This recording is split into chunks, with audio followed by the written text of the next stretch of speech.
belong in it. Just redeemed first, tuning in before all the other gamers.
For real?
Hi there, folks. Welcome to the stream. I hope you're having yourself a fantastic Tuesday.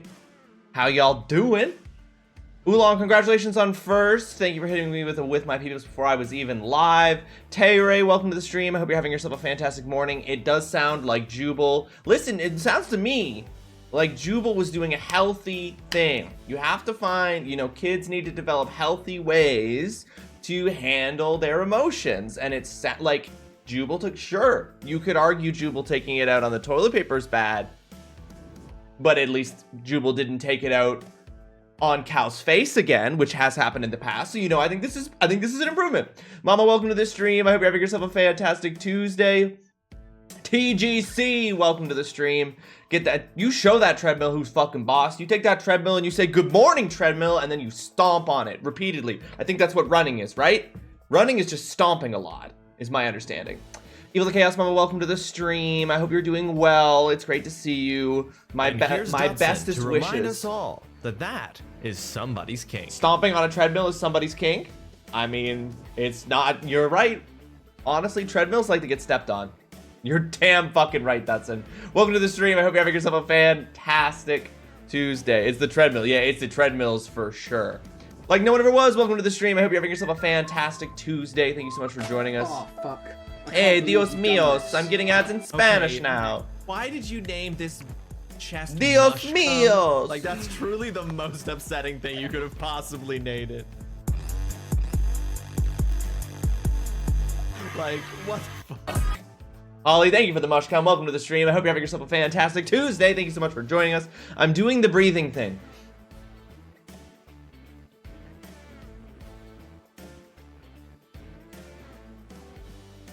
In through the nose, out through the mouth. Not here yet, ignore you. You got it. That was Howard. Oh, healthy ways to shred the... shred it. Listen, listen, Tay. I stand by it. I think shredding the toilet paper... Think about it. It's just toilet paper. I think it's the healthier of available options. And I forgot that was Howard that ran across... I forgot that it was Howard that beat the shit out of Cal and gave him a black eye. I forgot about that. Sure. Obviously not, Tay. Yeah. You need that toilet paper. It's important. I'm just saying. Healthy emotion. My cats just use this carpet to take out their frustrations. Whenever they're frustrated about something, they fucking tear the shit out of this carpet. It's just toilet paper. Go back and say that in 2020. You know what, Mama? I would. TrulyRawesome and I had literally just gone to Costco and bought one of those fucking like 200 toilet paper things like 2-3 weeks before quarantine started. So we were literally like, we're good. We've got enough toilet paper for a fucking year. And we did. Hunter Souls, welcome to the stream. I hope you're having yourself a fantastic Tuesday. Thank you so much for joining us. I never understood the toilet paper craze during COVID. Mesmer, welcome to the stream.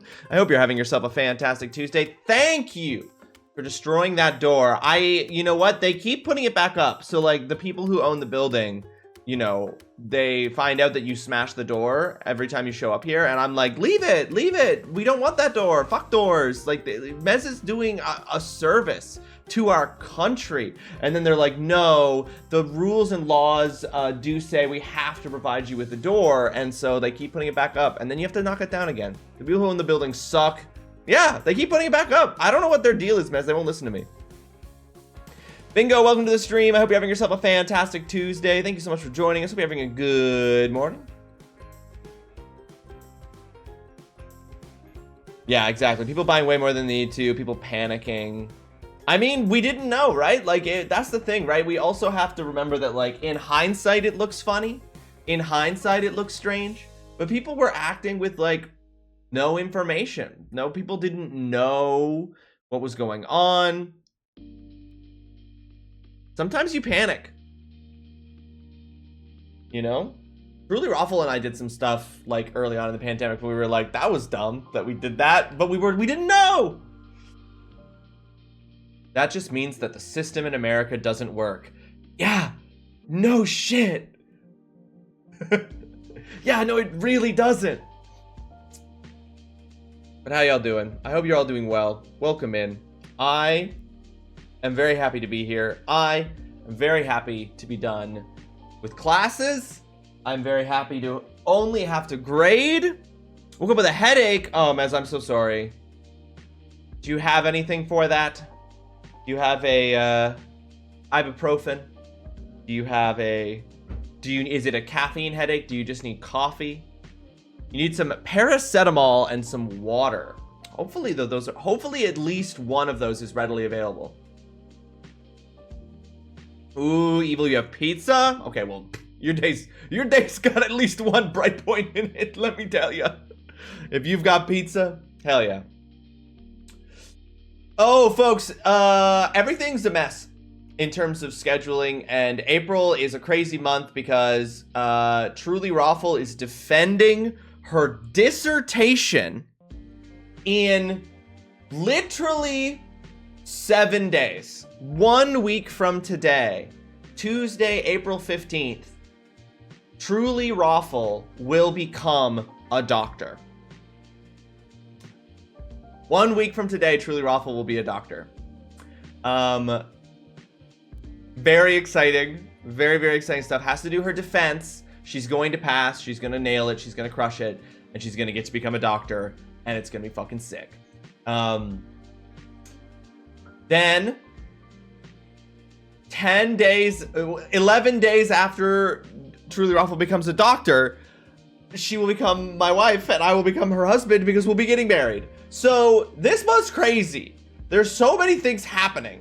So much going down. So, this schedule underneath me has changed multiple times in the last 48 hours to fit my streams in while also fitting all the things going on in as well. The buying baby formula as a replacement for milk was dumb as shit, and I'd gladly talk to everyone that thought that was okay. Oh, no, that mama? Yeah. See, a lot of people were panicking and doing dumb stuff that might have been practical had things, you know, with not knowing things. And then there's people doing shit like drinking bleach to guard themselves against fucking COVID. And it's like, that's never smart or correct ever. So the circumstances don't matter. When COVID happened, I bought a 50-pound bag of rice and probably 25 pounds of frozen chicken and ate like a king for 21 days straight without touching grass. Hell yeah. During COVID, people were really considerate at the grocery store. We were all asking each other what was needed, placed it on the floor, and backed up so the others could get it. Wow, Biggo, that's so good. When pizza is the highlight of my day. Oh, no. Doctor duo. Yeah, we're going to be doctor and doctor.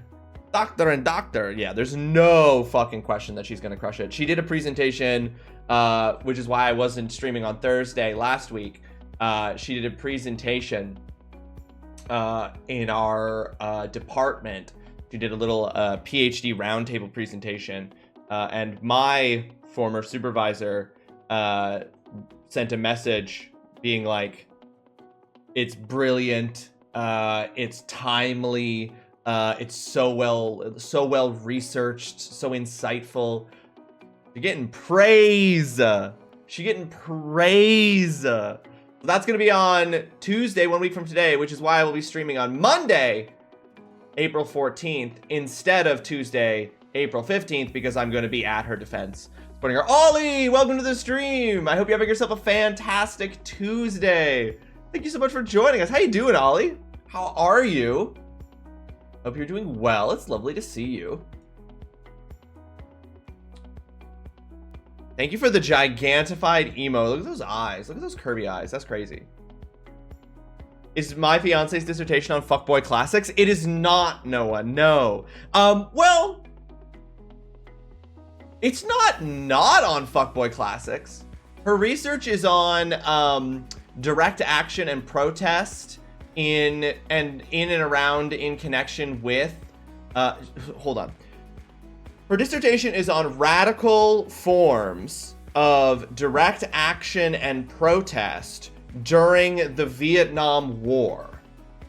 So she knows a fuck ton about the 60s. She knows a fuck ton about direct action and protest movements in the 60s. She knows a fuck ton about the Vietnam War.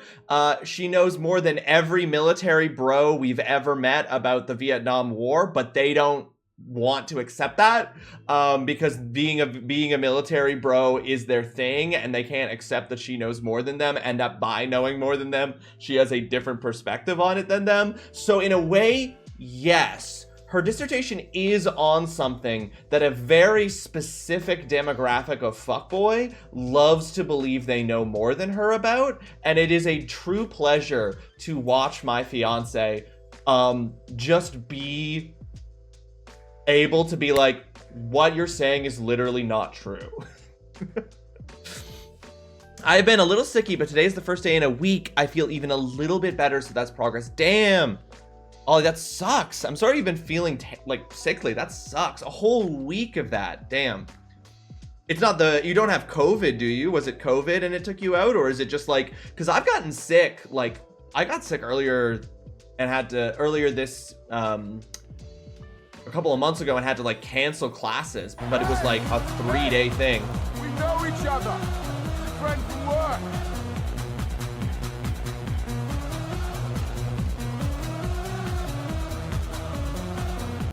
Nan, welcome to the stream. I hope you're having yourself a fantastic Tuesday. Thank you so much for the raid.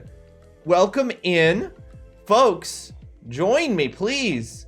And clicking that heart button up at the top of the chat, it's free, it costs you nothing, and it makes you a better person. To give Nen here a follow. Thank you so much for that raid. Oh my goodness, I didn't realize that you streamed, Nen. I'm so happy to drop a follow here. And then, oh, okay, hang on, we're gonna do this. We're gonna do this. Hold on, Nen, this is exciting. Wait, wait, wait, wait. Don't worry, hold on. Wait. There we go. Incredible. Yes. Now buttons. This button. Then you are now up on our raid leaderboard for April of 2025. Whoever has the most raids in the month of April will get VIP status in the channel for May. You are now up there with, look at that, right up there with Zeinstein as 2 of our raiders for April of 2025. You seldom do. That doesn't mean we can't drop a follow for you there, Nen, and appreciate the raid. What a lovely leaderboard. I know, so far, a strong showing. 2 incredibly strong people up on that board. I think it might have been COVID. I didn't get a test, but whatever. I think it might be COVID. I just stay home and stew safely anyway. Well, yeah. Always better to take the safer route there and just assume that it is. I had like a 3-day cold, and it was the wildest thing because I was like, I started feeling sick on like the Monday, was sick Tuesday, Wednesday, Thursday, and then was fine on Friday. And I remember saying to TrulyRawesome, I was like, I don't feel like I've been sick like that, where it's just like it just had its moment and then it was gone, in 5 years. Because like the only times I've gotten sick over the last 5 years have been the 2 times that I got COVID. Or the 3 times that I got COVID. The 3 times that I got COVID over the last 5 years. But to just get like a true cold was wild. Like, it's like, oh, it's just over now. I'm not going to be coughing residually for 2 months as a consequence of what my body had to go through. Anyway, I'm glad you were feeling better, Ollie. That's very nice. What were you up to today there, Nen? What were you streaming? Us, but thank goodness Indy's here to pick up the slack. Give that kitty the personal best. You are doing your personal best, Indy. No question. Indy, welcome to the stream. I hope you're having yourself a fantastic Tuesday. Thank you so much for joining us. How you doing, Indy? That duck detective game you were playing on Sunday was dope. I really like that. COVID recovery is insane. It is, Nen. 3, I barely survived 1. Yeah, I got it once early enough that I fully fucking quarantined from TrulyRawesome, but then she also got it and she fully fucking quarantined. Then I got it a second time in 2023. And then I don't know that it was COVID, but given how long I was coughing afterwards, I'm pretty sure that I got COVID in like August. Like I got it like right after I defended my dissertation, basically in September of 2024. In my butt? So I've had it 3 times, assuming that third time, I've had it in my butt 3 times. I've had it in my butt 3 times, and I assume that third one was in fact COVID.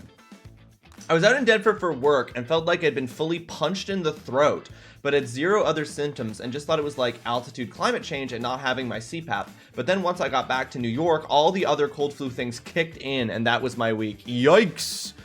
Damn. That's crazy that all of the other symptoms were like, we're a New York thing, all right? Like, you're just gonna feel it. You're gonna feel it in the throat while you're elsewhere. But once you get back to New York, the rest is fucking coming in for you. That sucks. You were doing some Zoshia runs. Nice, man. How did that go? Jasper was saying on the first day that the Zoshia fight was available, it took him 6 tries to beat it. How are the Zoshia runs going? I hope you were getting what you were looking for. It was so dope. I'm excited for the sequel. It was really cool, Indy. And when you play the sequel, I will definitely be watching that too, because I realized I was just watching you play it, right? Like I was just hanging out, and then I realized a little bit too late. I was like, oh, I guess I can't play this now because it's a detective game and I know the answer. But that's okay, which is totally fine. Like that, that was not a like, fuck. That was like a, oh, yeah, this is just something I gotta have to watch Indy play because now it's done. Every time I watch Indy play a cozy game, I recommend to my bestie. Every time I watch Indy play a cozy game, my Steam wish list gets longer. No, you haven't. You've told us before you never tried the butthole G-spot. I have admitted that, have I? Have I admitted that at some point? Yeah. Yeah. No, you know what? Good point, Indy. I'm trying to learn what I can offset with Greatsword. I found 2 attacks, but I'm so slow. I've never played Greatsword in any Monster Hunter game, so I don't even know. Snaps on glove. Listen. All right. I'm saving my butthole for marriage.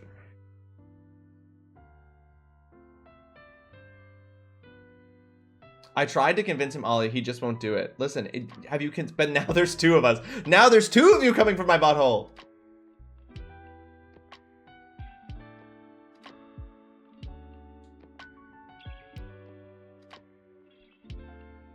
Jesus, with fucking baseball bats? Jesus Christ. I've also played Sword and Shield Gunlance, but my boy is a himbo. No, I appreciate it, Dan. I'm trying to actually with this game like diversify and play other weapon types. I want to like try at least to have a little bit of familiarity with all of them because they're also fun. That was supposed to sound more like 2 is more appealing than 1, not easier to restrain him. I just want you all to know you are witnesses, literally the public witnesses to Indy and Ollie basically threatening to break into my home. Hey, yo, we getting a new Sleep Token album in 30 days. Nice. I know, Hunter. Oh my God, the 2 singles they've put out. First single, so good. I've only listened to the second one they put out once, but I'm very, very excited for the new Sleep Token album. Hey, Ross, you didn't create an account called Indy's Big Naturals, right? That wasn't you? No. No, I definitely did not create an account called Indy's Big Naturals.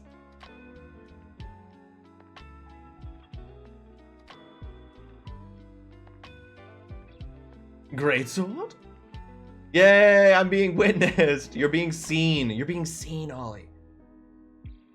Indy is trying very hard to find who made that account. Okay, is it because my immediate reaction to Indy's Big Naturals is, that's weird. You know? That's just my first reaction.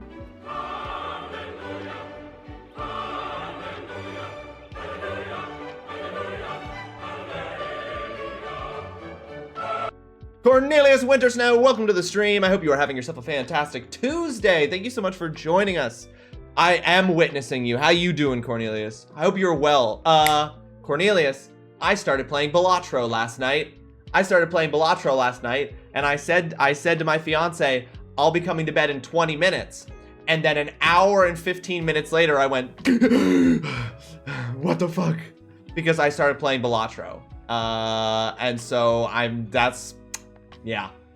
I started playing Balatro because I beat Atomfall last night. And in terms of my progress on this here main quest, where I have to where combining on-stream and off-stream games, I have to beat a total of 10 new games before I get married. I'm currently sitting at 9 games that I have rolled credits on. I started playing Balatro. If I roll credits on Balatro, I'm considering that a beat game, and that'll get me to 10 out of 10. Well, there's a clip. Stand by. There's a clip. The clip.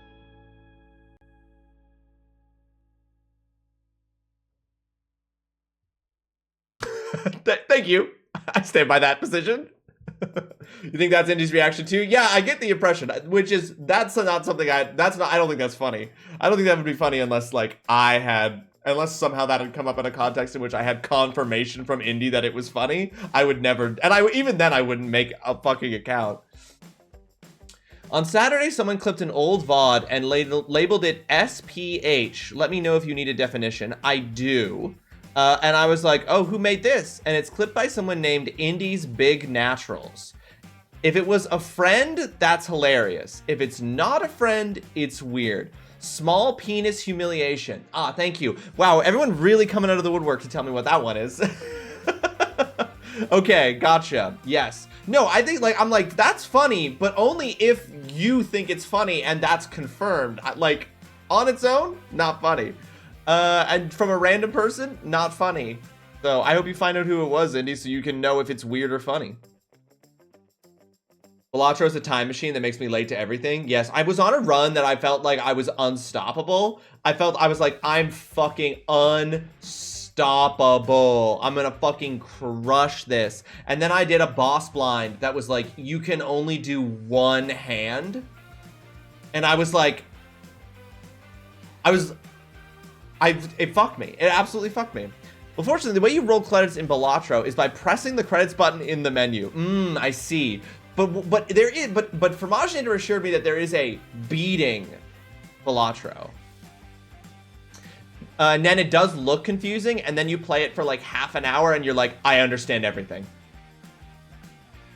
I don't like this indie run. Yeah, it's no good. I don't like the small penis humiliation label as well is very weird. That's all very public. No one's owning up to it. That's weird, because if it was a friend, if it was someone for whom this would be a funny joke, Indy knowing it's them is part of it. You know what I mean? Like if let's just say, for example, it was me that made a Twitch account called Indy's Big Naturals, and I labeled an old VOD small penis humiliation. That's only going to be funny if it's funny. If Indy finds out it's me. If Indy doesn't find out it's me and I refuse to cop to it, then it's fucking weird. Let's play America's favorite game show. Weird or funny? Weird is definitely the verdict. Yeah. Weird is definitely the verdict, Indy. I think yeah. Say hello to the mouth. You can get to the you win screen. So it's just beating 8. Yeah, beating the anti-8 boss blind will give you the you win screen. Yeah, so I just have to do that. Sick. Fantastic. I'm counting that as beating Balatro if and when I get there. The best I've done is I got to 6. I got to 6 on my very first night playing it, so. The eye of the needle blind is rough. Yeah, so rough, no. And I was just like, what? And the thing was that I had just on that run, I had made it so that my full house was level 5, but I didn't have a full house in my opening hand, so I was fucked. Just like any other roguelike, there are so many other varieties in terms of... Oh, yes, yeah. I'm gonna keep playing past beating it for sure. Part of me kind of hopes it's a random, because if that's a friend at this point, it raises so many more questions. That's kind of fucked. Yeah, for real. Yeah, I think block ban is the only move, Indy, because here's the thing. If it is, yeah, the problem is, let's assume Because I think we can. Joy is ephemeral. I want to Pain is believe. forever. Yes, that's true, Oolong. I do want to take the stance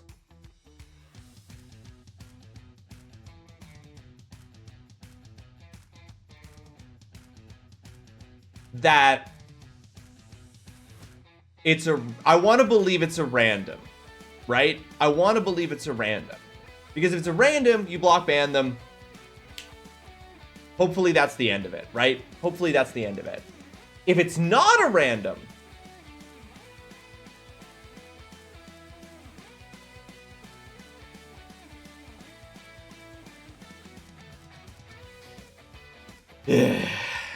anyway, Andy, that's weird. I'm sorry you're dealing with that. Because it could have just been funny. It could have just been funny. That's what I'm saying, Holly. That's what I'm saying. Because here's the thing, not fessing up makes it weird. Fessing up makes it potentially funny. Not fessing up makes it weird.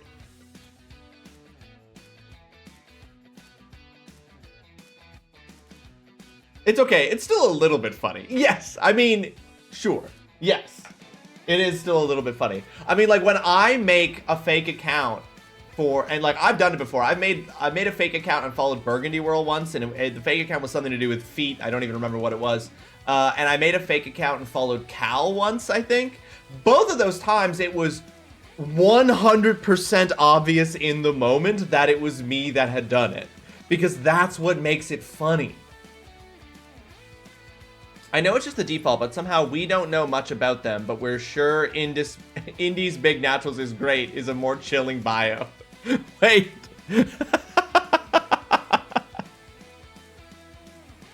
Okay, that's incredible. That's incredible.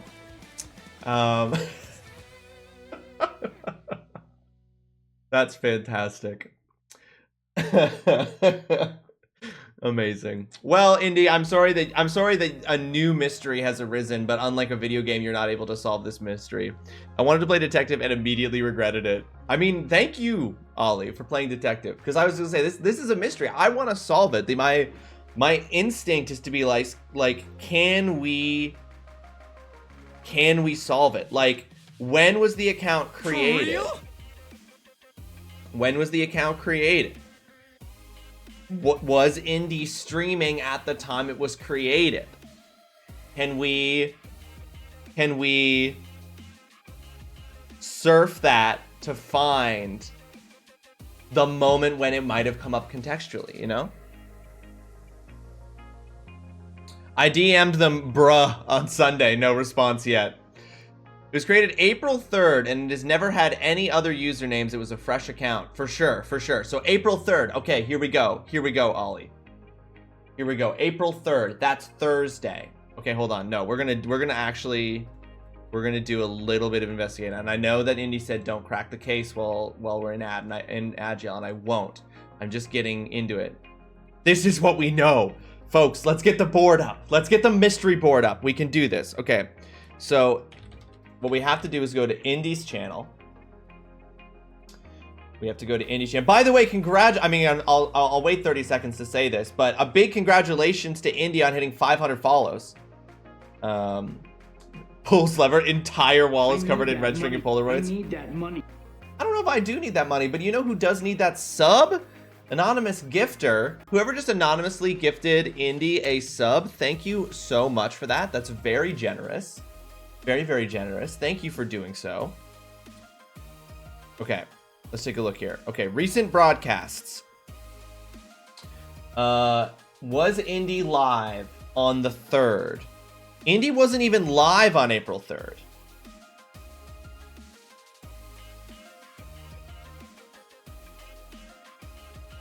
I have an alt account. Someone could have been and tell people I'm not two kids in a trench coat. Yes.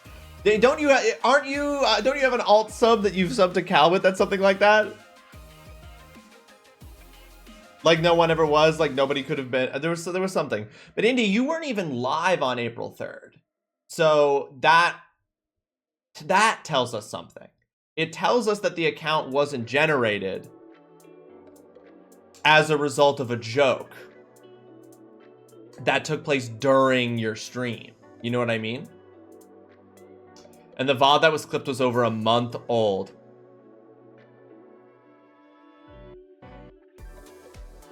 You know, like that's a no-go. That's a no-go. That's a no-go.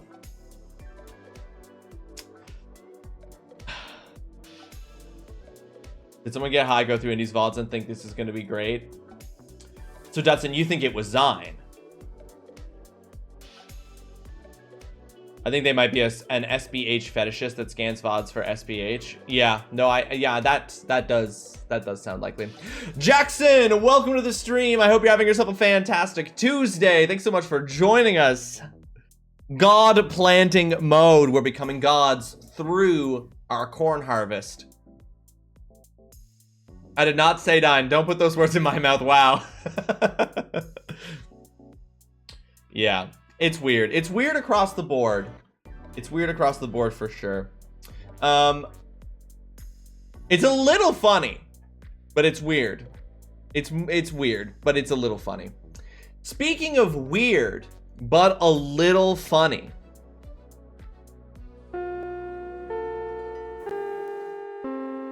Need to see you after class. Is there anything we could do for a better grade? I think that may have been the most perfect transition that I've ever done into that. This is helping? Good. This isn't going to be funny, but this was funny. This is just going to be everyone getting annoyed by proxy. That's true. This is going to be everybody experiencing each other's pet peeves. Ladies and gentlemen, welcome to the assignment number 47.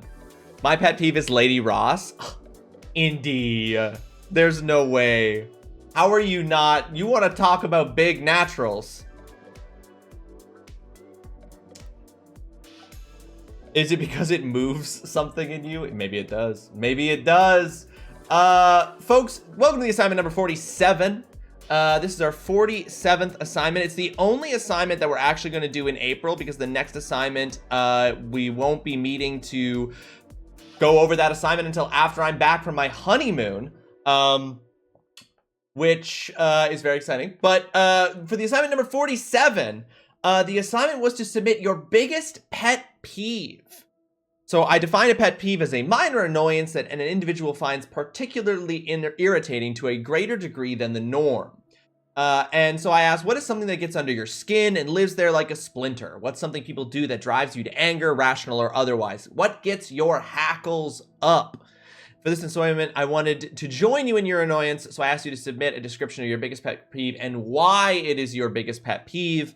You will be graded on the following criteria. How annoying is this behavior on its own? How annoying is it when someone does this or something like this happens? How is this pet peeve particularly annoying for you? Is there a specific context that makes it so that this particular pet peeve irritates you?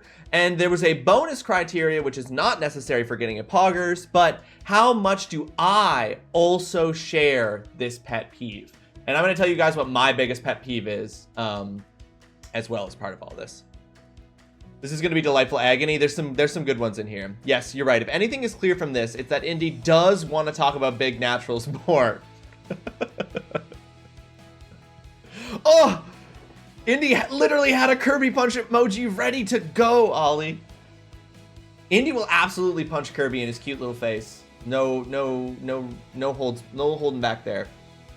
But no, don't worry. None of these pet peeves have anything to do with big naturals. All of these, if anything, many of these are more about small artificials than big naturals.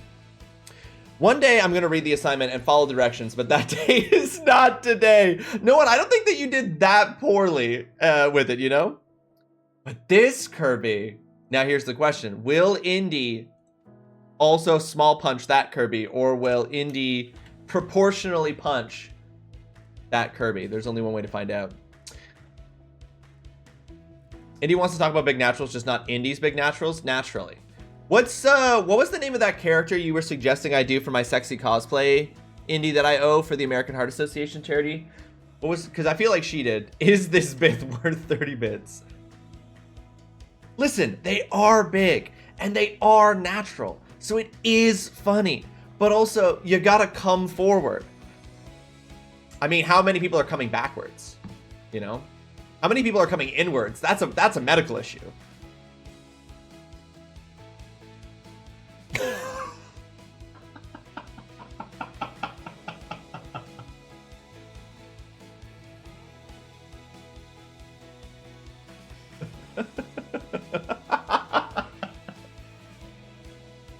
Okay, that's enough. All right, so let's look at some pet peeves here, shall we? Let's look at some pet peeves. Yeah, send me the name, because I have to do that. Not me thinking, wait, do people with, but no. All right, so first up, we had a submission from Fromaginator. I was agreeing until I comprehended what was said. I understand, bingo. Lila Decorous. Yes. I feel like that's gonna be. I'm. The more I think about it, Indy, the more I'm like, I gotta do that one, right? Everybody, just chill out. I just woke up and could have sworn it was 4 p.m. So I'm stoked. I have not missed the assignment. You have not, Fromaginator. You are just in time. In fact, you are just in time for your pet peeve because yours was the first submission. So here is Fromaginator's pet peeve. Fromaginator's biggest pet peeve. When someone answers a multiple choice question ambiguously or by not choosing one of the listed options. For example, texting my father, "What time will you be home for dinner? 6 or 7?" And getting a response of, "Yes. My dad is the king of this." Or professionally, which is more clear, which is more clear, 1 or 2. No. Instant fight or flight. So you're just like, anytime there's any kind of multiple choice question or like choosing between something and someone gives a yes or no answer, like deliberately like disregarding, you're in fight or flight just thinking about this. It's pretty rough. I get it. I'm calling the Twitch police. Dan Clancy's gonna come down here and tell us all he's not angry, he's disappointed. No, I don't want to get disappointed dad energy from Twitch. Listen, if you do it, I'll do Ryza. We could do a collab where we play a 1-player game and chat during it. Indy, I do really like this idea. The issue becomes, what does my sexy cosplay budget post honeymoon look like? Because I don't even know if I'm gonna have work until September. I need tits. I need big naturals. Indy, mine won't be big naturals though. That's the problem. I'm gonna be bringing fully artificial to that cosplay. I don't know if you guys can tell, but I don't have big naturals. Are you traveling to somewhere with cheap plastic surgery? Damn, you are like fully commit to the bit, Ross. If you really commit to bits, wow, get yourself some big naturals. Like, come on, they were too shocked, and this is not a yes or no. There was a person who hit the no after a which is more clear yesterday, and I wanted so bad just to ask them to leave. Come on, there were 2 choices, and this is not a yes or no. Yeah, exactly, bingo. I was talking about this yesterday, the thought of adding something and being triggered just typing it. Yeah, right, like getting your biggest pet peeve is like activated by it.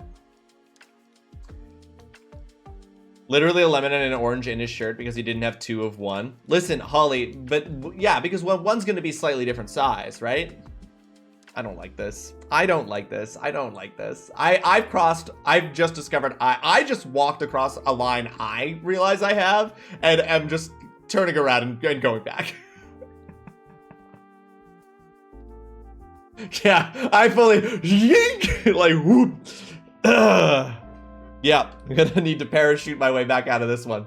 Roll it back. Every single conversation that happened here in the last 44 minutes has been very upsetting. Ollie, remember how you were like, I'm feeling better today. Are you back to feeling sick? All right, so Fromaginator has hit us with the pet peeve of when someone answers a multiple choice question, stupid, ambiguously, or not considering one of the actual answers. Gore Prince Things, welcome to the stream. I hope you're having yourself a fantastic Tuesday. Thank you so much for joining us. It's interesting to see you suddenly display extreme Sam Reich energy. Dotson, didn't you say that I believe you've said that I have Sam Reich energy going on. What specifically did I just do that was big Sam Reich energy? Oh yeah, look at that, full COVID again, gotta go. Do you want A or B? Yes. Yeah, Gord, that's exactly the pet peeve that Fromaginator has put forward. Oof. When you were talking about the line you didn't know you had. Yeah, that is, yeah, you're right. That's very Sam Reich goated. I discovered that I had a line right there. That's when I learned it. In this moment. I was trying to affect his cadence there as well. 36 seconds for a match in Marvel Rivals. Dead game. Fuck. Yeah, basically uninstall. These will be all graded at the end. Hello, Harvestella fans. Curly Master, welcome to the stream. I hope you're having yourself a fantastic Tuesday. I'm going to give all the grades for all these assignments at the very end. Oh my god, that was a good impression. You're bringing it back. Thank you, Ollie. Thank you.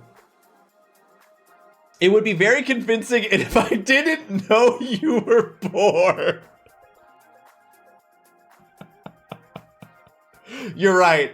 You're right. I can do a very good Sam Reich impression, except that anyone who looks at me would never be fooled because I obviously don't have wealth.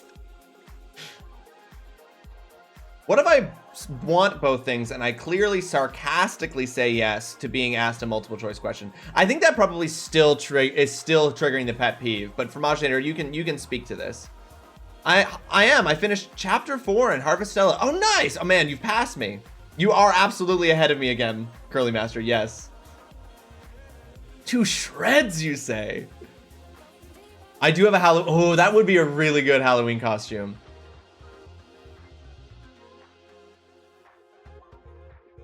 Sam Reich in the TikTok where you do the impression in front of him. Pretty good. But show me your checking account balance. Yeah, that's what I thought, punk. Yeah, absolutely. It has to be extremely sarcastic for Fromaginator. All right, let's move on to the next one. Next up, our biggest pet peeve submission comes from TGC The Game Cave. Speaking of pet peeves and being triggered by them, TGC's submitted pet peeve is small talk and nothing conversations. The TGC said, when people can't actually talk about anything of worth and it's just always the weather or some inane crap that everyone knows and they think is some kind of unique knowledge that only they know. The worst. I find these in conversations incredibly draining, and it made me think that I don't like talking to people at all, but I found recently that conversations with people about actual substance I find invigorating. The nothing conversations, the social contract, oh my god, I'd rather walk off a cliff. Small talk and nothing conversations. It feels like a Wednesday, doesn't it? Ugh. That made me shiver. Because I think that TGC is being very specific here. Like, TGC is saying, like, that his pet peeve is very specifically small talk, nothing conversations. I think that the pet peeve that this overlaps that I have is that TGC is just, like, saying that the pet peeve is just, like, social ineptitude. Which is, like, you know, this is a specific instance of social ineptitude, but I also am just, like, have you ever spoken to a human being before? Do you know how to talk to people? So we just started the assignment. Yeah, we just got started, Gord. Yep. I don't remember that I was going to do this to TGC when we play Core Keeper. Got a case of the Mondays, eh? Ugh. Ugh. Ugh. I hate it. How about them football? People. The pet peeve is people. I think very specifically the pet peeve is socially incompetent people. TrulyRawesome and I talk about this sometimes when we go out to social events, and like we go to the social events and we come back from them and her and I will be like, damn, so we really fucking carried that, huh? Like, and we'll both come back and we'll know that we're doing it because we're both very socially competent people and we work really well together in like crowds. Like, we know how to like work crowds together and stuff and events and stuff. But sometimes we'll go to them and we'll come home afterwards and we'll both, yeah, I know, sorry. But we'll come back and it's one of the reasons I love her. And we'll come back from them and we'll just be like, oh my God, could those people have tried even a little bit? Like, With my penis. I remember they didn't even try a little bit oolong, and you know, TrulyRawesome hates that. But like, I remember like a few years ago, TrulyRawesome organized a conference at our university, and we had a like post-conference dinner where everybody came out to a place like for food and stuff, and there were these 3 people who came to it, and for a while it was just me, her, and these 3 people, and we were asking them questions. We were like asking them about their work. We were trying to get, you know, we were trying to make them feel like not like nervous or uncomfortable. And oh my God, monosyllabic answers. They wouldn't give us anything. And I was just like, if you just came for the free food, you don't need to stick around. Like, oh my God, it's brutal. How about them football? When I still smoked, I would run into the same colleague every single day outside my office, and I would ask him how he was, and every time for 5 years, he said, same shit, different day, and fake laughed. Ugh, ugh. I hate it, Ollie. Like, please just try. Like, we are people. Like, say something. Are you sure they weren't just an NPC? I find this on dating apps too. Guys will message me hi and no further words, and I refuse to reply. I'm like, you may as well have not messaged at all. What do you want me to do with this? It's true. It's not, there's nothing to work with there. If you don't win date night, what's the point? Yeah. TGC, every time TrulyRawesome and I go out, we're like, we're gonna win, all right? You don't gotta get ready if you stay fucking ready. Anyway, I agree. Socially incompetent people, but specifically this like very specific brand of small talk, nothing conversation. Like, I think it's captured so well in Bad Case of the Mondays, am I right? Same shit, different day. Like, ugh. Every morning I post in a particular team's channel a little tidbit of how my morning was before I logged in, because only one person really responded or liked it. Just shit like, had a nice breakfast and my cat almost killed me. I do a lot of small talk at work because the exam slots are 20 minutes every 2 years, and I'm learning I should get paid more. Yes, you should. You should, Pramash. Keeping the tally. Who made more awkward people socially emerge tonight? I won't say that we've never done that, right? Like, sometimes we have come back and been like, we've been at like a party and we were like separated for a period of time, and it'd be like, who did you end up talking with? And I'd be like, I talked with this person. They actively insulted me to my face and didn't seem to know it, but I played it off really well. What did you do? It's like, I was in a conversation with 2 people who like I couldn't get them to laugh at anything I was saying. I was being hilarious. And I know I was being hilarious because other people were laughing, but these 2, I couldn't make them crack. And we'd be like, damn, you know?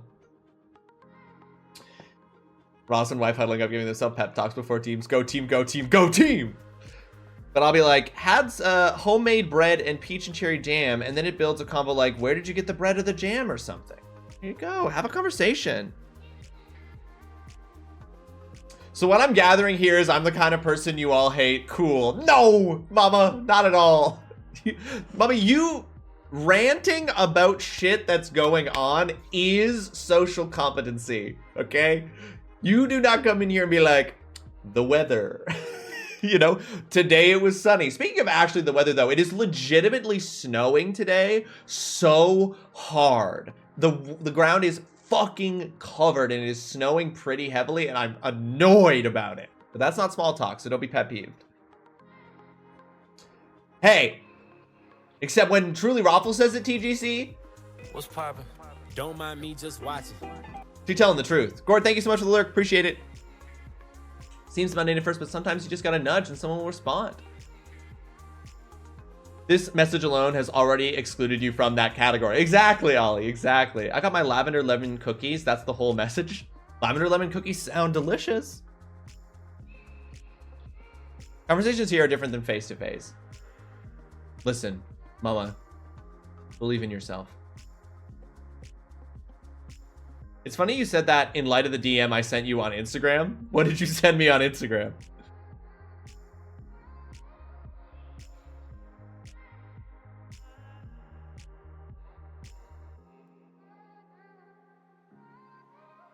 I don't have a DM from you. Oh, there it is. But see, that's context, okay?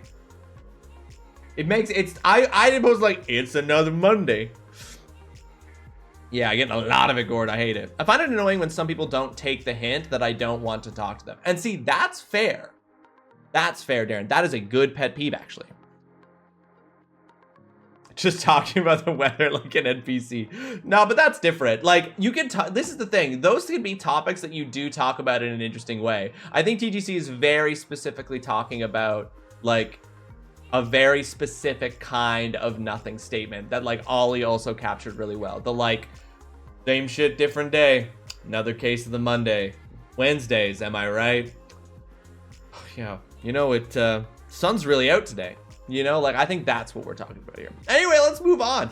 Next up, I have Too Many Bats. I actually got 2 submissions from Too Many Bats, and I do think that the second one is real and that the first one is a joke. So I'm going to choose to go with the second one as Too Many Bats' submission.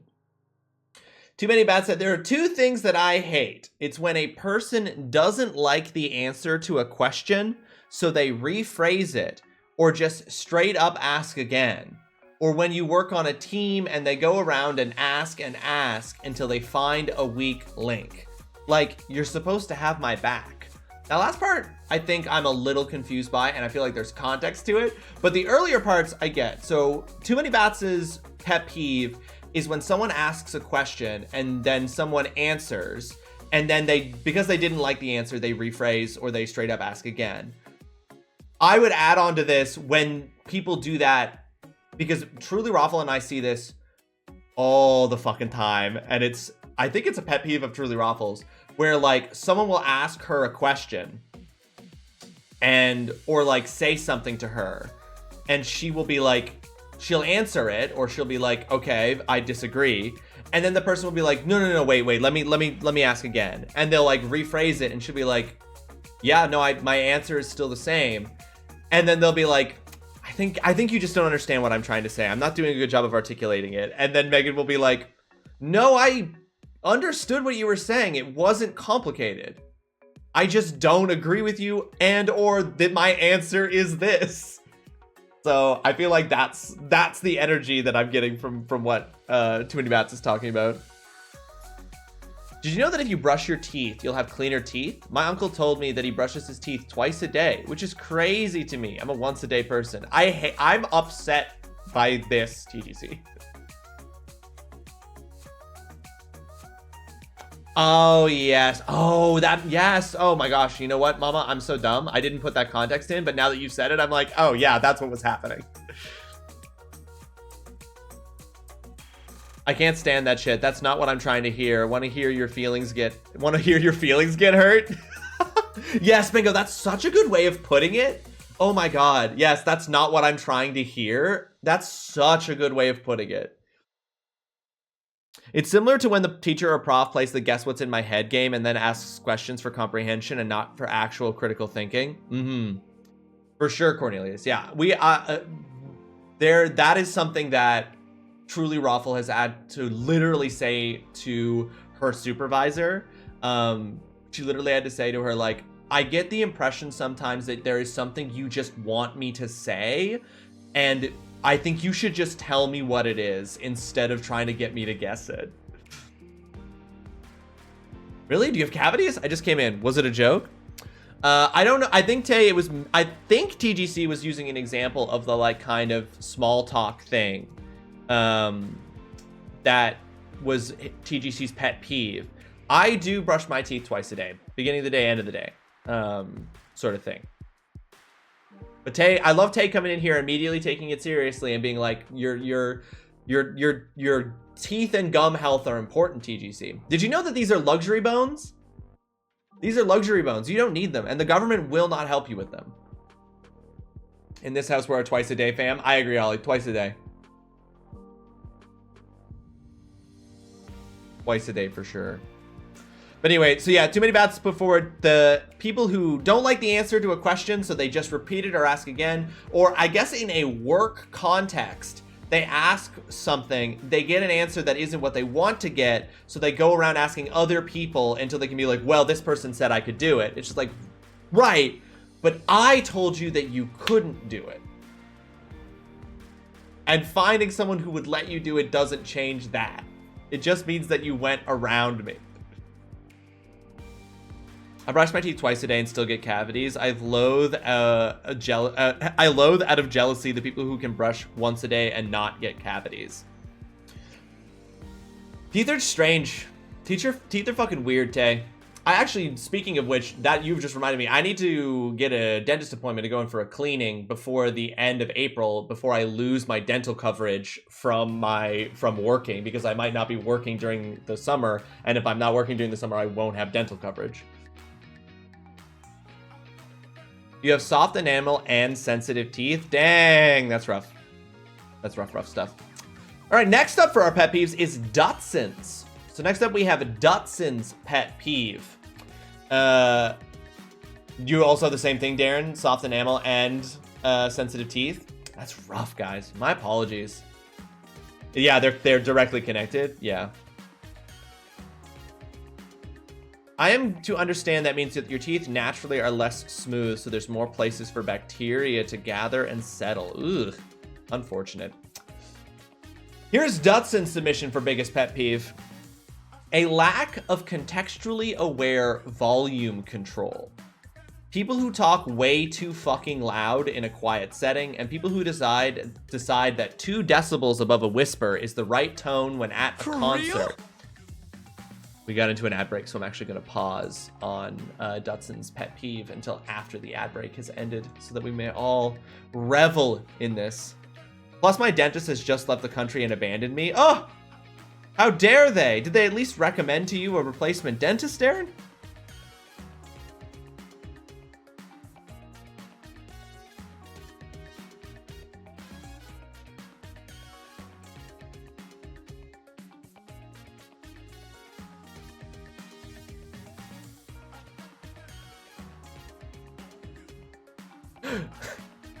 Literally, TrulyRawesome has just texted me with a really great pet peeve that she has, which is that she's like, I find it really annoying when someone is like, let's meet in the afternoon on Wednesday, and then 2 days later will be like, does 11 a.m. work?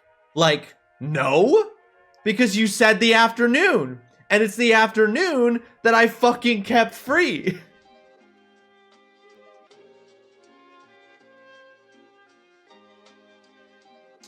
Yeah, I get a new one, but my old one was really good. Oh, he was like a doctor of dentistry. A full-ass fucking dentistry doctor. Okay, Darren, yeah, I understand. You're like, this poor replacement is what I'm getting. Alberta has dental included with the provincial healthcare, but it's an extra step to get it set up, so I haven't done it yet, and I need to. See, that's interesting, Tay. Okay, that's interesting. Alberta out here giving your luxury bones some attention. I think that but there's no federal level dentistry care in Canada, which sucks. We have free healthcare, but we don't have free dental care, and I know that like the NDP is trying to get that, but they probably will never actually form a majority government. Capitalism is my pet peeve. Oof, when I was a kid, I didn't brush for years and wound up having to have 5 molars pulled all at once. Oh, I hate that. After when? Noon. Exactly. Nova Scotia's adding dental too. Damn. Well, now I'm more hopeful than I already was that the job that TrulyRawesome applied for in Alberta, she gets. Because then we can go to Alberta and get free fucking dental care. We have NHS dentists here. You aren't guaranteed to get one like a doctor, though, and it's only reduced cost and not free. Even reduced cost is huge, Darren, but okay, I gotcha. Right, so they're not guaranteed to be a doctor as a result. Yeah. That's our back. Yeah, that's your backup province? Yeah, of course. Like a safety school? Yeah, if anything ever goes wrong with Alberta, we'll just go to Nova Scotia. One of my favorite lines from play is in The Lady Killers. There's a mix-up about what time lunchtime is between this old lady and her lodger, and he's like, surely that's 12 at the earliest, and she just screams, I'm old. I wake up at 3:30. So lunch is proportional to when you wake up, of course. I think that might be the case, Ollie. In this case, the person was like, we'll meet in the afternoon, which for me is this long from when I wake up at 5 a.m. Oh yeah, no, Dutson, I know. But we'll take work wherever we can get it. No, sorry, worded that badly. Doctors over here have to accept you if you are in their area of coverage, when dentists only take people that... Oh, I see. Gotcha. Understood. Well, yeah, because Nova Scotia, ever since the pandemic, has had a massive influx of people, and the infrastructure does not exist, so it's really fucking created a lot of real problems in the province. A lot of Calgary Albertans don't think that'll actually ever happen. The naivete of city-dwelling folks not realizing that the rural folks can and will outvote you. I gotta lurk you. I have avoided a J-job work a bit too hard this morning. You're great. Ollie, you're great. Thank you so much for hanging out. Appreciate you very much. Glad to hear you're feeling a bit better. Enjoy the rest of your day. I hope you have a fantastic Tuesday and you get that work done. Naivete is crazy. This hurts talking about it in my soul bones. Let's get back to Dutson's pet peeve then. Dutson's pet peeve, a lack of contextually aware volume control. People who talk way too fucking loud in a quiet setting, and people who decide that 2 decibels above a whisper is the right tone when at a concert. How is this hard for people? I have no idea, but it boggles the mind. This is compounded by my having children, 2 of whom seem to suffer this malignament. I will say, I don't know if I've ever fully experienced what you're describing, Dutson, but I do know what you're describing, right? I don't think I've ever had an encounter with someone where I've genuinely been like, why are you shouting? It's so quiet. Or why aren't you shouting? It's so loud. You've never had a conversation with people that just have 0 volume control? Let me put this out there, okay? I don't think I am the person you're describing, Dutson, but I will say that I have a problem sometimes dialing it down after streaming or after giving, like, lecturing at my job. So, like, I literally have had an instance where I was talking to a student in the hallway after a class where I'd been giving a lecture, and my brain was still operating in lecture mode, so I was still, like, speaking from my diaphragm so that, like, to project my voice more than I needed to. And the prof who was teaching the class after me in the same room came out and asked us to quiet down.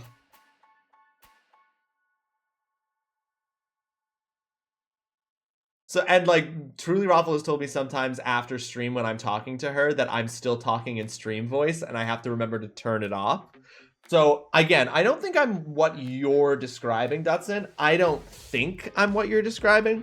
But part of me is just like, I don't think that I've ever really experienced somebody where I felt like their volume control was way off. I'll come visit you with Kiddo and you'll experience it in 2 seconds. Oh, gotcha, mama. Okay. You're like, Kiddo is an example of that. Apparently, Dudson's kids, too. My BIL has hyperacusis, so he had a hard time with basically everything, mixed with misophonia. Your BIL? Your brother-in-law. Your brother-in-law has hyperacusis. What is that? What is hyperacusis?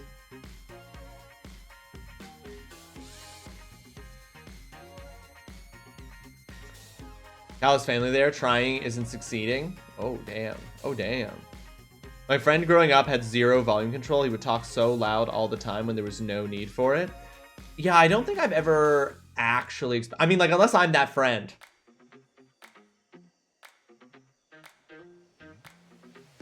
Welcome back, Gord. Research taken care of. Amazing. Hyperacusis is a hearing disorder that makes it hard to deal with everyday sounds. Oh, I see. Polly, am I that friend? Am I Dutson's pet peeve? Ew, the penny on my team is named Booger Cheeks. Ew. Nasty. I get loud when I'm drunk. Oh, me too, Tay. I don't think that, but that one's not fair. I feel like most people get loud when they're drunk. Most people get loud when they're drunk.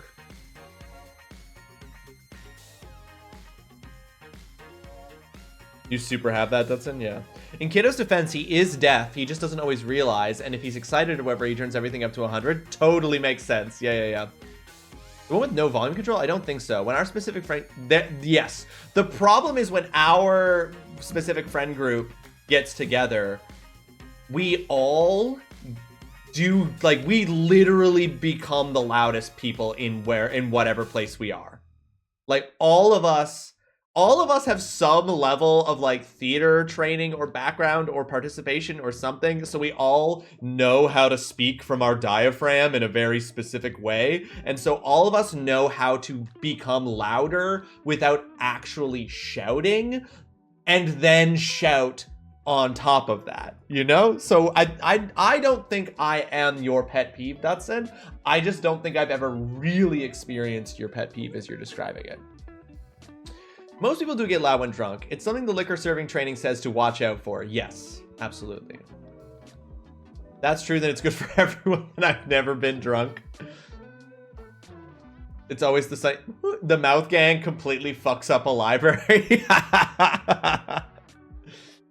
You learned that in Air Cadets, how to project from your diaphragm, Gord? I was also in Air Cadets as a kid for like a year and a half. For a brief period of time, I thought I might want to be a pilot.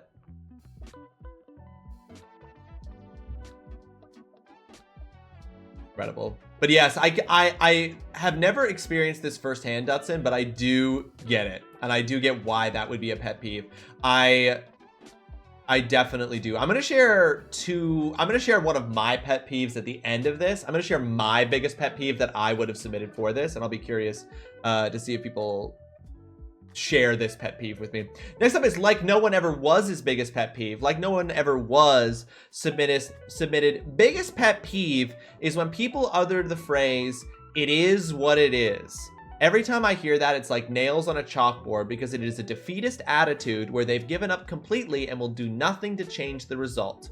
Maybe it's just my upbringing, but I believe it is what you make it, and with hard work, you can make it better.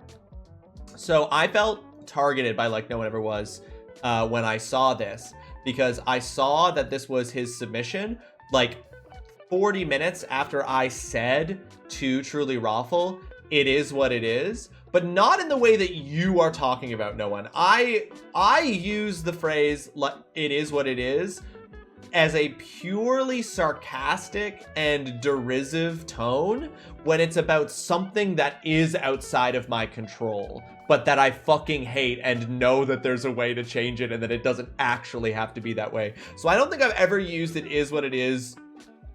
I don't think I've ever actually used the phrase "it is what it is" seriously. I've only ever used it as a like sardonic way of expressing that actually it doesn't have to be that way at all, you know? I learned how to project with from my grandpa to help with theater. That's fun. Yeah, it's the theater background will give you that for sure. Someone came into the bowling alley restaurant I work at, was legit talking quieter than a normal person while people were bowling and the club music was playing. Everything he said, I was like, what? And he would just say it again in the same volume. Like, dude. Now, Tay, I do have to ask, was he doing that on purpose?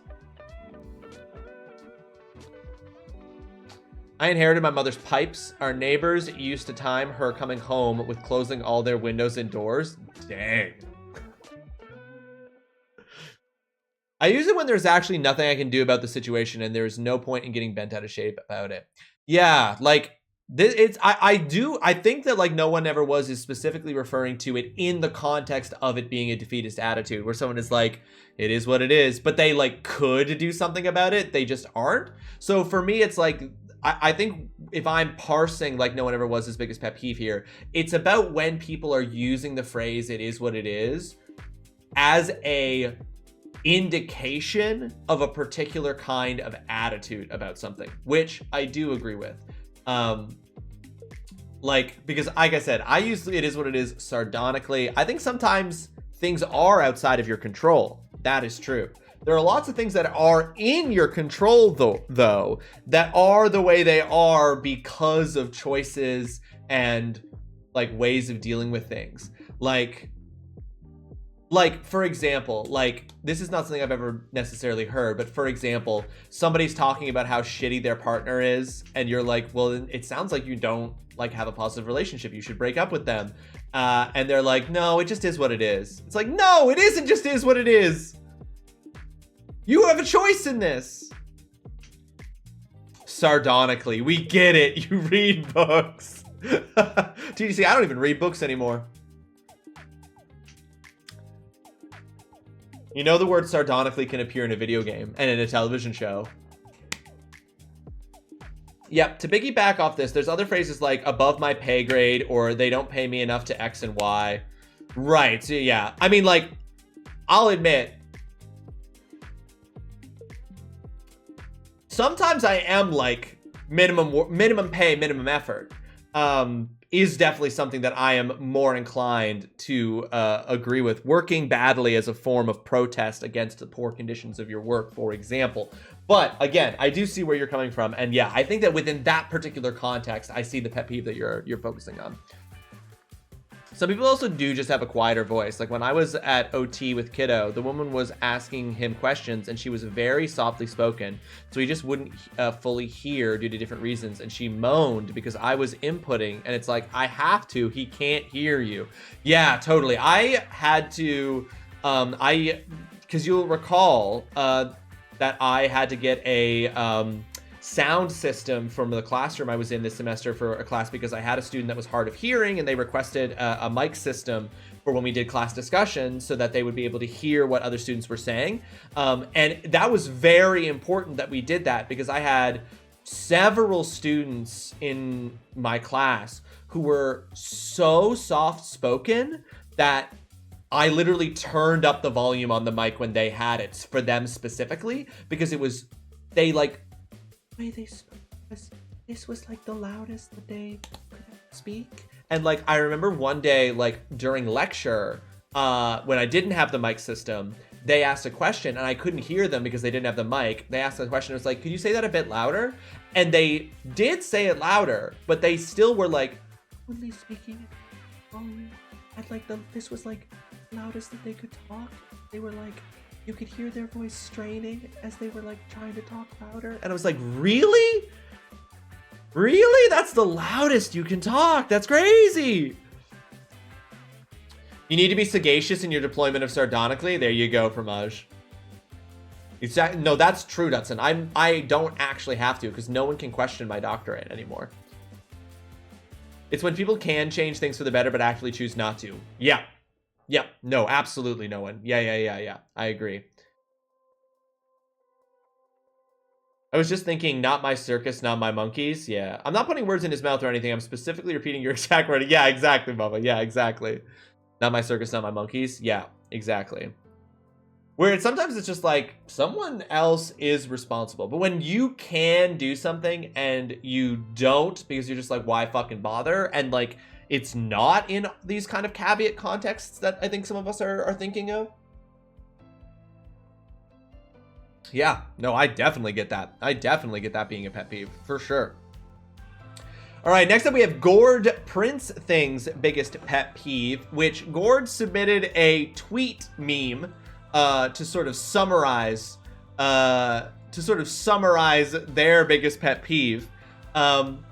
It is a tweet that begins, "Police, why'd you kill him?"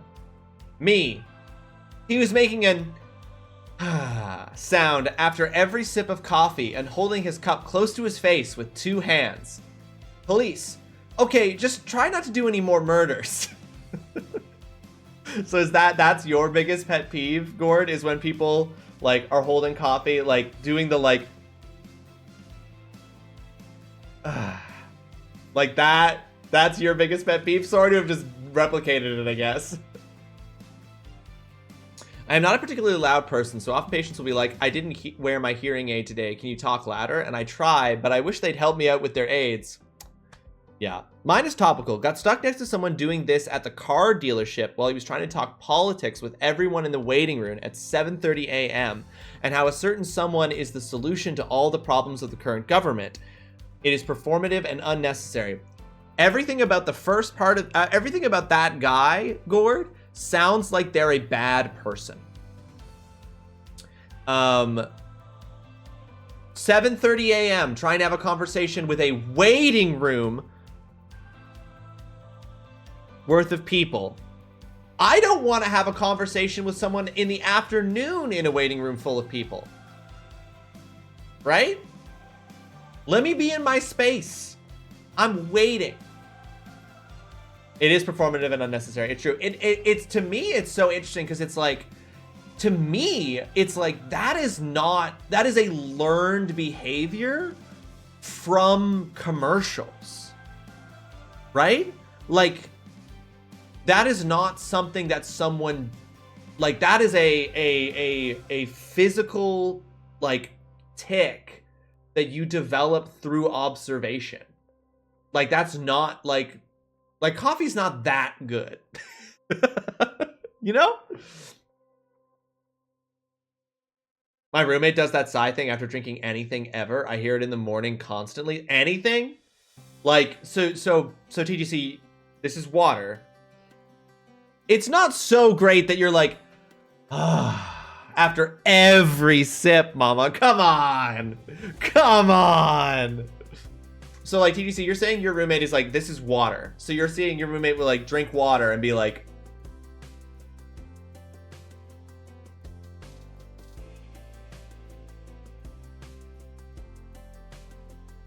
oh, yeah, sometimes, like, on the first bite, sure. On the first sip, sure.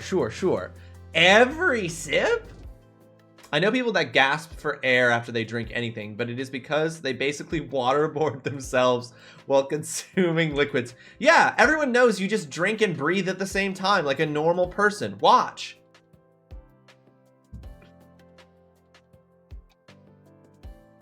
Orange juice, the shake I make him, everything. Just muting Ross to not trigger myself. Totally fair, Cord. Totally fair. Totally fair. I'm just trying to show the people, right? I'm just trying to show the people. Listen, I love orange juice, okay? Orange juice is ambrosia, okay? Orange juice is the nectar of the fucking gods. I love orange juice. I love orange juice. I do not ever take a drink of orange juice in the morning and go, you know? Just because you don't drink coffee doesn't mean it isn't great. Maybe not quite that great, but I do it with my first morning coffee sip. That's fair, Bubba. I drink coffee. I drink decaf coffee. I like coffee. I'm just saying, I don't think anything is so good that it, like, you know, like, I think a good cup of coffee is good, but so is a good lots of other things. And I still don't think that, like, like, yeah, I don't know. One sip, sure. One sip, sure. First sip of coffee in the morning, mama? Sure. Every sip? Come on. Ross loves orange juice almost as much as he loves ketchup. When we talked about, when Holly and I went years ago, came up with what the call signs would be for our group of friends if we had like pilot call signs. Mine's OJ. So that tells you something right there.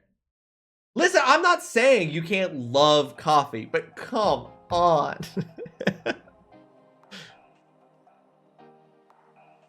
What if you mix them? So oolong, I did once. Oh my god, it is fucking storming outside. I did once at a Ponderosa, which doesn't even exist anymore, but it used to be a buffet style restaurant that I used to love. I did once take a drink from a cup that a bunch of people had put various different foods into that was originally orange juice. I was trying to be cool. It was gross. Ponderosa fucking slapped because I was trying to be cool, Dutson. I was uncomfortable and I didn't know all these people from my junior high very well, and I was trying to be cool, and I was like 14. Don't mind me just watching. Thanks for the alert, Gord. Appreciate you. Gotta get back to food. Go take care of it. No, OJ as in OJAY would be the written out version. You could, Darren. I'd respond. I got food poisoning there as a kid, Ross, and they closed like 2 months later. Oh yeah, it was not a good idea, but Ponderosa slapped.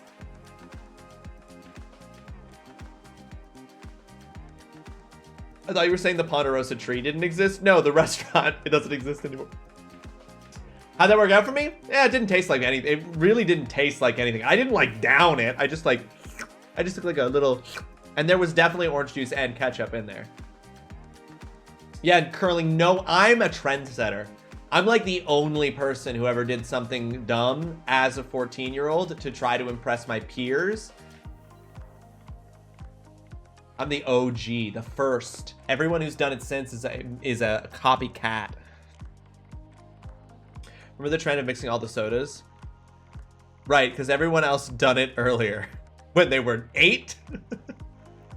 Listen, not all. Some of us were late bloomers about doing dumb stuff to impress our peers.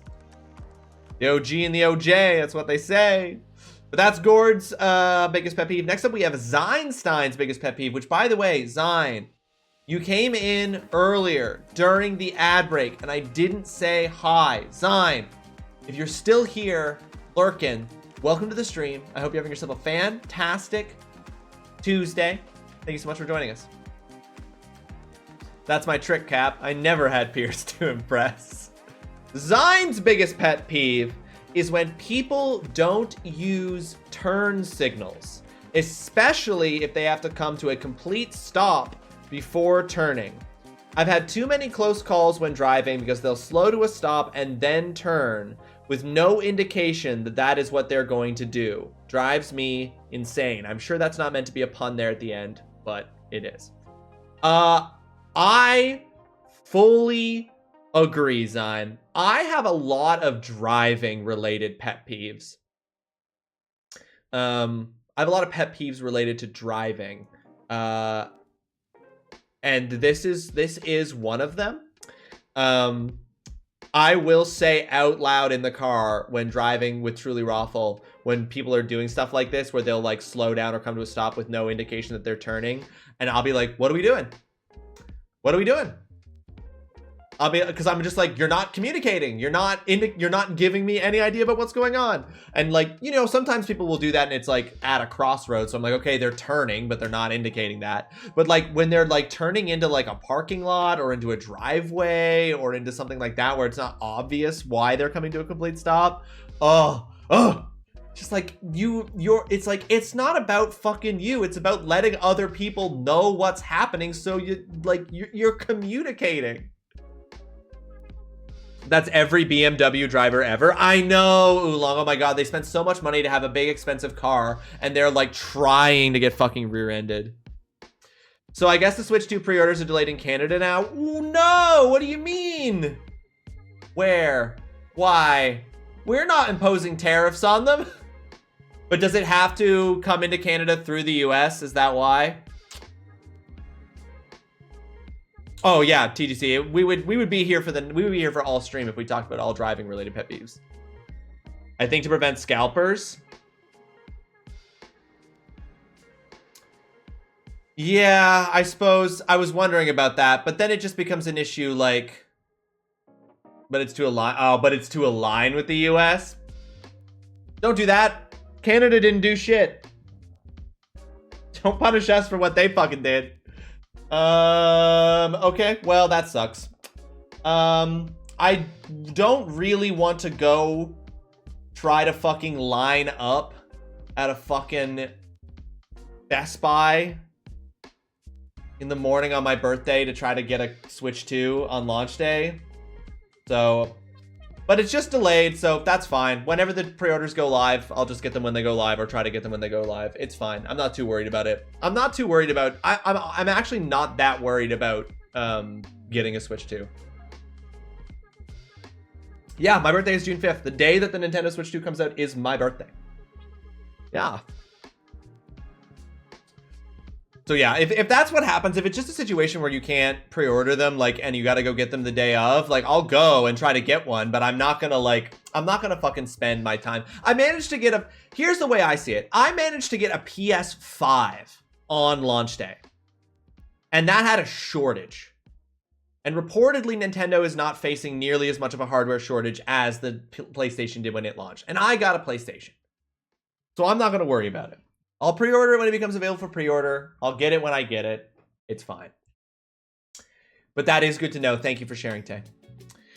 Okay, next up, after Zion's pet peeve about drivers, we have Holly's pet peeve.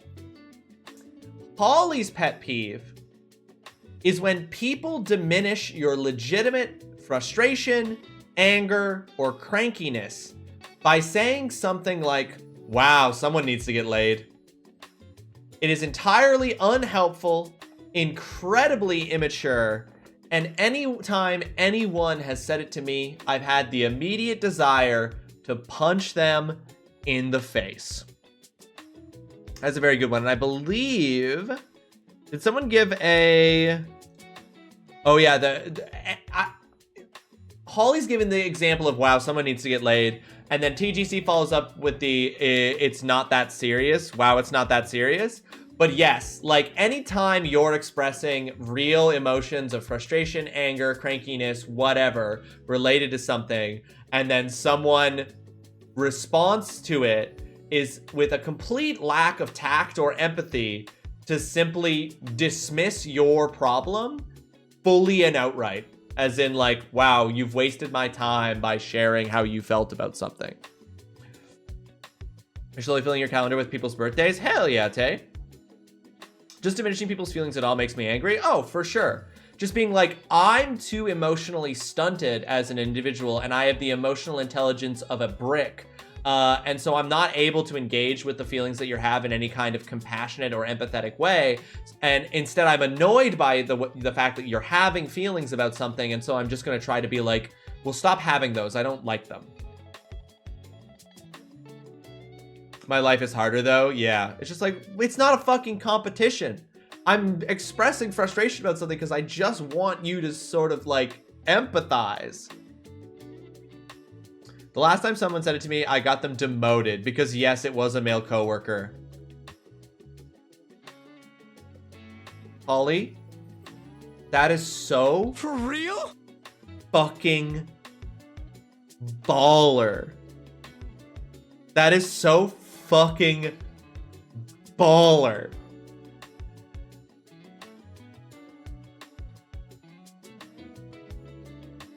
That's so good, Holly. Yeah, like, or something. It's like, but is it really that big of a deal? Like, what is your end goal? When you like express annoyance or frustration or concern or worry or anything like this about someone, and then someone's response is like, but is it really that big of a deal? It's like,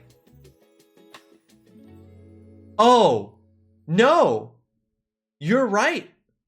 It wasn't a big deal. I've been having all of these emotions about this thing because I thought it was a big deal. It never occurred to me that it actually wasn't a big deal. Thank you. Oh my God, if you hadn't told me, if you hadn't had the bravery, no, the heroism to tell me that my emotions were actually more than I needed to be feeling about something, I might have kept going on feeling those things. Thank God you were here to tell me it wasn't that big of a deal. Yeah, or that, Dutson, exactly. Just like, what's your fucking end goal? Like, do you, like, what utopian scenario do you think is actually going to unfold that is going to result in you actually getting the thing that you, like, to actually helping the situation?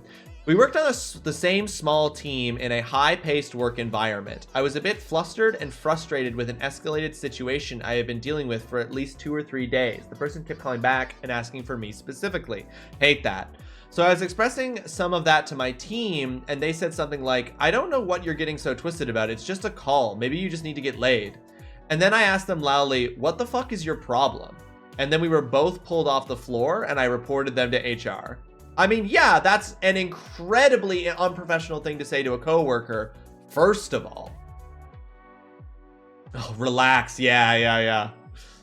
I'm not one of those people, but I'm not good with emotions. I'm not the kind of person you want to cry around. I will be super awkward. I mean, I will try, but that's a struggle for me. That's totally fair, mama. Yeah, totally fair. Like, totally fair. Like, you don't have to be an expert at dealing with someone's emotions, but like these variations of just like, yeah, like the thing too is that like sometimes that is just an expression of that person being ill prepared or ill equipped to deal with the thing that they're being asked to deal with in terms of someone else's emotions. I can totally see that, can totally understand that. I think there's a difference though between being super awkward and trying, or struggling and trying, and just like straight up being dismissive, which I think are very different things. And like, you can tell the difference. Imagine Sheldon in the there, Pat. That's me. That's still better, mama. That's still so much better.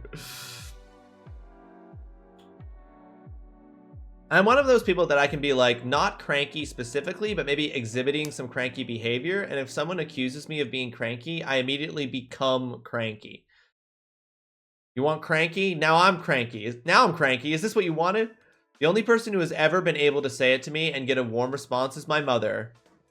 And that's, but right, but your mom has like angelic status.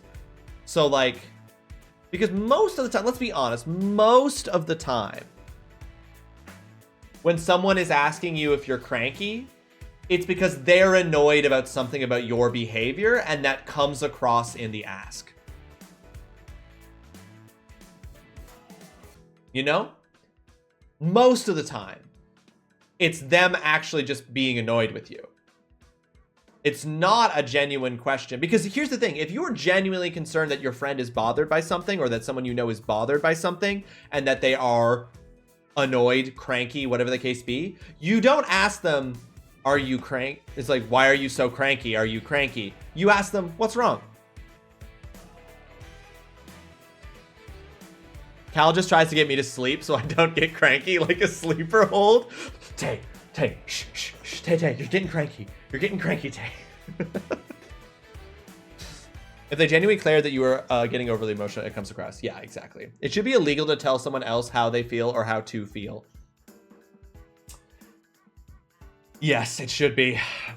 But the thing is, like, these are like, let's be clear on this pet peeve in particular, for example.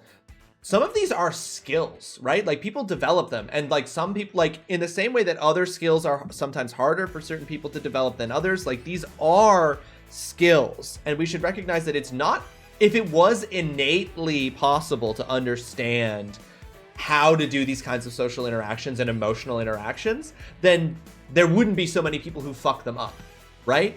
The part of it is that it isn't natural. Like, it isn't something innate. It is a skill. It's a skill you develop, and it's a skill you have to like practice, and that you have to be like have opportunities to develop that. And like the social and emotional deficit that you see from people is in examples just like this is because they've probably not had any kind of proper examples of that kind of emotional or social like behavior and skill set. They never had the chance to develop it safely, etc., etc. It's annoying as fuck. The pet peeve is real. The consequences are real. It's a skill. And like all like skills need to be taught and learned and developed. My 7-year-old has the hanger. When she flies off the rails, we basically have to do damage control and put food in front. Oh, the hanger. Yes. Yes, yeah, that is the correct way. And I know that's just what my mom means. To be fair, most of the time she does ask, you okay, or what's wrong? Yeah, exactly. I'm very irritable when I don't get enough sleep. I get hangry. In my late 20s, early 30s, I have developed a serious case of hanger. If I don't eat food, I get really irritable, and I don't like it about myself, and it just means that I have to be conscious about eating, which is why I take a stream break and go get a snack in the middle of stream, because it's very important, because that hanger also comes with a headache. If I don't eat every like 4 hours, I get a headache, and I get hangry, and I become very irritable, and I don't like it. He doesn't call me out for being cranky, though. He just deals. If I'm staying up late, he does go, "You should sleep." When I say no, he's like, "Will you be cranky tomorrow then?" And I have to self-reflect.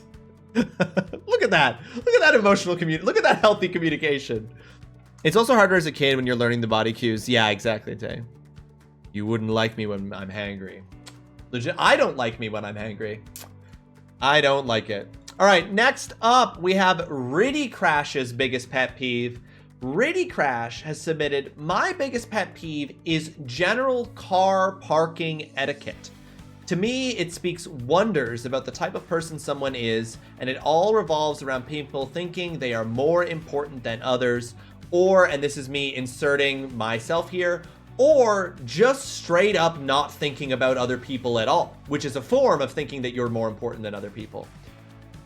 Taking up multiple spaces? Dick. Parking in a disabled or parent space when it doesn't apply to you? Dick. Not putting your cart back in the bay? This one is very grocery store specific. I love that. Dick. These are a few examples, but like leaving a cart in the parking spot is so douchey. These are a few examples. I understand there can be extenuating circumstances, and that's fine, but otherwise, dick. I agree. You have a story about the parent parking space? Go for it, Holly. It's true. I hate like people who have giant cars. Ivory, welcome to the stream. I hope you're having yourself a fantastic Tuesday. Thank you so much for joining us. My specific pet peeve within this pet peeve related to parking that Riddy's bringing up, because I agree with this pet peeve so much, is when people are driving like huge vehicles. Like when people have like really big SUVs, really big vans, really big trucks, and they park like assholes. Where it's like, listen, you have a very large vehicle. I understand that that means that it's harder in some ways to park it. That is your fucking responsibility. So like when really big vehicles will park where there's this huge space on one side of the parking spot where the driver gets out, and then the car is like right up onto or slightly on the line of the space next to it, making it incredibly difficult for everyone to pull in. I hate that so much. The multiple spaces doesn't bother me in an empty lot, but in a full lot, I get upset. Sure, in an empty lot, whatever, if it's not affecting you, but the second it's affecting other people, the second it's affecting other people. Not pulling all the way into a parking spot so your car's blocking vision. Yep. People who buy giant cars buy those cars because they get off on being in the way. They do it on purpose. Sometimes it's a practical need for your job. Sometimes it's a practical need for your responsibilities as in your family or in a community. Sure, I can accept that. It takes... I'm just saying, part of that responsibility is parking it properly. Pulling all the way in when you have a small car? She told me it was average. My sister was using them because she had recently given birth, and you can use them if you're a recent mother. She parked, took my nephew in the store, and when she came back, there was a huge SUV parked so close to the driver's side of her car, also where my nephew's car seat was set up, and she literally could not get into her car from that side, so she had to crawl through her back seat to put my nephew in his car seat, and then over the middle console to get into the driver's seat. Yeah, that's such... Ooh, that's a pet peeve for fucking sure. She left a nasty note on their windshield because they were not there for her to yell at. Well, yeah. My ex who had a really big truck used to say, let people hit me, they'll do more damage to their car. Is this the same ex, Tay, who said that straight men are the most oppressed people in the world?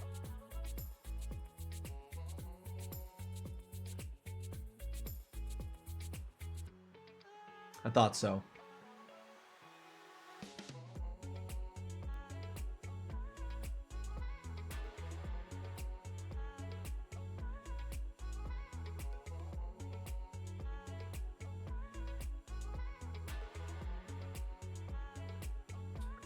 If you just...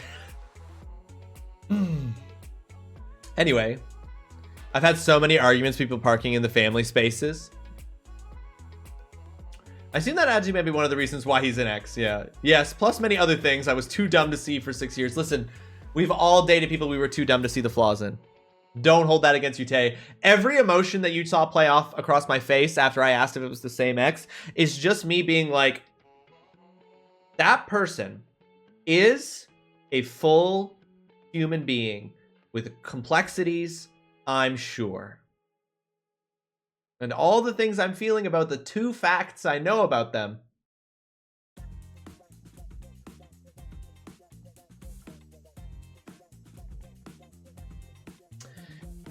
I've only really had one ex. I've dated others in a relationship. It was him for too long. It doesn't have practical implications because there are plenty of other spots, but at work, there's a Lexus SUV that's always parked about a foot into the space in front of them. But they don't need to be doing that. Family spaces aren't really in the States. At least they're not regularly present. I first realizing they were a thing when I came to Canada. I don't even think I've ever really seen a family space. I don't think I would know what it was upon seeing it, but I will say that I wouldn't park in a space that was labeled in any way as something that I'm not. They're the pink ones. Yes. Which tells you, because I'm just like, right, whatever that is, I would know if I was it, you know? The ones I've seen had a picture of a family or a pregnant woman. Cis het white male parking when? Pretty sure that's every other parking spot. We actually have more. We actually have more parking spots than most people. Anyway, incredible pet peeve, Riddy. Great submission there. Next up, last but not least, our final biggest pet peeve submission comes from the divinity of Ivory. Ivory submitted, my biggest pet peeve is when I go to the grocery store and find items in spots where they don't belong. I'll be browsing the cereal aisle and all of a sudden, boom, a head of freaking lettuce? It pisses me off when people don't put shit back where it came from and just leave it in a random spot instead of taking it back or just giving it to the cashier. Or when they get to the checkouts and decide they don't want something, they'll shove it on top of the shelves by the belt, and now there's lettuce sitting on top of the gum.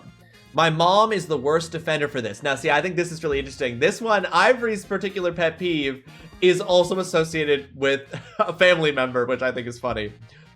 See also people putting their literal trash on the shelves instead of holding on to it to throw it out later. Now we got someone's cold ass coffee next to the beans? I love Ivory's description of this pet peeve, really living in the peevery, you know?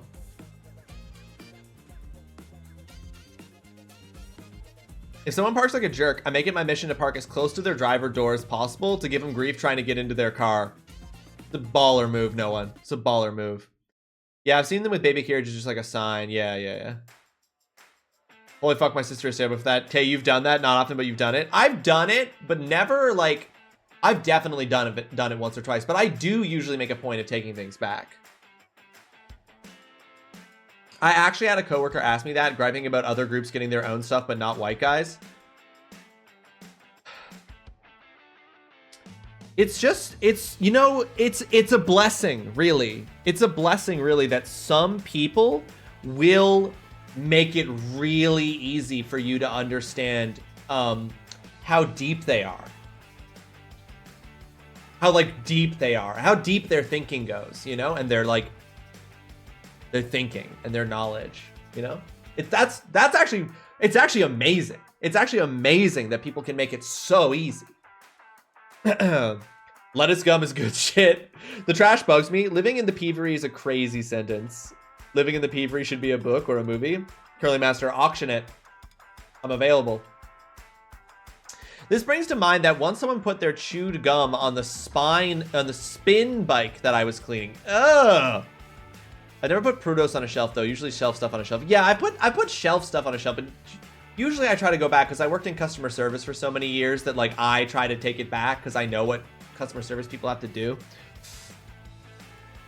Oh, for sure. I look the way that I do, and I'm a truck driver. I have heard some wild shit because they assume I'm on their side. Nimor and Moon Knight both solo ulted me at the same time. Which one of them got the kill, Ramosh?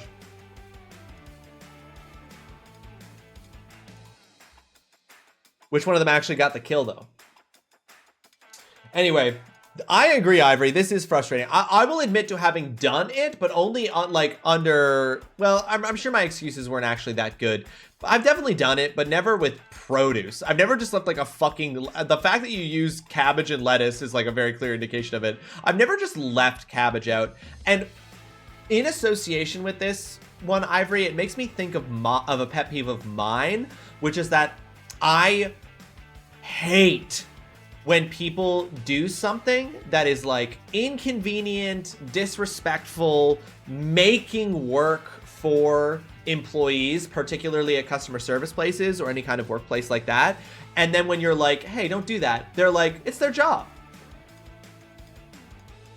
It's like, fuck you. Fuck you. You don't have to make their job harder. You don't have to make work for them. Thank you very much. They are working. To me, it's just such a like indication of just like a clear baseline disrespect for customer service employees when people do that. Like, yeah, like the trash example, like leaving your coffee just like on a shelf somewhere. It's like, hey, don't leave that there. It's like, no, the employees will pick it up. It's like, they're not your fucking staff. They're not your fucking maid service. Clean up after yourself. You're an adult. I'm the kind of person that folds the shirt back up and puts it back in the pile when looking at the clothing stores. Hell yeah, Holly. I had someone ask, do people typically bring their bowling shoes back up to the desk? And I'm just like, yeah, we appreciate it. What do you mean do people bring them up? What's wrong with those 3% of people, Tay? What's their issue?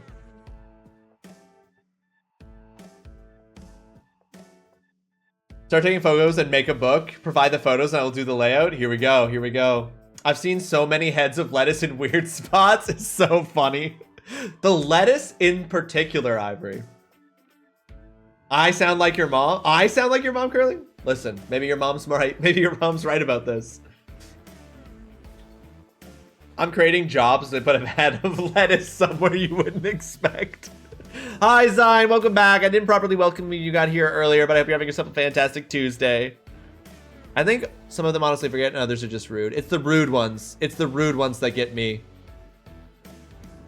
Me and my kids sort our table before we go and tip the waiter. How is it so hard to just be considerate? Because people ain't right. People ain't right, Bingo. People ain't fucking raised right. There's these things called VODs. You can go back and watch them whenever you like for the next 60 days. Oh, I know. Still bummed it took me so long to get here. Work has been working me today. Sorry to hear that, Zion. Sorry you're having a rough day. You watched my 9 Souls review yesterday? Thank you, Tay. Thank you for watching that. I appreciate it. I just beat Adamfall last night. So my Resident Evil 4 2023 review is up now on YouTube, and I will have a review for Adamfall up in the next week or so. I used to get so frustrated when workers would wander by and say, oh, here's X piles of meat. Canon. When people ain't right. It's true. Gord, thank you for adding that to the canon. People ain't right. People ain't fucking right. So you mean like people would come to the deli, buy meat, and then just leave it somewhere, and so employees would bring it back, and you're just like, cool, that goes in the garbage. The worst was people leaving their cups and popcorn bins in the theater. It makes it so much. Oh yeah, that's so disrespectful. Just fucking grab it and take it with you. Never forget, folks, porn has ruined casual BBL usage.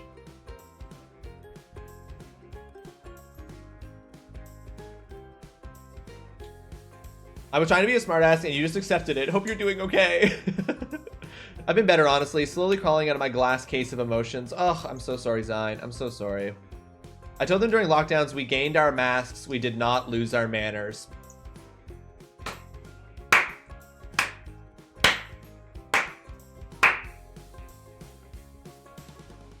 Hundreds of dollars a project a week, honestly. Ugh.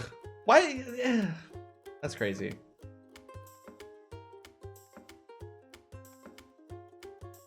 Food waste at restaurants disgust me. Why do people not want to take leftovers home? Someone left half the pizza the other day. Half a pizza is crazy. Pizza is great leftover. Half a pizza is crazy. All right. Well, that is all of the pet peeves that have been submitted. So I'm going to give my pet peeve. I'm going to give one of my biggest pet peeves. And then we will go through and give grades for all of these. Folks, one of my biggest pet peeves is people With my penis. They don't use it right, okay? They don't know and they don't listen, all right? And that's why I'm marrying TrulyRawesome, because she listens, she understands. My biggest pet peeve is when people don't submit for the assignment. Fuck off. No.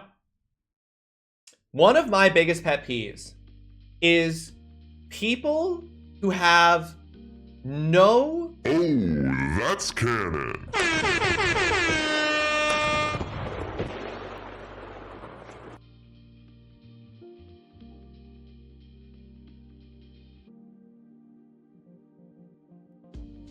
One of my biggest pet peeves is when people have no spatial awareness out in public. People who have absolutely no fucking spatial awareness. So I'm talking people who are walking 3 or 4 abreast on a sidewalk and you are walking towards them and you and the people you're walking with have gotten into single file, but they still don't get out of your way until the last possible fucking second. And right up until the last second, you just want to barrel into them because it's just like, get the fuck out of the way. Like, you can see I'm approaching you, fucking move. So people who do that, every single person ever for all time who is shopping at a Costco, who is walking around with a cart, like they're a fucking psychopath, like cutting in front of people, like standing like fully fucking vertical or horizontal in an aisle, like fucking blocking your way through. People who step out of shops or are in aisles at the grocery store and are talking to their friends and they're talking with their back like to them and they have no idea what's going on around them. They apparently can't hear you walking or talking behind them, but they don't get out of your way. They just have absolutely zero spatial awareness. Someone who is looking at something on a shelf and then will take a step back as you're coming up like beside them so you almost run into them. All of that shit. Anyone who is walking, anyone who doesn't follow the like same sides as the road when walking through hallways in buildings. If you're in a hallway in a building and you should be on the right side of the hallway, don't be on the fucking left side of the hallway, and especially in a crowded, busy hallway, you're creating unnecessary confusion. Just fucking, if the hallway is packed and busy and people are moving, fucking form to the 2 sides that we have on the road.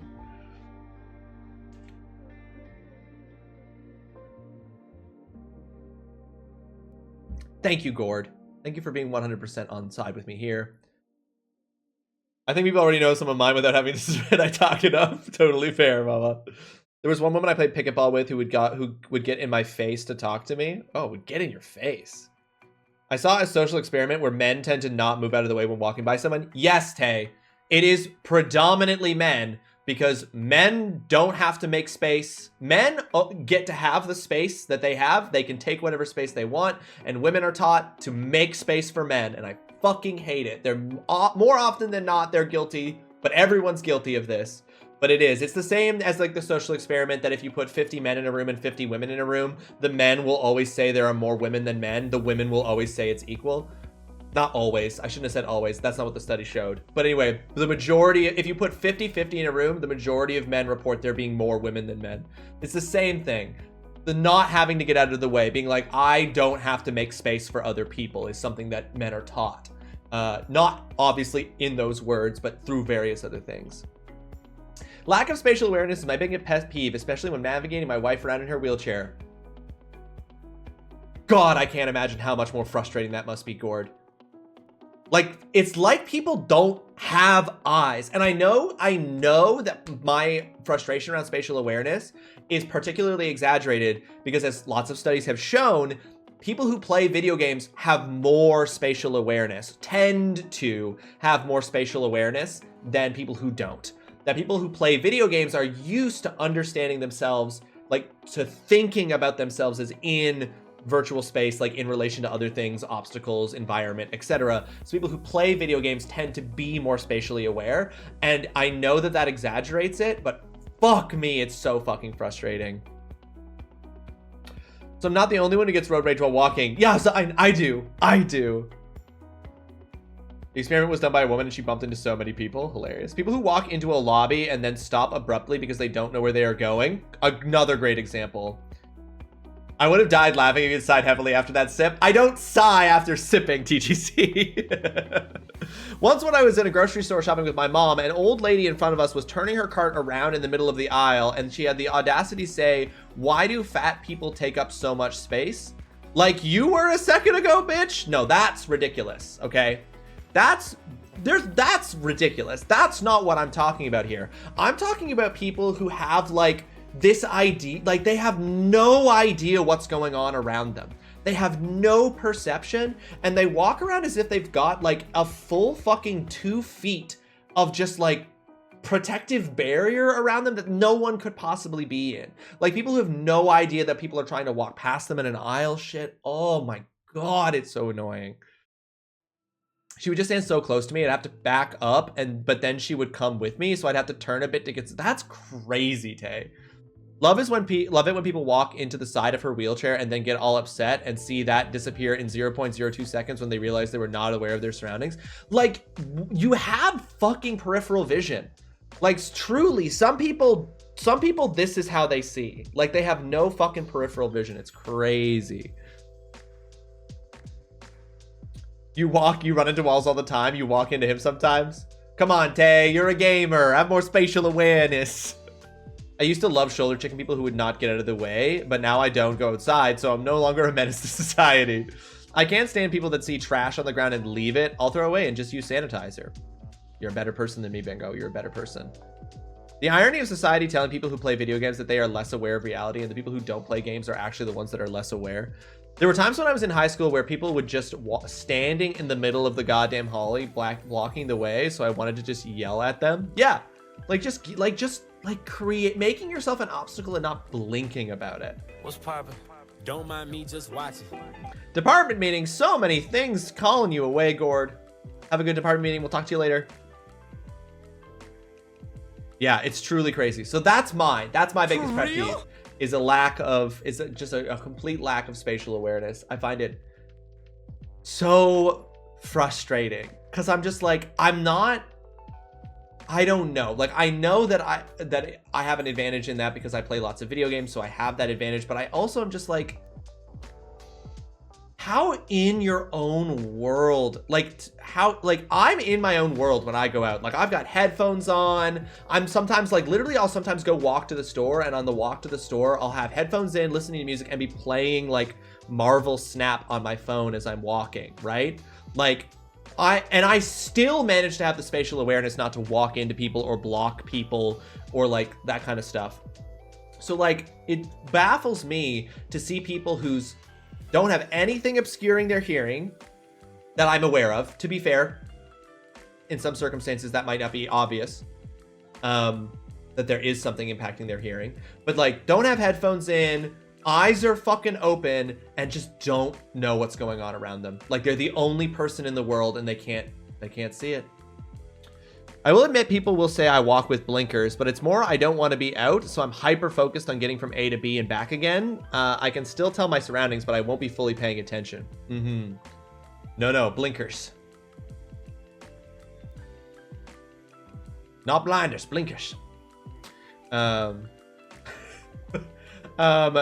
Yeah, it's crazy. Like, but that's the thing. Like, I think that there's a difference between like being focused and just being like, it's like it's like there are no people around you. I've come back to my PC 5 times since stream has started, and it's been this screen. Am I just that lucky, or have you not played yet? Too bad I have not played yet. We've been wrapping up the assignment for today. My high school had decent sized hallways, and there were also people that would just sit on the ground with their feet facing the hall. I so badly wanted to step on their feet. It is like an intrusive thought now. Like, when I'm like, I have been like, I probably am gonna actually walk into someone at some point because it's become this intrusive thought that I've let like take control a little bit. That if I've moved to leave room for people to walk past me on a sidewalk and they're not moving, I'm just like, let's see what happens. Like I've started playing chicken and it's probably a bad idea and it's probably gonna result in a bad situation for me at some point. But I'm just like, get the fuck out of the way. Like fucking, you can see me. Like get the fuck out of the way. No, I never do 2-bit. I never use the just chatting category. You body check the shit out of someone doing that? Ooh, I've experienced like second-hand catharsis knowing that, Cal. Just like, oops, guess you probably could have gotten out of the way. I have looked at a guy walking towards me and asked him out loud, what are you doing? I usually put Tay right to sleep. I like am usually I don't know. Like people will say, oh, I seen you the other day and you just walked past me. Like I just wouldn't have noticed it was you. Actually got my attention and may say, hey, yes, no, see, that's different, Mom. I've done that. I've like not noticed that somebody was in a car like honking at me because I've got headphones in or something. Like I've noticed that, but I like knew the car was there, you know? Tombstone is hilarious. All right, let's give out some grades here, folks. So Fromaginator gave us the pet peeve of answering a multiple choice question by not choosing one of the listed options. And for that, here, let me pause this music so we can have the sounds of these grades. And for that pet peeve, we're gonna give that a... Damn,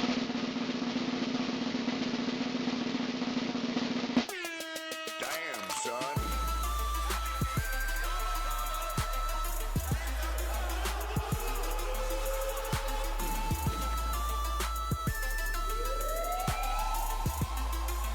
That would be so fucking funny, Fromaginator, if I had given that a yes. That is a Krieggasm for Fromaginator for that particular pet peeve. Incredible work.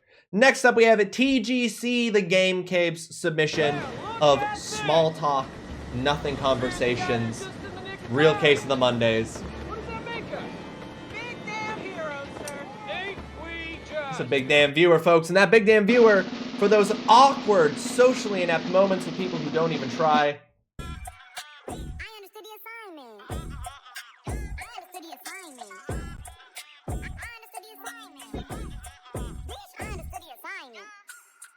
Congratulations on your poggers there, TGC. It hasn't ended. Your streak hasn't ended yet, but I'll let you know, TGC. That was a Krieggasm for a while. I'd given that a Krieggasm grade for a bit, but then I was thinking about the angle that we ended up talking about, not during, I had thought about this before, thinking about the angle we were talking about of the grander social ineptitude, and I was like, no. That's poggers. That's poggers.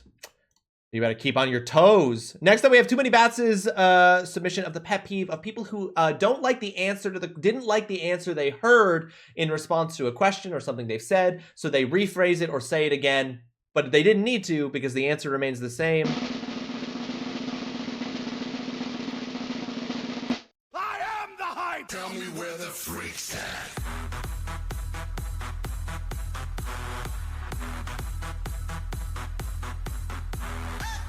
Congratulations, Too Many Bats, on your hype grade.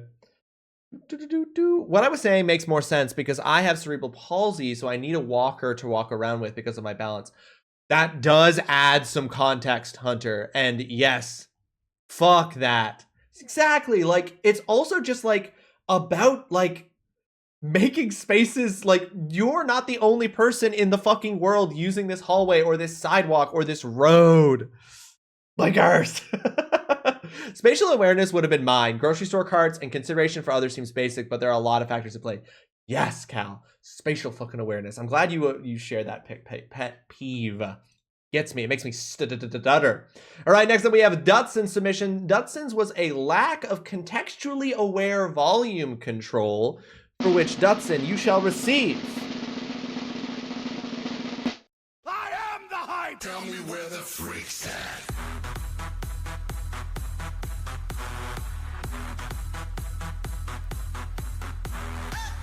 Congratulations on the hype grade there, Dutson, for those people who shout when they should whisper and whisper when they should shout. Next up was like, no one ever was his biggest pet peeve being people who use the phrase, it is what it is, as a kind of way of getting out of, as a kind of defeatist attitude when things actually are fully within their control and fully available for them to do something about. And for that, we will give a... I am the hype! Tell me where the freak's at.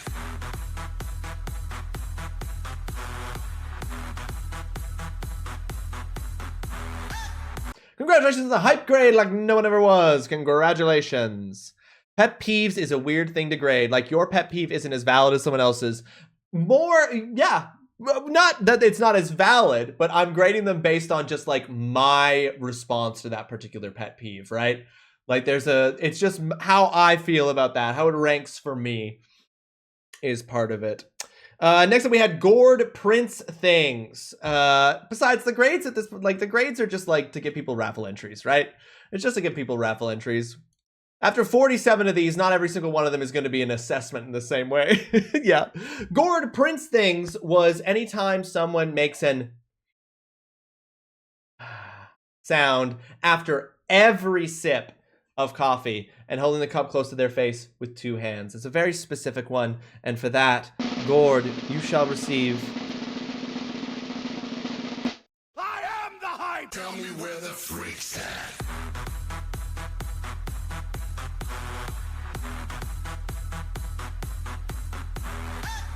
Hey, you being facetious. Congratulations on the hype grade there, Gourd. Listen, don't be facetious here. Don't be facetious. I can't face your facetiousness. Blinkers is an eyelids, like horse blinkers. They stop horses from being able to look sideways. Blinkers, also known as blinders, blinds, and winkers. There's more than one name for them. Oh, you mean blinders? I just finished my dailies and challenges if you're thinking about hopping on. Yeah, I was gonna say it's just different words for the same thing. I knew that. I was like, guys, it's just different words for different things. Or sorry, different words for the same thing. Anyway, next up we had Zeinstein's submission. Zeinstein's submission of people who don't turn on their blinkers when they are turning while driving is a very specific example of something I highly agree with.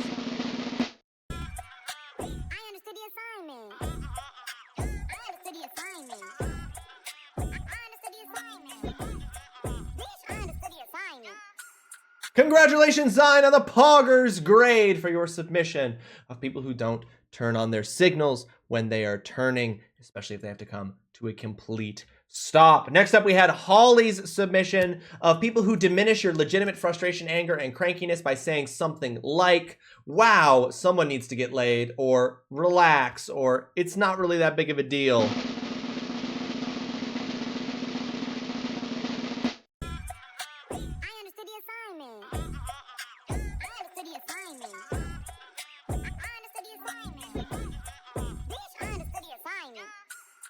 Congratulations, Holly, on a Poggers grade for that one, because believe me, I am absolutely tuned in. No, I meant winkers. I'll do MTGA dailies if you're ready. Another thing about me is due to the cerebral palsy, I have great upper body strength from lifting my body weight around most of my, because so you're fucking, listen, Hunter, those people don't want to fucking mess with you. Zine doesn't like when people don't turn on their blinders. Hilarious. Different word, same thing. Next up, we have a ready submission of people who park their cars like monsters.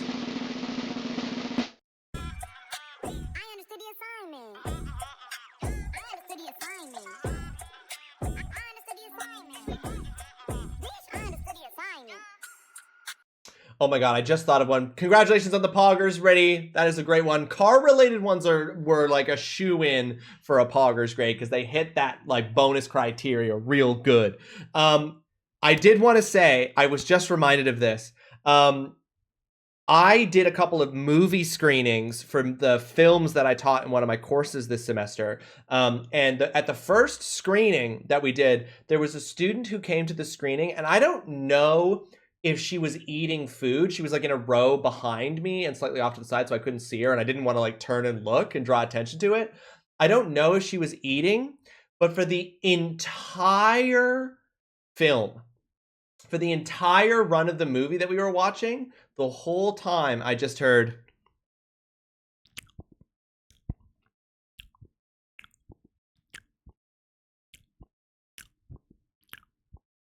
Which might not have been picked up by the mic, but the whole movie. Ready Crash, welcome to the stream. I hope you're having yourself a fantastic Tuesday. Congrats on that poggers you just got. Just stare at them next time. I couldn't do it. That's odd. It's crazy. Boss, I need you to fucking knock it off. Yeah, no, that's legit, Hunter, and that's what you should say. Instant fury, please God stop. They were slowly jorking. It is crazy. No one clipped that. That's not great. I was considering saying my pet peeve was narcissistic manipulators, but that seemed more like a general grievance rather than a pet peeve. But yeah, there's a distinction between a pet peeve and a grievance, right? Like it's usually something sort of small. Last but not least, we have the Divinity of Ivory submission of people who leave items in spots where they don't belong while shopping. Sheets, Daddy. Oh, we're gonna ruin them here with the last one because you know what we're gonna be seeing a little bit of here? Damn, son.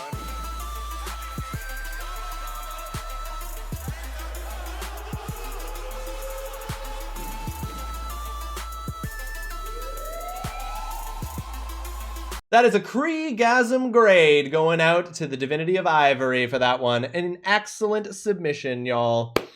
You did, go you. Really, you've got so many poggers, and yet, not yet do you have your own custom command on the channel because you haven't sent me any suggestions. General grievance. All right. That is it, folks. Those are all the submissions for the assignment number 47, your biggest pet peeve. Thank you so much for submitting all of those. As always, we get the fun of here seeing what the next assignment is going to be. So the next assignment, the whole time. Oh no! Why would you clip it?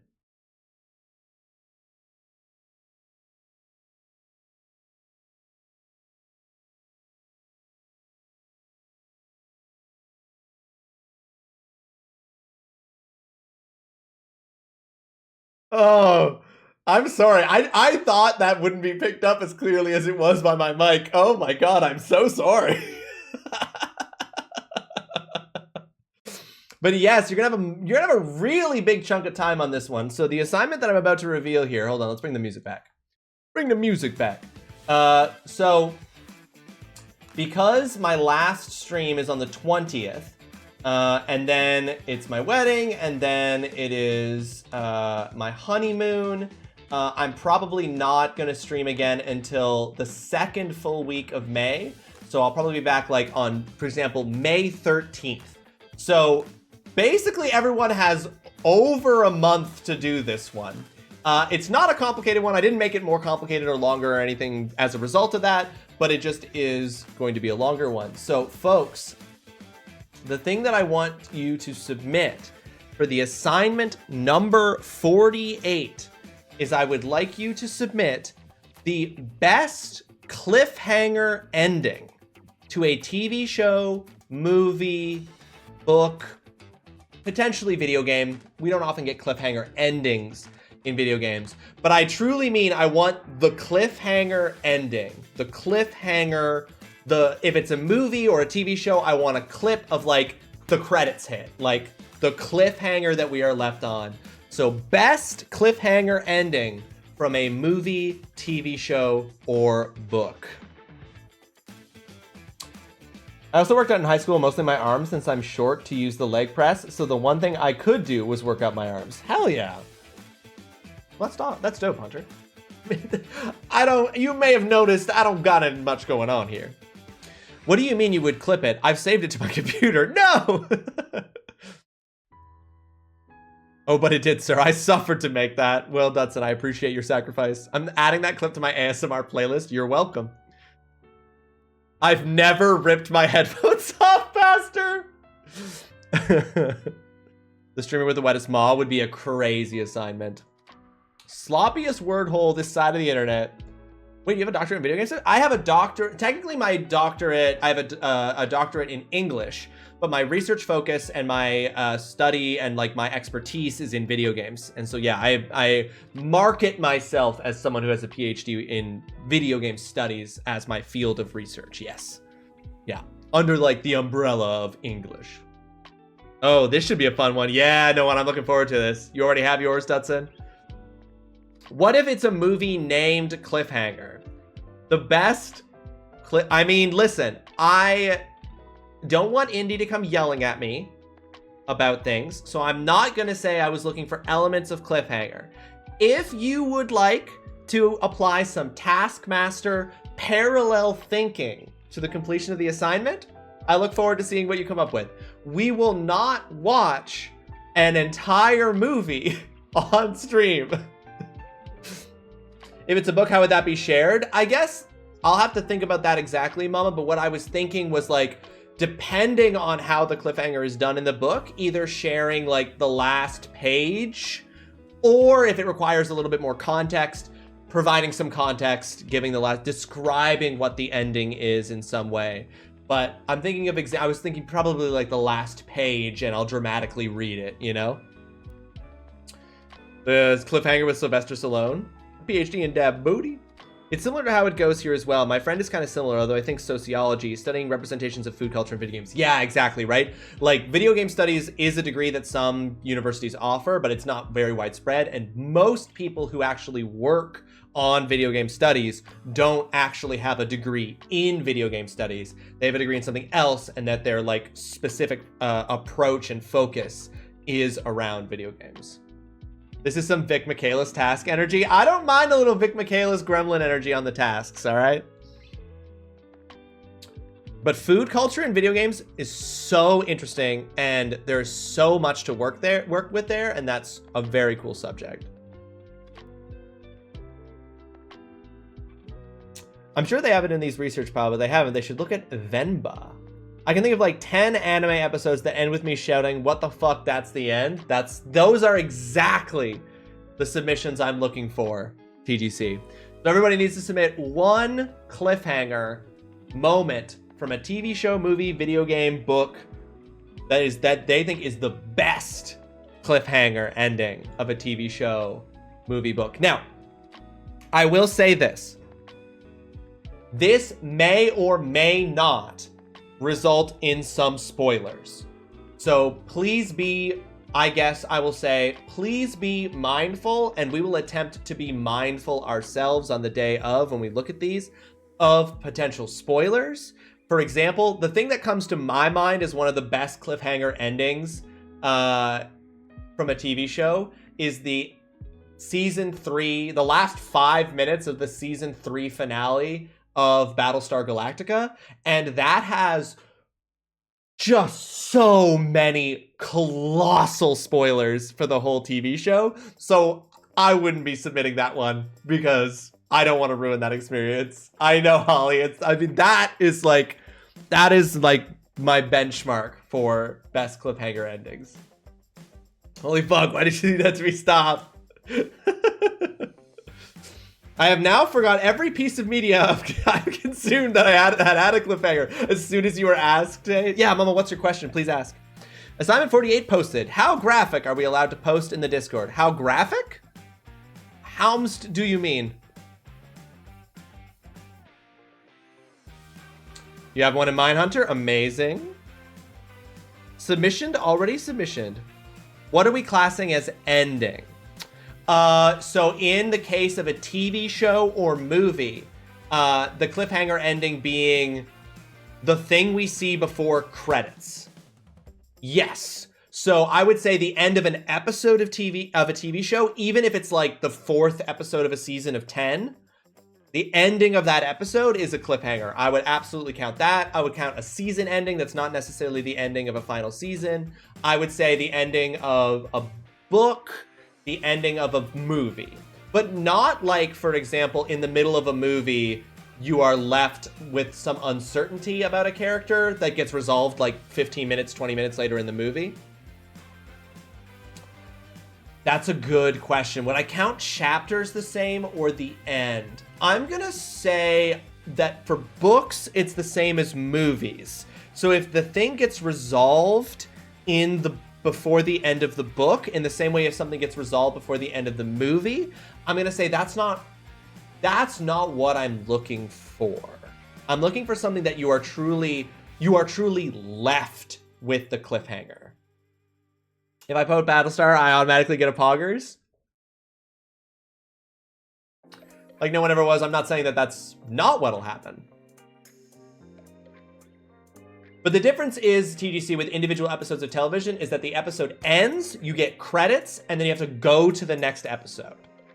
Right? And sometimes, like, if, for example, depending on the television show's release schedule, if it's released weekly, you're left with that for a week. So. Yours is the series finale that wasn't supposed to be the series finale. Those are some great ones, Dutson. Season 2 unaired finale of Jericho is another great one. So I've been waiting to say this for a bit. There's a new horror game out that I really, really want to make you play, but won't. It's called Huntsman, as in the spider. As in the spider. It's called Huntsman, as in the spider. Huntsman Spider. What the fuck is that? You have two in mind and both are video game endings? Not a lot of video games have cliffhanger endings, but some obviously do. So those would be very good. Look it up. I don't think I'm going to. Oh, that spider.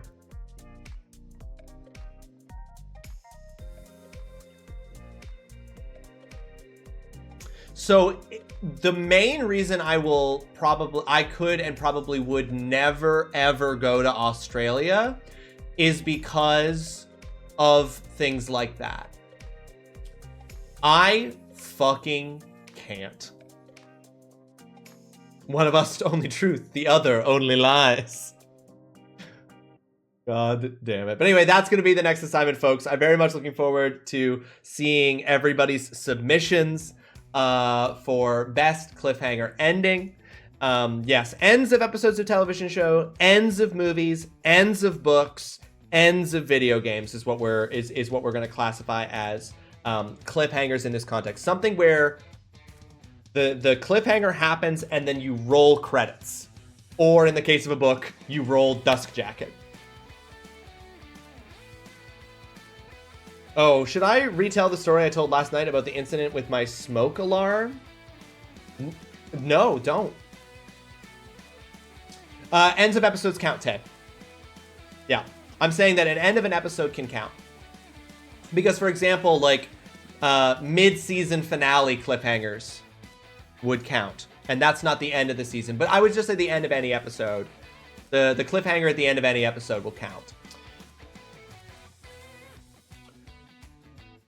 Yeah, it has to be, basically what I'm saying for cliffhangers is it should be the end of whatever complete form that story takes. So in the case of an episode is a complete form. Is it strange that a book automatically came to my head and it's not even one I liked? The book in general, the cliffhanger was great? No, I mean, I've definitely watched shows, movies, read books where I didn't particularly like the book that much, but the cliffhanger ending was really good. So, you were considering the book that you just finished, Tay? No. Alrighty, folks. Well, that is the assignment number 47. You will all be earning your bonus raffle entries for this month's game giveaway as a result of that. You have plenty of time to put together these cliffhanger endings. Don't forget to get your daily raffles in addition to the raffle entries you got for your submissions for this. It is 1:30. I'm going to, in 3 minutes, there's going to be an ad break. I'm going to take my stream break. I'm going to go get myself a snack very quickly. I'm going to get myself some food, refresh my water, come back, and we will actually play Harvestella, the game, the category of which we have been in this entire time. But very quickly, before I do all of that, I do want to address some things in the schedule below me that I was going to talk about earlier but got distracted from. First, There will not be a stream on Saturday this weekend. I have moved the stream from Saturday at 1 p.m. to Sunday at 1 p.m. instead. On Saturday, I'm going to an event that is happening at the same time as the stream, and so I wanted to free up my Saturday to be able to attend that. So instead, we are going to be streaming Monster Hunter Wilds with Jasper, and maybe Adam will be joining us on Sunday starting at 1 p.m. instead. Then I will be streaming on the very next day on Monday at 11 a.m. instead of on Tuesday, because on Tuesday, April 15th, TrulyRawesome is defending her dissertation and getting her doctorate, becoming a doctor, so I'm going to be attending that. Then on Thursday, for my last weekday stream before I go on my break for my wedding and my honeymoon, I'm actually going to be doing Crowd Control Fallout 4. Now, I am going to be going through crowd control, and I'm going to be adjusting, fully removing a bunch of the redeems. Not the Feral Ghoul one. That will still be there. Sig Crisis, welcome to the stream. I hope you're having yourself a fantastic Tuesday. Thanks for joining us. But I will be adjusting and removing some of the ones that make things slightly unfair. Like, for example, I want to remove the things that, like, if people try to give me stuff to help, like give me a stronger gun, I don't want someone to then be able to just immediately take that away. Not because I don't want them to be able to take that away from me, but because I think that that probably feels bad for somebody who like used their crowd control points or possibly even money to give me something and then to have it become like basically like immediately taken away. So I'm going to be making some adjustments to the crowd control stuff, but we will be doing Crowd Control Fallout 4, which I owe you guys as one of the rewards for hitting our goals for the American Heart Association at the beginning of February. We'll be doing that. And then the last stream that we do before I am gone for my wedding and for my honeymoon will be Helldivers 2, Helldipers 2 with Cal, Fred, and Jurg on 420. Very much looking forward to that. That'll be a big final stream before the break. And then I won't be back until sometime in May. So that is the schedule. I'm sorry that it's all mixed up. I'm sorry that we've got Sundays and Mondays and Sundays here happening. But April is crazy with the wedding coming up and the dissertation defense for Megan and finishing out all the courses and stuff. So that is what's happening. I'm about to hop on a call, so it'll be working lurking for me. Thanks for the lurk, Sin. I appreciate it very, very much. I hope your work call goes well. We're about to hit an ad break here in about 20 seconds. I invite you to take this opportunity while I take a break to check in with yourselves. Do you need a snack? Do you need water? Have you been drinking enough water today? Do you need to stretch? Whatever the case might be, check in with yourself. Take care of yourself. And I will be back very soon. While I'm gone, please enjoy these clips from previous streams where I was a success, a failure, or at the very least, I hope, entertaining. Be back shortly. It's fine. I'm gonna nail this. Only excellence. Watch. Come on! Damn it. Faster! Faster! Okay, only excellence from now on. Watch. Damn it. Only excellence. Only excellence. Only excellence. Only excellence from now on. Watch. Only excellence. Nailed it. Absolutely perfect display of excellence. Listen, if that option came up, we would have done the same thing we've done for every class change, which is that we would have put it to a vote by the community. And if the community had tied and I had to choose between that and the other option, because I looked at what the outfit was for the other option, I would do what I've done every time, which is that when the vote is split, I make my choice based on the fashion. So we would have ended up with Magus. I ain't ashamed. It's how I feel. With my penis.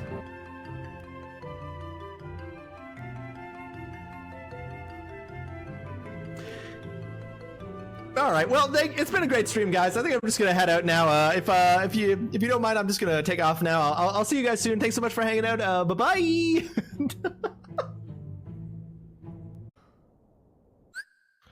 So if I'm understanding what like the games have like revealed over time, does Sora currently have the mark, like the recusant sigil on his ass? See, apparently yes, but yeah. But as you brought up before, I'm led to believe that Recusant sigil on his Dream Drop Distance outfit must have been special in the sense that they put it there. I don't know, right? They must put be, it like, there a magic somehow effect. at the moment that they like intervened in their like mastery exam. Yeah. Like, Right. So he doesn't like that is not like Organization 13 is not currently tracking that ass. No, apparently. Okay. How's she gonna get back to her son if she doesn't have a...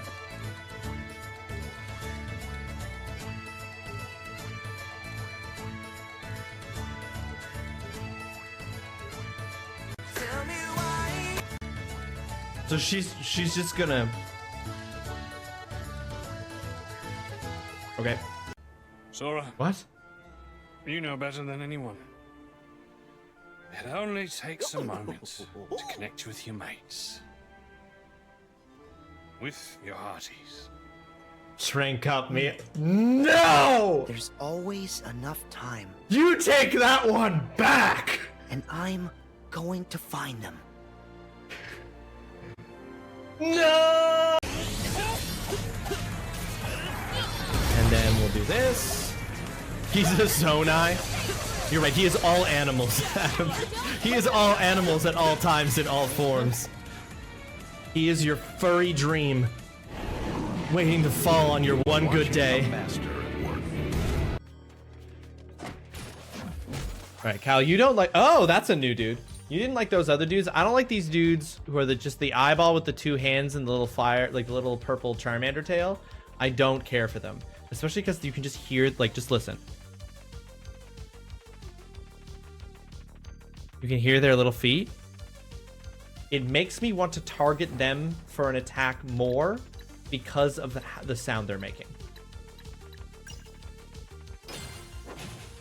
And I don't know if that's by design, but if it is by design, that's very clever. Flesh Shield. Not Skin Shield, folks. Flesh Shield. It's an important distinction. You have to feel the connection to the sword in your heart. Feel the connection to the sword in your heart. With my penis. No, they specifically said with the heart, not with the penis. You don't have to feel the connection to the sword with your penis. No, the only hero drink chocobo that I have is Roar Organic Water. Mango clementine flavored. I see you drinking that all the time. I'm not even kidding. Like, I'll look directly in here. I'll look directly into the camera and I'll say this shit. Roar? Hit me up. Hit me up. I'll, like, for a sponsorship deal, I'll do it. Like, I'm fucking addicted. Like, where do you even get it? Like the grocery store? Just get this at Shoppers. Like, oh wow. Megan got me one for the first time when I was sick with COVID, and like, changed my world. Changed my world. I'm a Roar simp. I will gladly advertise for Roar. Hit me up.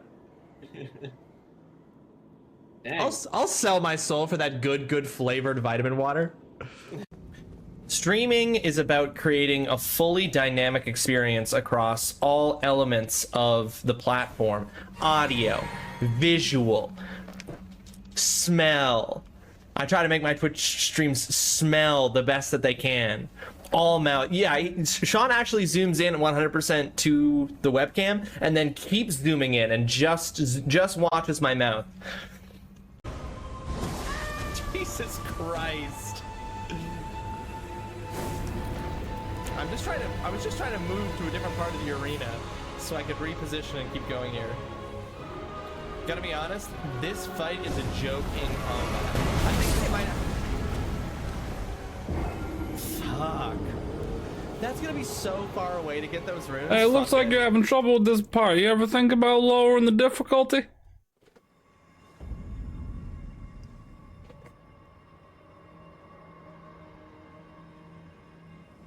No.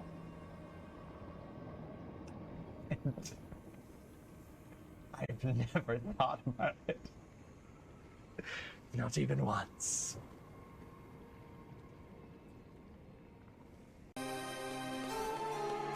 Oh shit! Oh, that doesn't seem good. Hey, yo, girl. Ah!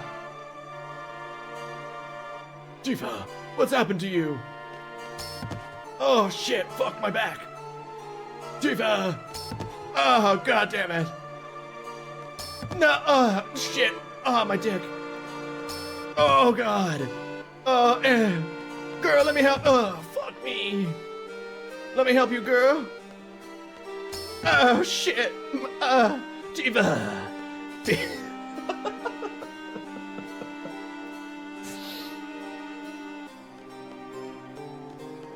I'm assuming this is Ultimisia.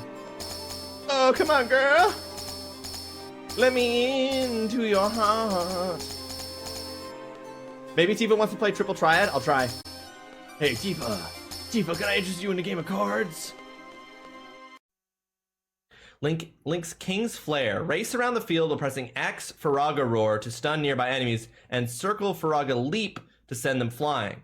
Top it off by pressing triangle to set the whole area ablaze. You remember in The Lion King when Simba had control of fire? Remember when Simba was a fucking firebender in The Lion King? Super important part of the plot of that movie, which is why it makes super sense that his Link would do that. What a strange... Oh! So going to each of the...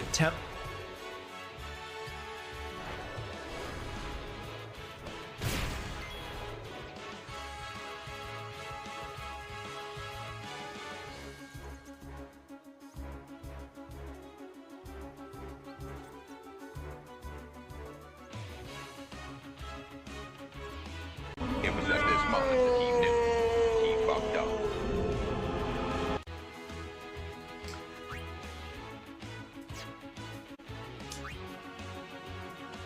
This boy seems a bit hard. This boy seems a bit hard. Chat, do you think we're gonna get through stream today? Here, Pico's still there. We're gonna still have Pico. Oh, interesting placement of that.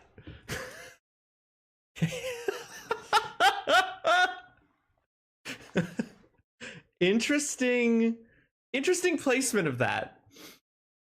This is preferable, right? Like, chat, like, you'd prefer this? If this was it's just my body doing all the things, like doing all the actions, but it's Pico, it's just Pico's face? This the door as well? Okay. Hey, whoa, hey, oh, hey, slow down!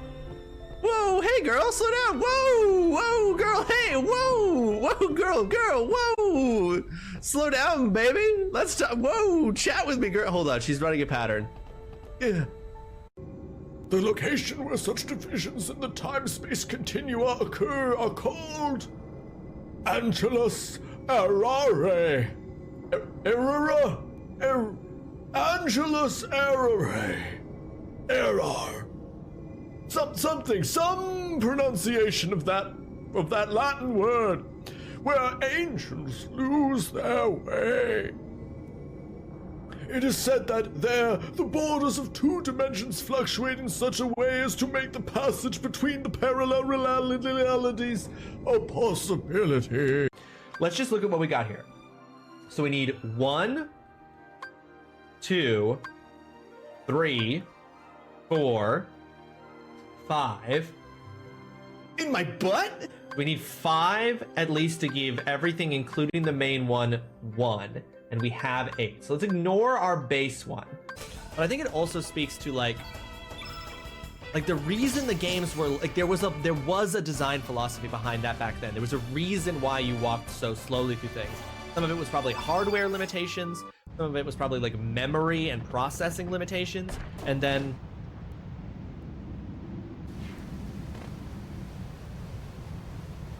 It was at this moment that he knew he fucked up. And then some of it is maybe just like that they wanted you to walk through these environments slowly. God, I just don't believe in anything. Is your arm getting tired? Do Little. you have a question? Are you upholding your scout's honor? Nope. Hi, folks. Welcome back. Time for Harvestella. Hope you had a good break. Oh my god, I'm getting so much audio.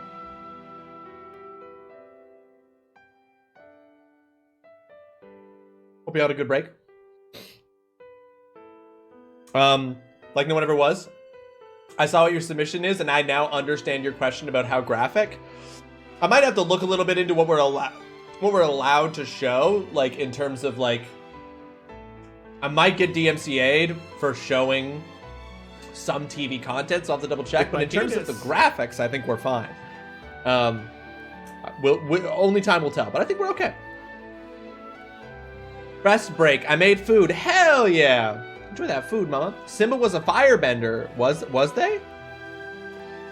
Simba would be. I think Simba would be a firebender, if anything. Cannot help but notice you're not commenting on my spider story, Mr. Streamer. That's because, Mr. Dutson, I'm good. Only here for Braca? It's all Braca today. It's all Braca, and I'm gonna give him a totally respectful, not Maritimer accent. You didn't like me giving him the Maritimer accent, so I'll save this there accent there for somebody else there. Bye. Before we jump in, I did want to update people on this. I have made 2 adjustments to the schedule, using my March and April powers to adjust the schedule. We will still be playing Skyward Sword next. That will still be the next game we play.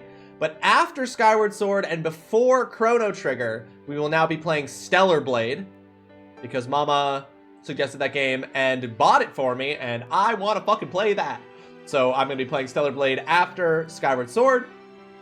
Then, yes, figured it out, got it, all good there.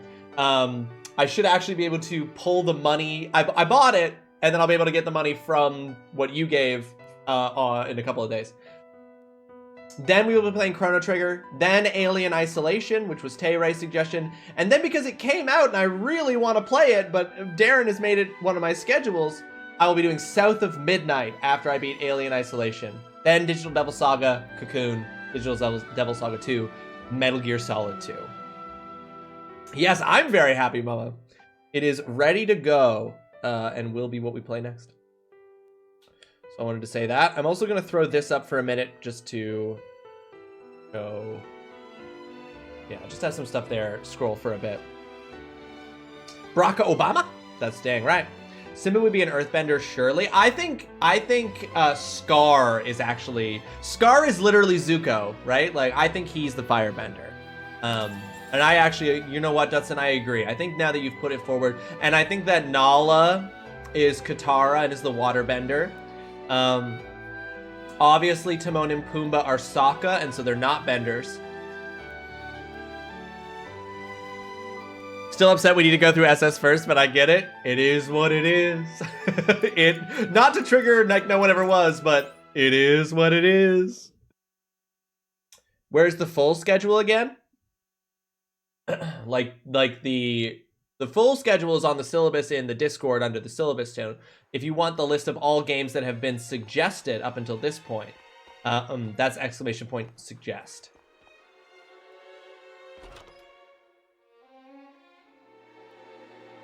Now, I am going to really quickly check something because...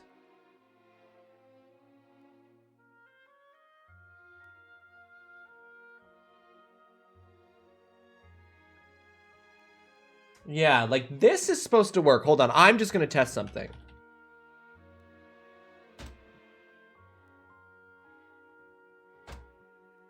Okay, yeah, there, that works. Exclamation point punishment works to bring up the outstanding punishments. Now, I thought... Did I not also have one for the schedule? No, I didn't make one for the schedule.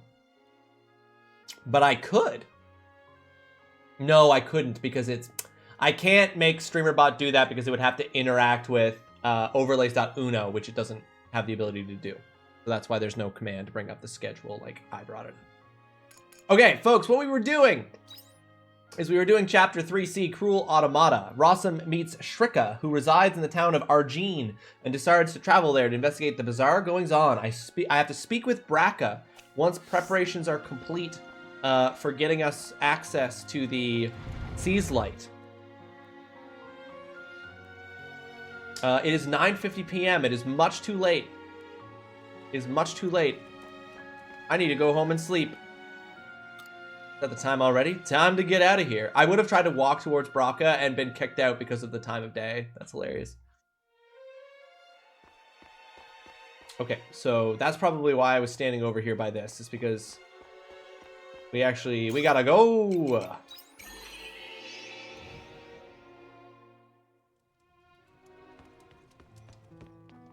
Sleep isn't important though. Braca is. Don't worry. We need to sleep so that we can be on our best behavior for Braca, mama.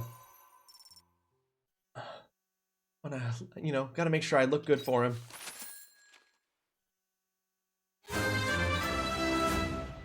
We also just leveled up. Okay, hear me out. Get the StreamerBot Stream Deck plugin, and then get the Overlays Uno Stream Deck plugin. That is what I'm using.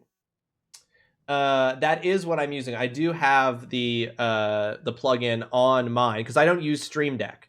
I use a different product. But I do have the Uno.overlays. That's how I'm able to make the overlays run. But there's no integration currently with StreamerBot that would let me do anything there. There's a commotion with someone outside.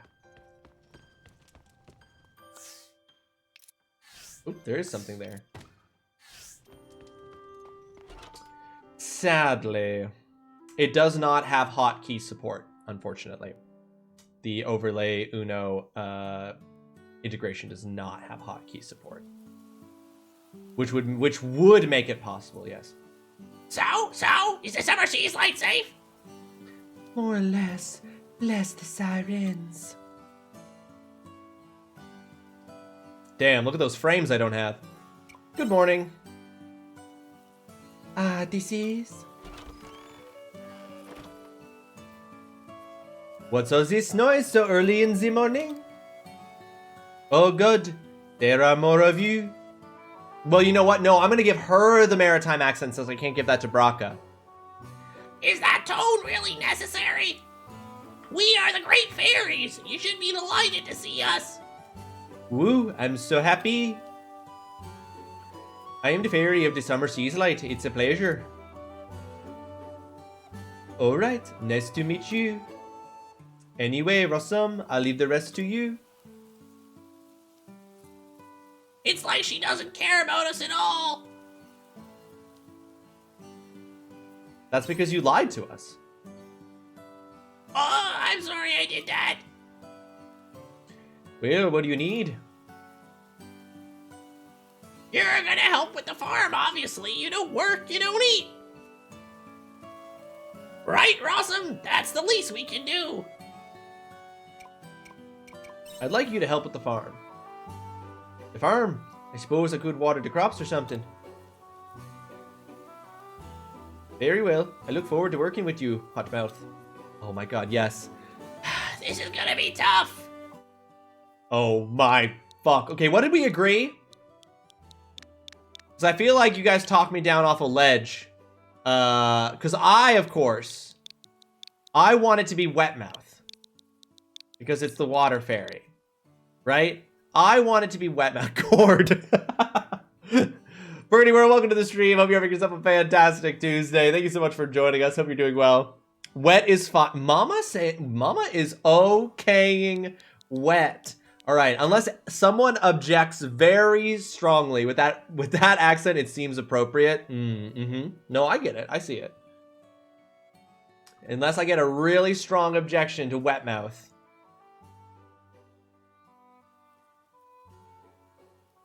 Anything but moist. If those are the only criteria I need, mama. A new wet mouth order has been added. Immediate regret.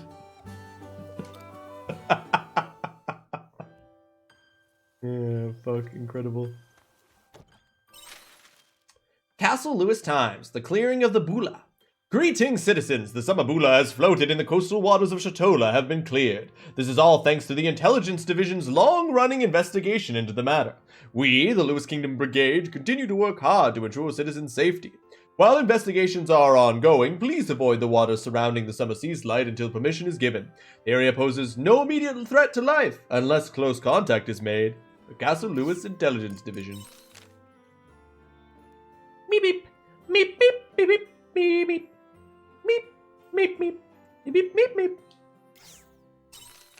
I feel we got off on the wrong foot when we first met, so I'm sending this letter to thank you for all of your help with Lorelei, and also to offer an update in the world of your favorite legendary inventor. I will be holding a presentation and would love for you to participate. I promise you won't be disappointed, so please stop by the atelier. I look forward to seeing you. Okay, did that open up? Yeah! Okay, we've got relationship quests now with both Emo and Hein that we can pursue, which is excellent. Those we are still doing. We are no longer bothering to do any more side quests unless they are character side quests. Bursting to be harvested.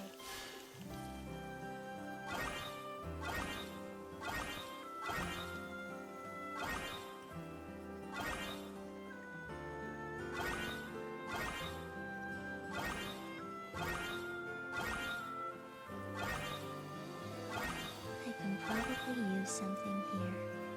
Oh, is that the water? Is that Wetmouth's voice?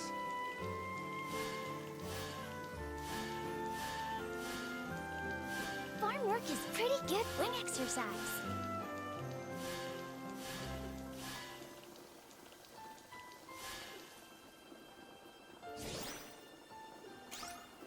It's a real shame Overlay Unos doesn't have an exposed API. Yeah, I think if they did, I think that there would exist something that we could work with, but sadly it is not the case.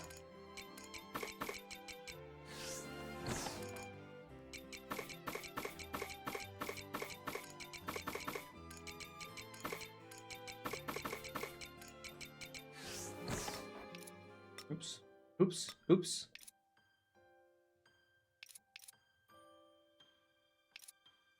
Okay, seeds for the summer. Okay, we've got carrots. We can do garlic, so let's do that. Paprika, let's do that. Waterside. Spring.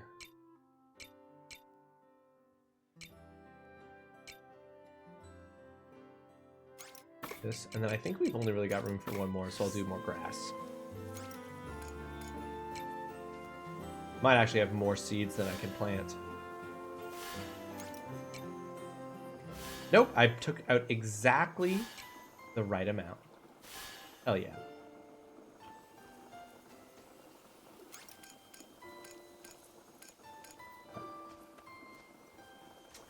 I'm playing the new set on Magic the Gathering Arena and absolutely hate how homogenous the meta is already. Literally, the set came out hours ago and I faced the same deck 3 out of 3 times. Yeah, I mean, what I thought was crazy about this is that on the very first day of the pre-release event, one of the commander decks for this new set was already $120.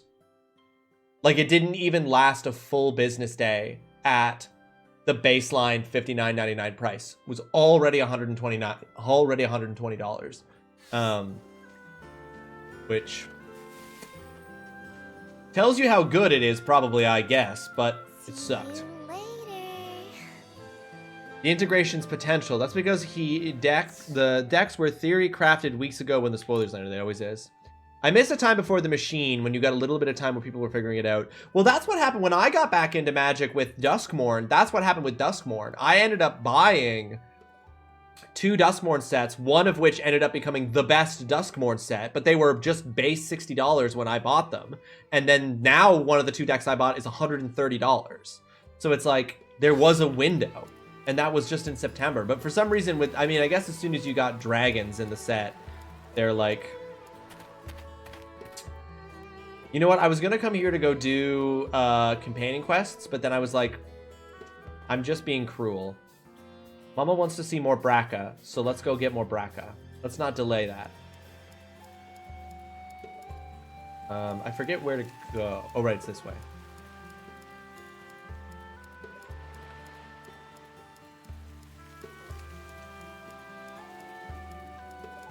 I mean, yeah. They win when that happens, right? So.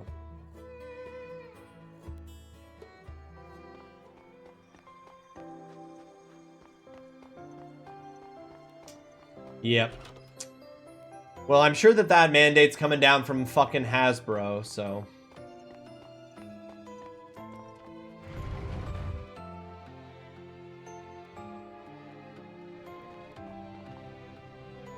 Ready to go?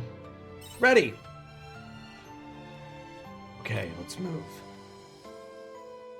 You reminded me, I need to learn my deck and the rules. I'm playing Magic tonight with some friends on Tabletop Simulator, and I'm going to try... We usually get in about 2 games, and I'm going to try out the 2 Tarkir Dragonstorm deck, commander decks that I want to pick up. I'm going to actually try them out to see if they're any good before I go and buy them. Wait, we're going right this second? Yep, the secret store runs pretty deep. There's a small underground passage that runs just above it. You live in a place like that? Why? Do you think that's weird?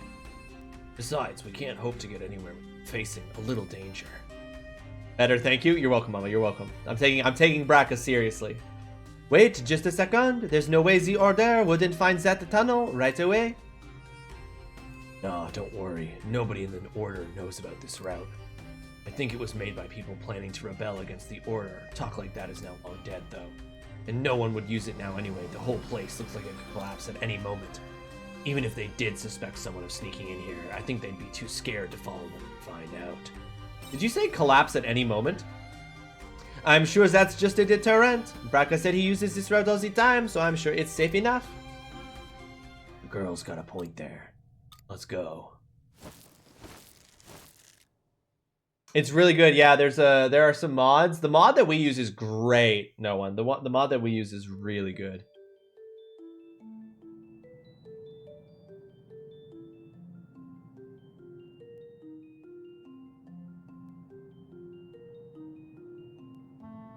Oh, is this our dungeon?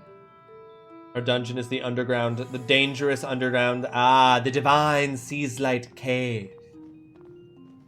This is our dungeon. We're here. That was easier than expected. That's because I'm always running around in here. A novice would be in for a world of hurt, though. A world of hurt? We can get to the Seaslight from here. You're right, Braca. I'm counting on you to fulfill what we paid you to do. What do you mean, we? If I remember right, it was your friend that paid me. Well, I was speaking on Rawoseme's behalf. But I wouldn't say something like that. Looks like they can speak on their own behalf.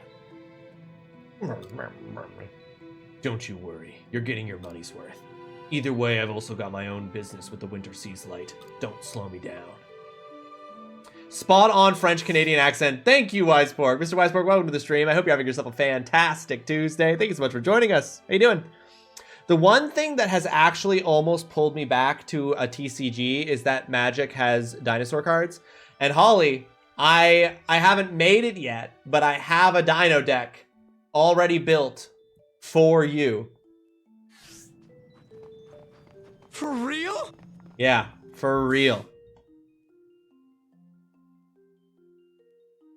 I haven't actually bought it yet. But we could play it in... Yeah, it would be possible for... I don't own it in real life, but in Tabletop Sim, you don't even need to own the cards. Like, when you're using Tabletop Simulator, you can just input a deck list that you've made on any number of websites that exist for making Magic decks. You just put it in, and then the cards are just in Tabletop Simulator for you to use.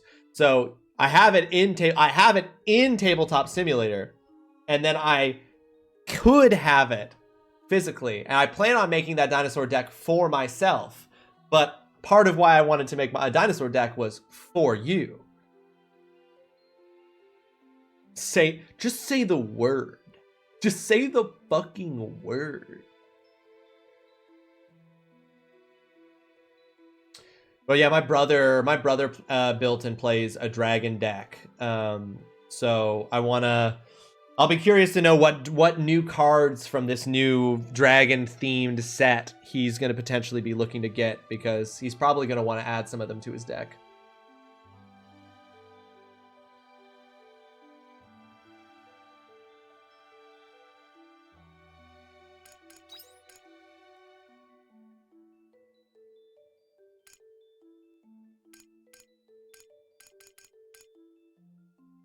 Whoa, whoa, he's a magic man, yeah. He's got magic hands. I don't know the song. I'm not doing the team. I don't know it, but I know it's a song, but I don't know it. I just sang my own interpretation. Super Emma, welcome to the stream. I hope you're having yourself a fantastic Tuesday. Lovely to see you. Lovely to see you. Hope you're doing well.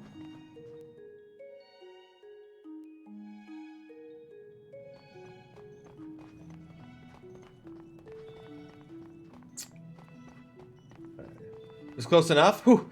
I made a guess. It was purely a guess. But I'll take it close enough.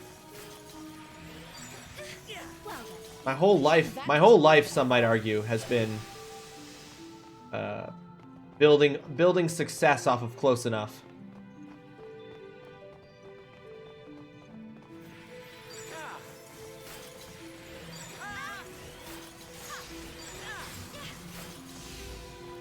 I got fucking debuffed by the Reynard.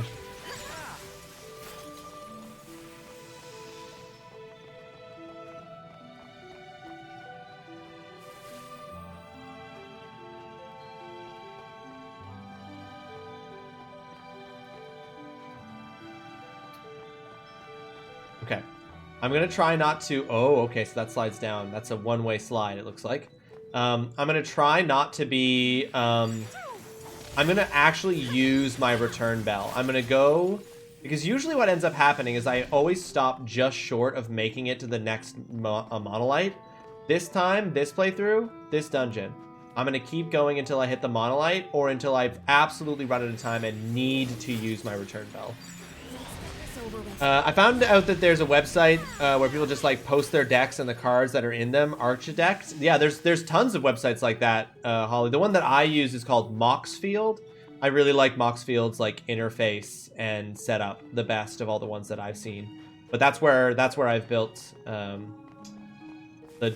Dino deck that I built for you.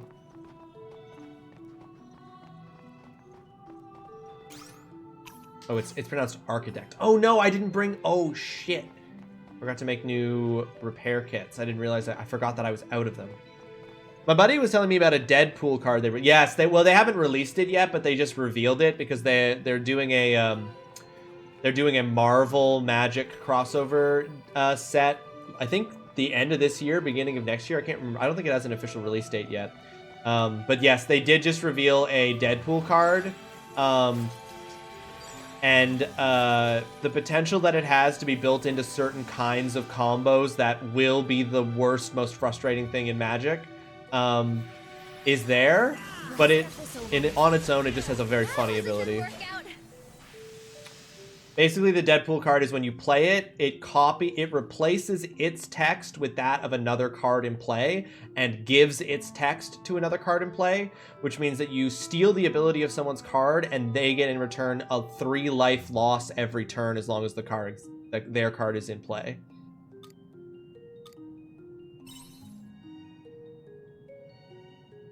Yeah, I mean, ever since they did their Lord of the Rings Universes Beyond crossover, like, Magic has been seeing huge success, like, in doing these, like, crossover sets. So they've got a bunch of them. That's why they're doing the Final Fantasy one in June.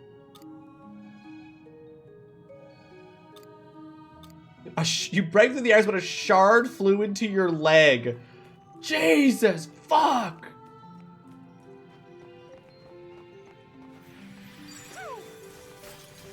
The SpongeBob cards are very funny. The Secret Lairs stuff is very funny.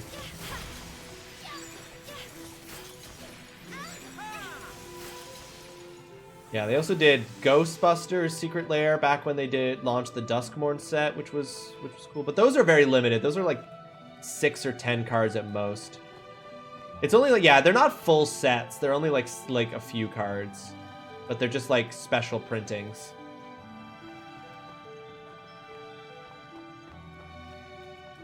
I still want to get the Iron Man card, but it's a bit spicy and pricey. Are those ones actually available? Like no one ever was? I know they revealed them, but I wasn't clear on if you could actually get them. Oh god, alright, I'm gonna slalom. Let's fucking go, yeah, baby.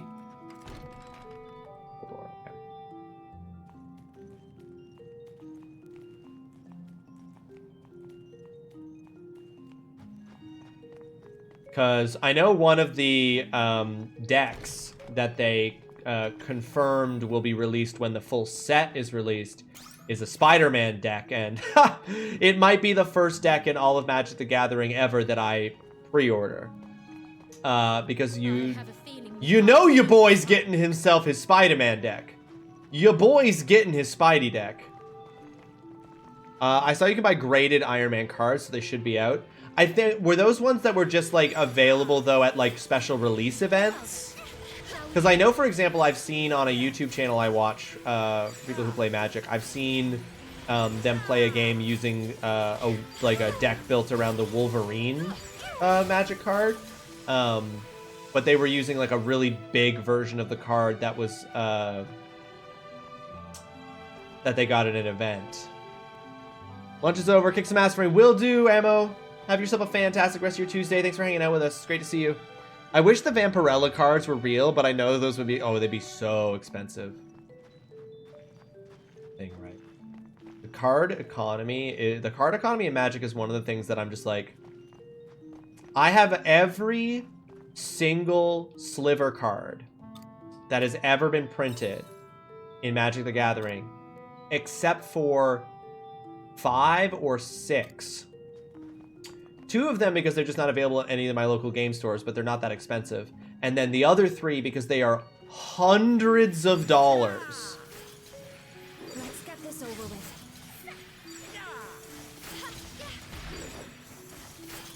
Now, this isn't that big of a deal because, of course, the sliver cards are so good that I can never play my sliver deck. Sliver cards are so good, I can never play my sliver deck because I basically it becomes everybody at the table against me the second my sliver deck hits the table. I don't want to fight this thing. Okay, good. At least we will. The first sliver, Sliver Queen, and Let's get this over with. Wasn't too bad, huh?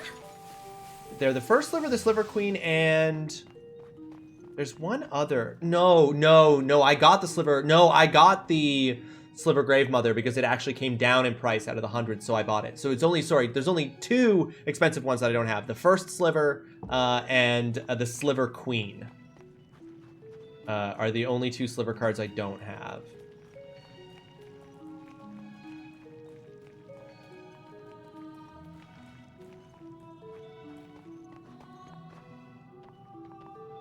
That's what I mean. That's also part of the reason, no one, right? Like, the Sliver Queen was part of that original run of sliver cards. So not only is it a really strong card, it's also old, and so really hard to get. But there's, like, one available at one of my local game stores, but it's, like, $350. I'm just like, I simply can't. I simply can't.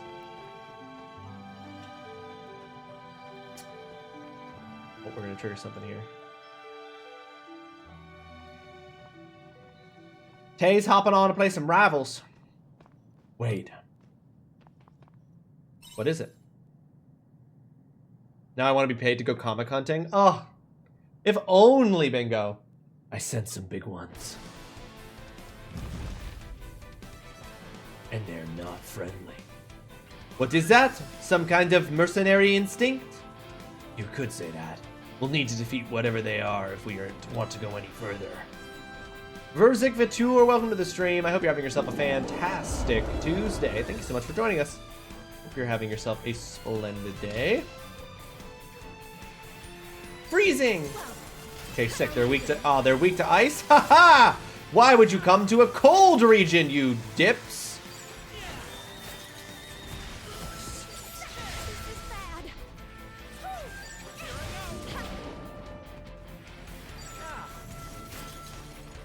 Now, we've seen this type of enemy before. We've seen that same enemy design in a different place.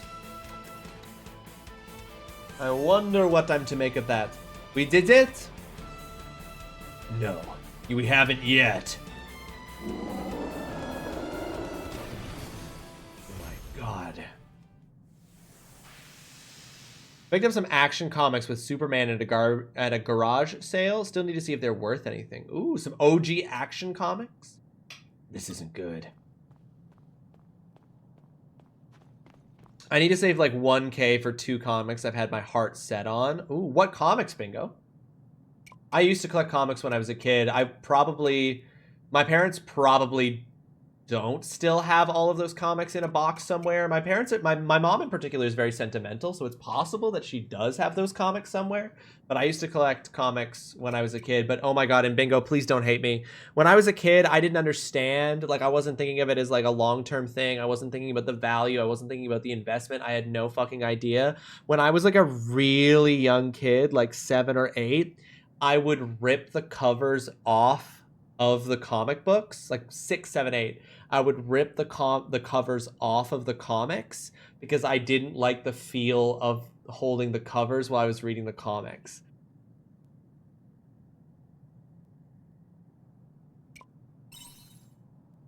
Was that some kind of war cry? Yeah, probably. I'm pretty sure I only own the expensive slivers. I need to look through the collection later. I have every other one, right? Like, I've got the Legion sliver. I've got the sliver Overlord. I've got the, what's it called? The hybrid sliver? No, that's not what it's called. Why am I blanking on what it's called? It's the one that gives all slivers indestructible. I mean, I gave all my Pokemon cards to Goodwill because I didn't know people actually paid money for them. Yeah, I know. It's crazy, Tay. It's great. Vampirella 1 and 2 from the original Warren run. No judgment because I put mine on a table to read and avoid the field. Well, there you go. Okay, so there's some understanding. Oh, hold on just a minute. This hardly seems fair. It called its friends for help, huh? Who would have thought it was this popular? Is this it for us? Stand aside.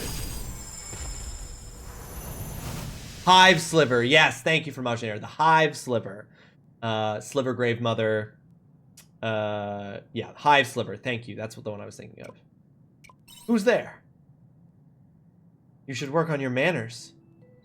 Oh, shit. Oh, fuck. Baraka's gone. It's you? When I was told they were intruders, I didn't expect them to be you. Why are you here? We're here to save a great fairy. A great fairy? You're up to something, aren't you? Yes. Sister Shrika, regardless of what it is, they have no permission to be here. We must capture them and put them to trial. Right. Permission? Do you ever get tired of listening to yourselves? And where do you guys get off anyway? Are you the Grand Keepers of the Sea Slide or something? We are not. The Sea Slide is beyond all human understanding and watches over us in all we do. What a primitive notion. Do you think it's some sort of god? You know God doesn't exist, right? Damn. Arya, fucking staunch atheist. I might be wildly obsessed with her. Don't ask Zion about it. Oh, okay. There might just be a little obsession. Okay. The truth will be revealed someday. Then what will you do when these scales are ripped from your eyes? Sister Shrika, His Eminence has ordered us to capture the intruders. You're right. Understood. Take them away. Shrika, no! If only I could use my weapons. My humble farming tools to fight these priests. Begin the Inquisition. Oh shit. Who knew that in my farm game I would be fucking put before an inquisitional tribunal? Bring the prisoners over here.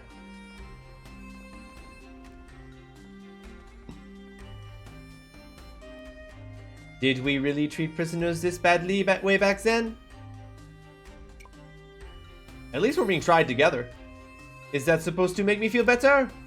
I can't stay cooped up in a place like this. And where is Braka? I look away for 1 second and he was gone.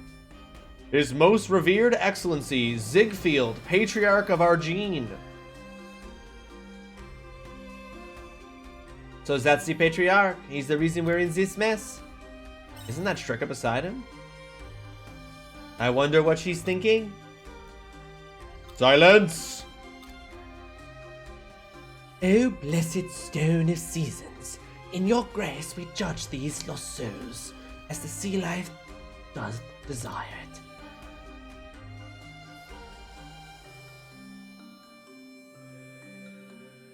Let us begin. Inquisitor, lay out their sins. Your Eminence, the sinners were apprehended within the divine Seaslight Cave. They are to be tried for the defilement of such hallowed ground.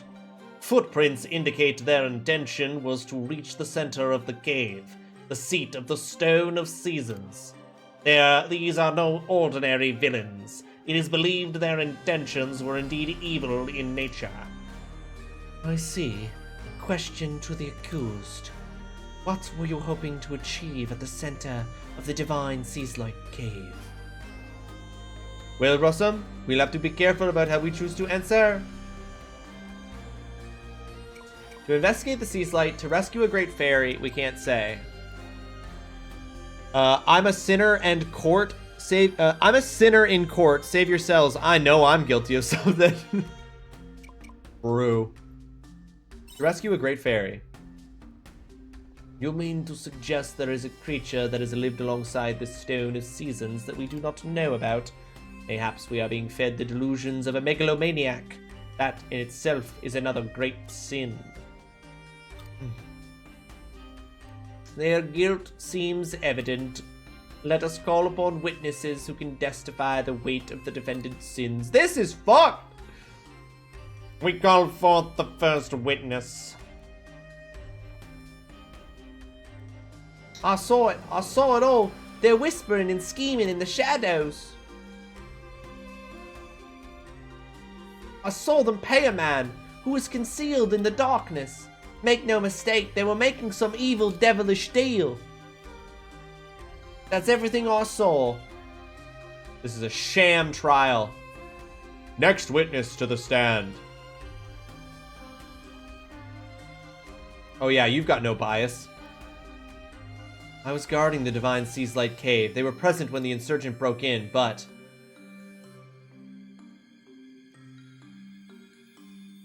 I didn't see anyone. That they were present at the time makes me believe they were actually covering for the real perpetrator. Yes, there's no mistake. This is truly wicked. Fuck you! This is a sham! A sham, I say!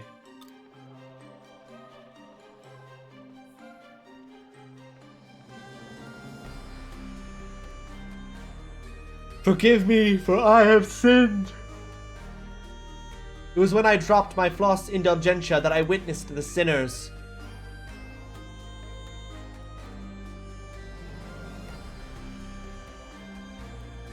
The criminals found it. From what I hear, they wanted one for themselves. If I hadn't returned, then I can only assume they intended to steal it. That is the end of my account. A lot of fucking assumptions here. What's going on? They're bending the truth in order to paint us as some utter villains.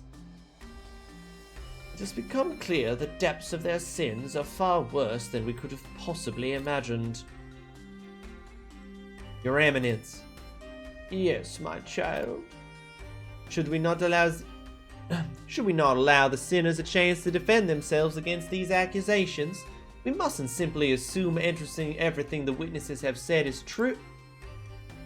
There should be no need. Or do you believe the word of a sinner to weigh more than that of a custodian of the floss indulgentia? With all due respect, the floss indulgentia should not change someone's social standing, nor do I believe it should absolve anyone of their sin. Shrika, you are tired. Please rest upon the Inquisition once the Inquisition has been concluded. His Eminence will deliver his verdict. Yes, the sins of these criminals are abundantly clear. Not content enough to defile sacred ground, they chose to cast suspicion, and even petty theft. There is but one punishment fitting for those beyond the Holy Mother's mercy. Execution. You can't. But we didn't do any of those things. Not in my cozy farming sim. My crops. How will I take care of my crops if I'm executed? To the dungeons with ya.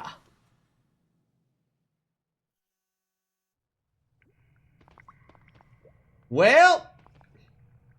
Oh, they only gave us one bed? Jesus, presumptuous. Being incarcerated is quite the rare experience. By the way, I don't mean to come across as naive. But execution means they're going to kill us, right? It doesn't have a different meaning in this age. I can't believe I'm gonna die like this. I'll never make it back to my own time after all. I'm sorry you got wrapped up in this. But you didn't force me into anything.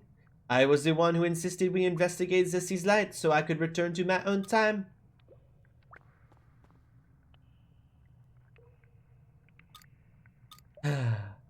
Now that it comes to this, I can't help wishing I'd spent more time with my mom and dad. What was your mother like? Not your father, I don't give a fuck. What a strange question to ask at a time like this. Whatever. We're probably going to die here anyway. We weren't what you would call a normal family, even in my time. They were both researchers. Of course, it was only natural that I ended up becoming a researcher too. I was even hailed as some kind of child prodigy, although that in itself is a bitter memory. There were some who would say I only rode on my parents' coattails. So it's not that we weren't close, it just kinda distanced myself from them. Even though we used to go on family vacations and do all kinds of fun things together when I was small. What kind of things do you do for fun? Well, I didn't have much time for that kind of stuff as I got older, since I was always doing research. But I still remember going to them theme parks as a family when I was younger. My heart pounding on a roller coaster, seeing the lights at the closing parade. It was like some magical dream world. I was always pestering my parents to ride the same coaster over and over. Then I would refuse to leave when the park closed. I even climbed to the top of a tower. My mom was so mad. Those are the only happy childhood memories I have. They're what kept me going after that horrible disaster. What was that disaster? There was a cataclysm that kick-started the death of our planet. I had been researching a way to fix it. That's why it's so important for me to get back to my own time, you see. So I can't die here. There must be something we can do about that prison guard.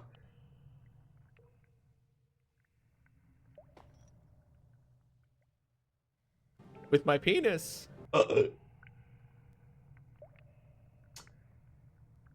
So you're up for execution too, eh? Do you mean to say there are others being executed too? Yep. I think the plan is to execute all the worst offenders in one fell swoop, if you'll excuse the pun. One fell swoop? Do they use a guillotine, or should we expect the gallows? Heck if I know, I just hold the keys. All I know is you get taken to the Divine Seas-like cave. What? Speaking of which, there's been a lot of your tap turn up here recently, giving me all this extra work to do. It's been this way ever since that Temple Indulgentia was established. Things were nice and quiet before. The temple and its flower. What is with that anyways, the Floss Indulgentia? Oh, it's in the name, an indulgence. It absolves the wearer of any sin they may have committed. According to the Patriarch, Quietus came about because humans are horribly sinful creatures. But by wearing the Floss Indulgentia, we can absolve ourselves of those sins and keep that dreadful season at bay. That's absurd. And I suppose everyone here believes in that megalomaniacal nonsense. Megalomaniacal. Megalomaniacal. If you're calling them delusions, you're wrong. The patriarch has his oracle. They speak only the truth. Which is exactly what someone with megalomaniacal tendencies would say. Jeez. Guillotine in French accent, inadvertent synergy. It's too perfect. Oh shit, I clicked through that without reading it. What did you say? Nothing. I'm talking to myself. Mega manga comical. You know, if you're just accepting this truth in war of floss indulgentia, you shouldn't be in this situation, right? I bet you want one now, don't you? Yeah, probably. Figured as much. I can see it in your eyes. You want a floss indulgentia, and I'm in a position to be able to help you. You see, I've actually got a fair few of them, and I'm willing to give you one for a price. They don't go for cheap, mind, but you'd be able to overturn your death penalty if you had one to hand. So what say you? Buy one. Don't bother. Don't bother. That flower really isn't worth it. Oh shit, oh no, it was Braca, my bad. Ah! Braca, where's the hell have you been? I should be asking the same thing. You know you're dealing with Order missionaries, right? There's no use in sticking around if one of them crosses your path or you end up here. You came back to save us. I wouldn't go that far. I just heard your familiar voices echoing through the underground passage. Is that near here? Yep. Looks like my guess about it being built by Order insurgents was right on the money after all. It's connected to this very dungeon. I didn't even know this route existed until now anyway. Still, I'm glad you're here. Thank you, Braca. The deal was to take you all the way to the Sea's Light. You get what you paid for. There's no need to hang around here any longer. I say it's time for a prison break.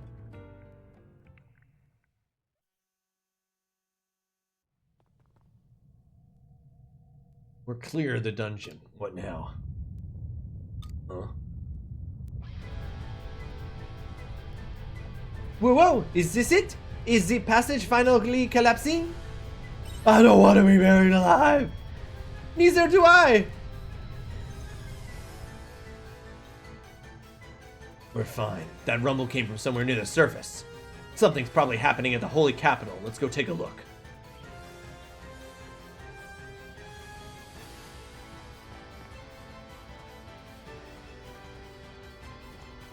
You guys cool? You're chill? Okay. See you out there.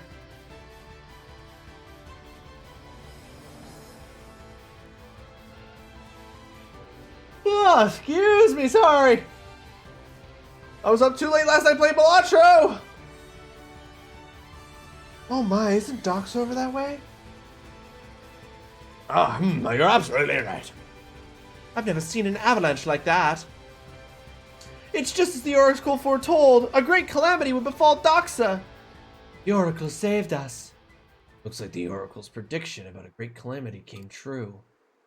The Oracle, The Oracle, the Patriarch was right. Come, we should get baptized as well. For real? Yeah, you're right. I mean, I guess like I guess under normal circumstances it would be crazy to say this, but but I'm like, well, you know, everything the Oracle predicts comes true if the Oracle makes it come true. Oh, an avalanche will destroy your city. There's no way someone couldn't climb up into the mountains and plant explosives to cause an avalanche to destroy your town. Come on, y'all. Wake up and smell the corruption.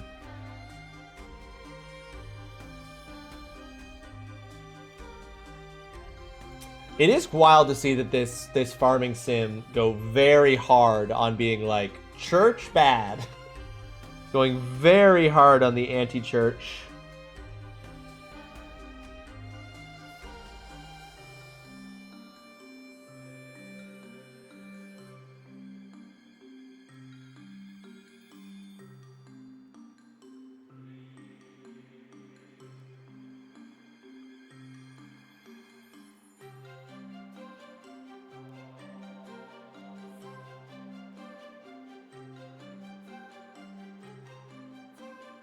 Balatro mentioned, yeah, I started playing it last night for Modulator. I rolled credits on Atomfall, and so I was like, I want to play some Balatro, so I started it, and then I've got You're Getting a Tax Refund high. Woo! Oh, nice, Gal. Very nice. Who doesn't love getting a tax refund? Who doesn't love the thrill of a tax refund? That Ziegfeld's getting just what he wanted. At this rate, everyone in the Holy City will be walking around with one of those floss indulgentias. What's with the red one you're wearing? I was wondering the same thing. You seem to know a great deal about them back in the dungeon. I thought you had business with the Sea's Light. I'm not prying into your business, so maybe you shouldn't pry into the business of others. My duties are done for the day. I'm going back to my hideout. If you wish to return to the Sea's Light, then call on me again another day. He's hiding something? But we can deal with that later. For now, let's go as he said and split up. Taxes are due in the States pretty soon, and I'm pretty sure I have to pay in... Oh, that sucks. I mean, that's never good, but... It never feels good, but services, etc., etc., etc.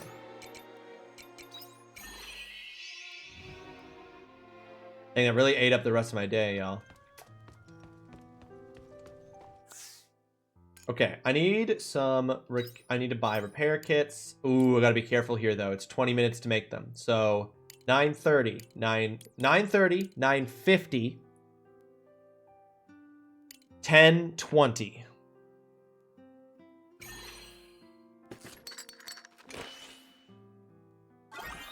No, 10:10. I'm stupid. Not 10:20. 10:10. Then we'll do some... I have 3 bombs in storage. I think I'm going to do another 2, just to be safe. I hear they don't care for a bit. That's plenty of time for me to move to Canada. Because I've been a student for the last 8 years, every time it comes to tax season... Present from Drymouth. Plant skill stamina down level 1. Because I've been a student for the last 8 years, I like those who at least try. every time tax season comes around, I get a refund. If I'm gonna pay taxes, it would be really cool if they provided healthcare in the States. There you go, no one. You want those taxes to go to the right things. Instead, they're probably going to buy more fucking Lockheed Martin missiles. Dessert maker recipe, sprinkler. Ooh, we unlocked the sprinkler? Water skill, charge level 1. Jam maker recipe.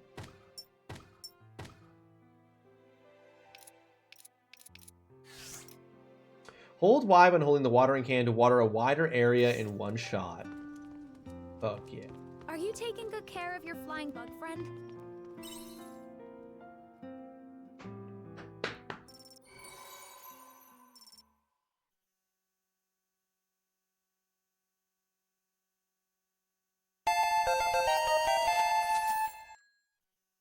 Leveled up. We level up, up, up, up.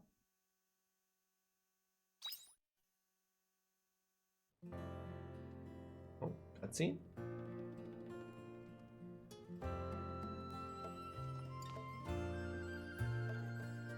Hey, some weird pony with a horn came to the farm the other day. You mean unicorn? Yeah, him, the hoity-toity one. But now that I think about it, he was looking pretty gloomy. I think he lives in the forest south of here. Would you go check on him when you have a minute? Yeah, I will. Do you choose the thing, or is it random each press? It is random each press, Mama. There's some commotion outside.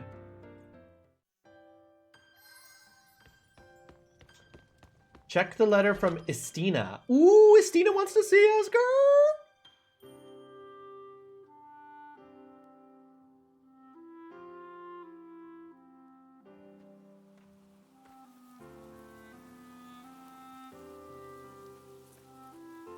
It's the same thing with the boss fight music too. The boss fight music just chooses from a random selection of like 4 or 5 tracks. Same thing for level up. It's 4 or 5 level up sounds, but it's random every time I press it. There's some commotion over in that direction. Cool. It just seems like with Fromage's command, some play more often than others. They're all technically got the same value, but it's like...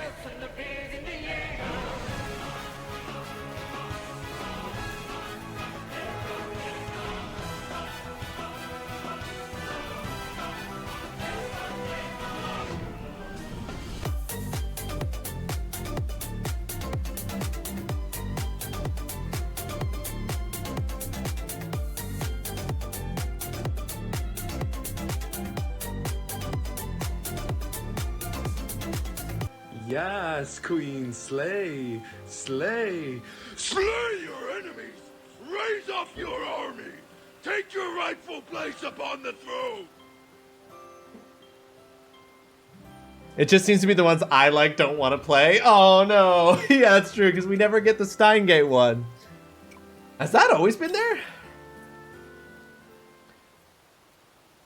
Oh, don't you know there? Ah, we've been found already?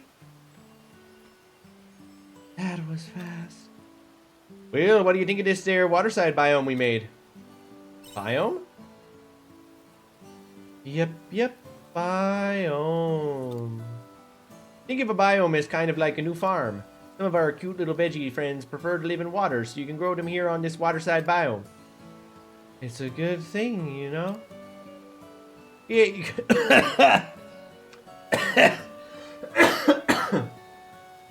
yeah, you could look a little happier about it. Is that it? Do you even know what the meaning of the word happy? Woohoo! That's about a 6 out of 10 on my happiness rating. This means you'll now be able to grow crops that you couldn't grow before, so take care of them. Oh, and just in case you couldn't tell, you won't need to water the plants in here. Efficient, right? May you grow lots of sweet and yummy vegetables. And don't forget to show us when your cute little veggies are all grown up. You unlocked the waterside biome. You can use biomes during spring, summer, and fall. Woo! We had a Signs Gate streak for a little bit. Yeah. Every time I hear the Attack on Titans theme song, my brain hears, hey, everyone, let's drink some Jaeger. Pour some Jaeger.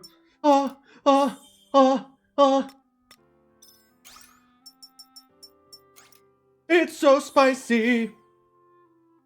We did it. It was lovely. It was lovely.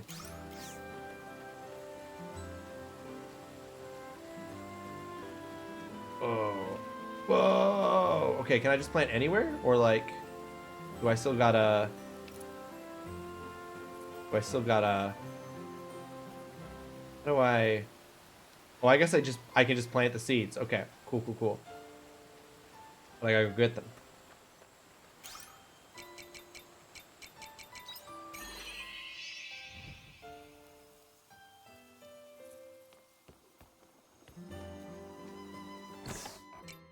I need some... Oh my goodness.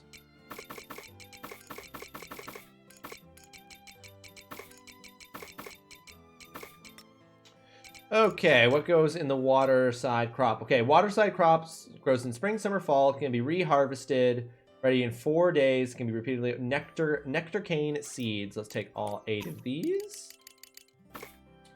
Bring in winter, ARGENE cabbage. Cave crop. I don't have the caves yet. Honeyflower seeds. Spring, summer, fall. Waterside crop. Lump potato. Fall and winter. Farm crop. Farm. Okay, so I don't have that many.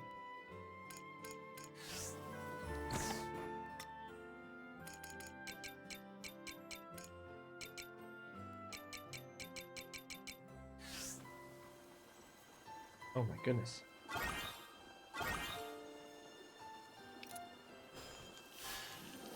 Drink up, lovely. Looks like some of the crops are ready for harvest. A letter came for you.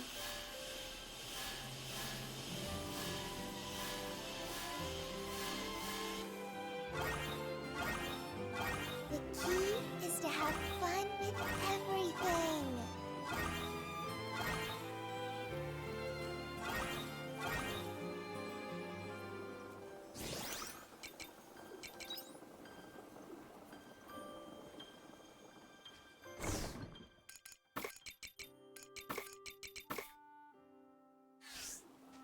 Okay, let's go to our water side biome. Plant some new seeds here.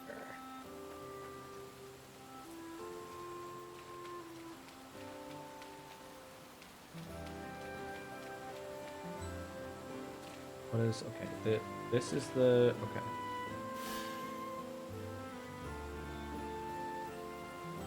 Why can't I?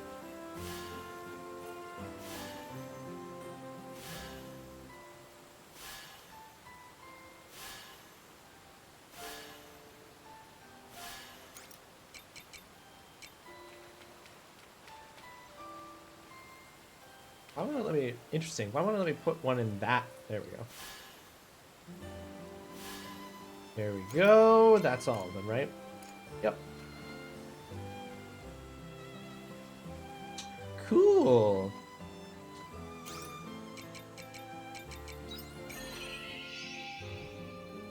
Any letters? Yes.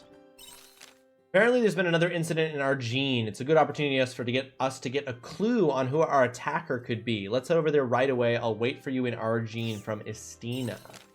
Pump up the jam. Hey, Rawesome, have you tried your hand at making jam? Turning fruit into jam helps it sell more than it would if you just ship them as they are. That being said, making it does take some time. You know what they say, good things come to those who wait. Remember to be patient and let the juices do what they need to do. Don't talk to me about the juices. Don't talk to me about the juices. Welcome back. Okay, I can make a level 2 flour mill. I'm gonna do it.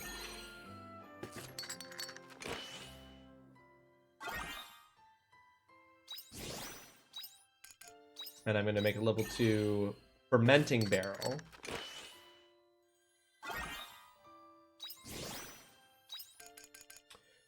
Jam maker.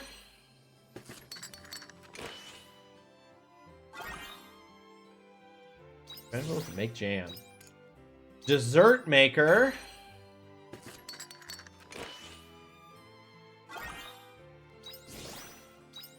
Sprinkler.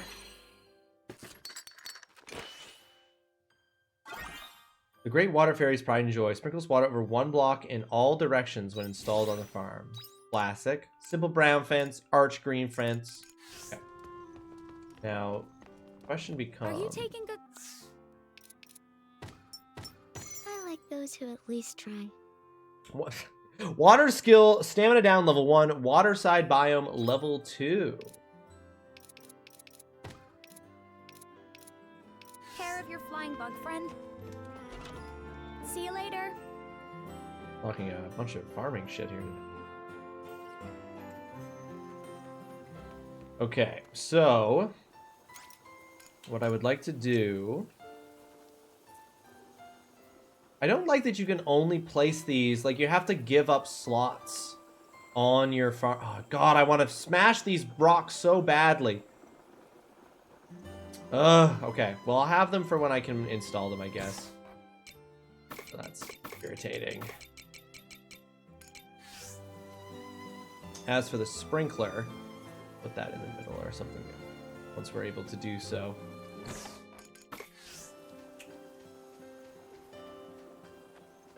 I don't think I'm going to be continuing. I think today, the 10th day of Summer Breeze, we will not be moving the main quest a whole lot forward with Braca, because we got to go see the unicorn, but I also want to go see if I can upgrade anything. Or if there's any new shit to buy.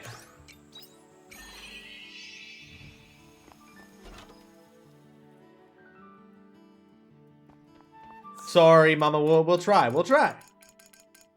Nothing to buy here. Wire, useless. But let's see who we can upgrade. Now, what was the name of Braca's class? We unlocked Braca's class, which was... Or job, sorry. Which was Avenger. A remote job using Heresy. The mercenary targets and shoots prey with pinpoint accuracy, especially when it's out of revenge. Alright, that does seem very cool. But I don't have Braca to add to my team at the moment. But as soon, let me tell you, as soon as I do, let me tell you.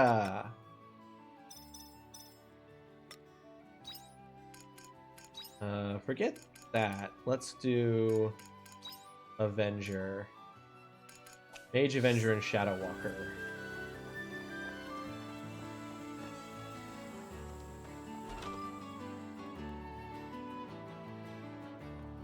Welcome. Oh, fuck! I forgot I could do this. Please, come again. Oh my, okay, I have to wait till that refer. I fucking forgot about this, dude. I fully fucking forgot that I could upgrade my farm by purchase. Wow. Well, that's exciting. Let's focus on the positives, which is that I now remember that I can do that, and the farming side of this game has really been taking a back seat because I've been waiting to get an upgrade to me, the person. Okay. Emo, Hein, Aesel, Estina, Arya. Yeah, let's upgrade. Yeah, fuck it. Let's upgrade the Obsidian Crustacean and the Photon Injector. And then that's what that's everything we'll do for now. I don't see any point in upgrading the weapons of the people I don't bring with me. And I'm sure that on some level, like, it would be smart to bring certain characters with me. I'm sure that on some level it's like, oh, this is... Increases their movement speed and unlocks new actions. How do I feed that to my... I guess I gotta go back to the farm and feed it to him?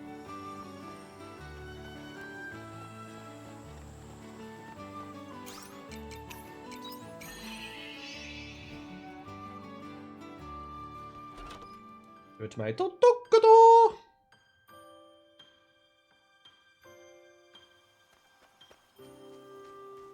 Just got an email that there's a Helldivers 2 board game being made. I'm not surprised to hear that. I can probably use something here. How do I feed that to my... Maybe if I go out onto the open world map, I can feed it to him? Or does he just, like, automatically eat it? I can't tell if he's faster.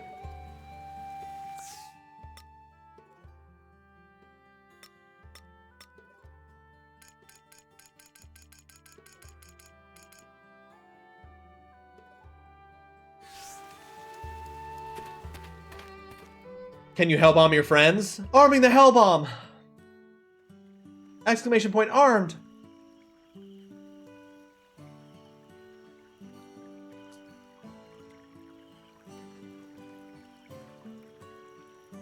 Oh, it is you!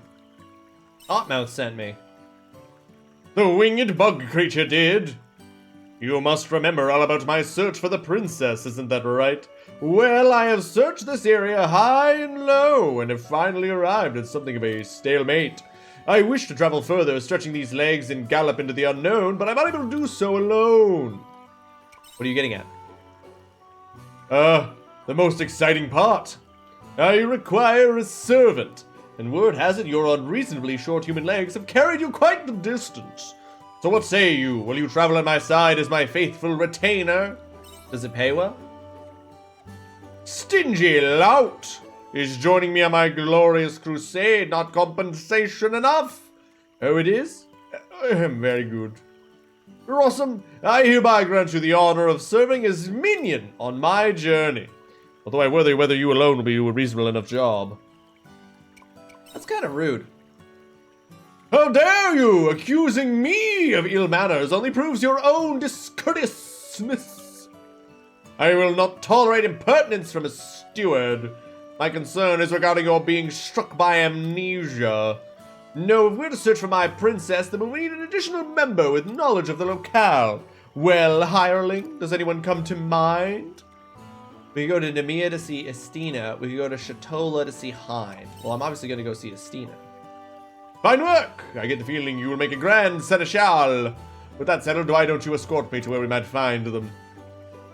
Murder Unicorn 4 Horn! Sankro, welcome to the stream. I hope you're having yourself a fantastic Tuesday. If I could I probably would. Why, the dilly-dallying? Quickly now, escort me to the know-it-all you know so well. Honestly, we would be doing the... Honestly, wherever the princess is, I don't think this unicorn is trying to... I'm going to put this forward. I don't think the unicorn is trying to save the princess. I think the princess fled from the unicorn because he was insufferable. That's what I think.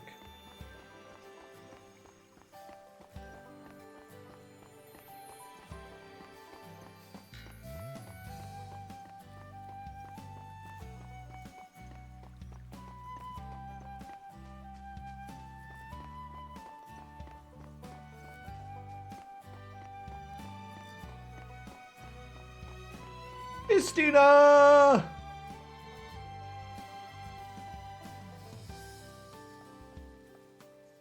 Oh, son.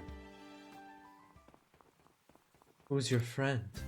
I am the great unicorn of the cryptids. You have been recommended by my newest postilion, Rawesome. Therefore, I'm here to confirm that you will make an adequate maidservant before we depart. Maidservant? Rawesome, I think this requires some explanation. You explain the situation to Stina. The Thigh Master herself, Jackson. Thank you. So you need help searching for your princess? Precisely. Now, maid, if you have any pertinent information, then you must share it. I might. Before we go any further, may I ask you not to call me maidservant? Excuse me? You are an acquaintance of Rawesome, are you not? In terms of hierarchy, you are equals, and as his lord, that would make me your lord as well.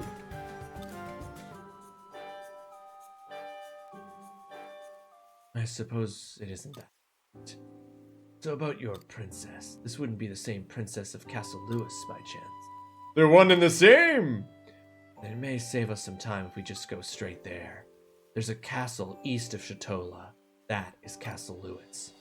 I can even show you the way if you need. Why, that would be most gracious of you. We would like to go immediately. Although actually getting an audience with the princess might... You know what? Seeing for yourself would be easier than me trying to explain it here. Are you ready to go? I'll let the others know I'll be away from the orphanage for a while. Probably just a Kickstarter right now. Yeah, they're almost certainly doing a Kickstarter. I will say, honestly, the best video game board game I've ever kickstarted was the Dead by Daylight board game, which I genuinely think is more fun to play than Dead by Daylight.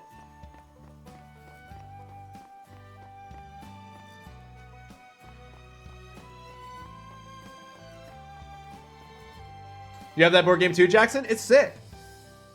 Me and TrulyRawesome have almost finished. Once spring, summer actually comes back, we'll be able to east of Shatola. Oh, right, east of Shatola. Right. Once it's actually spring, summer weather, TrulyRawesome and I will hopefully this summer finish painting all of the killer minis, and then we can start painting the Survivor minis.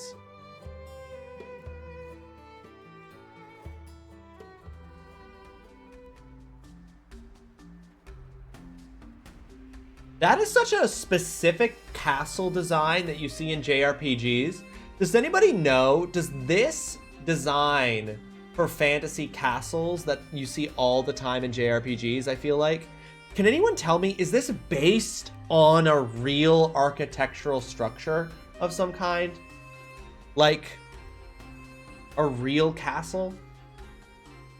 Because I feel like it's such a common castle design in JRPGs. There it is, the castle. I remember. That is where I... Princess! What was that? Are you okay? I am fine. Seems fine enough. There's no mistaking it, my loyal retainer. The princess is here. Right. Princess Liddell of Castle Lewis. That is the princess you're searching for, right? Correct. I am a servant of Her Royal Highness, Princess Liddell. It would behoove you to refer to her with higher reverence, being servants to the servant of Her Majesty. Yes. Well, I'm sorry to disappoint, but those looking to meet her will struggle to get an audience. Why's that? Enough with the riddles. Explain to me in a way that makes sense. I think my favorite board game is House on Hill. Lots of fun with groups. Oh, yes. Oh my god, I fucking love that. Do you mean Betrayal at House on the Hill? No one, or is that a different game?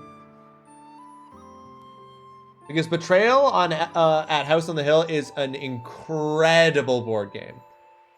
The government won't let you answer that. That's fair, Jackson. Looks like the Goth Castle in the UK. Oh, really? Okay, I'll have to look that up. But that makes sense. I was like, there's so much European influence. It's hard to make sense of a nonsensical situation. Nobody has ever entered Castle Lewis, or at least that's how the saying goes.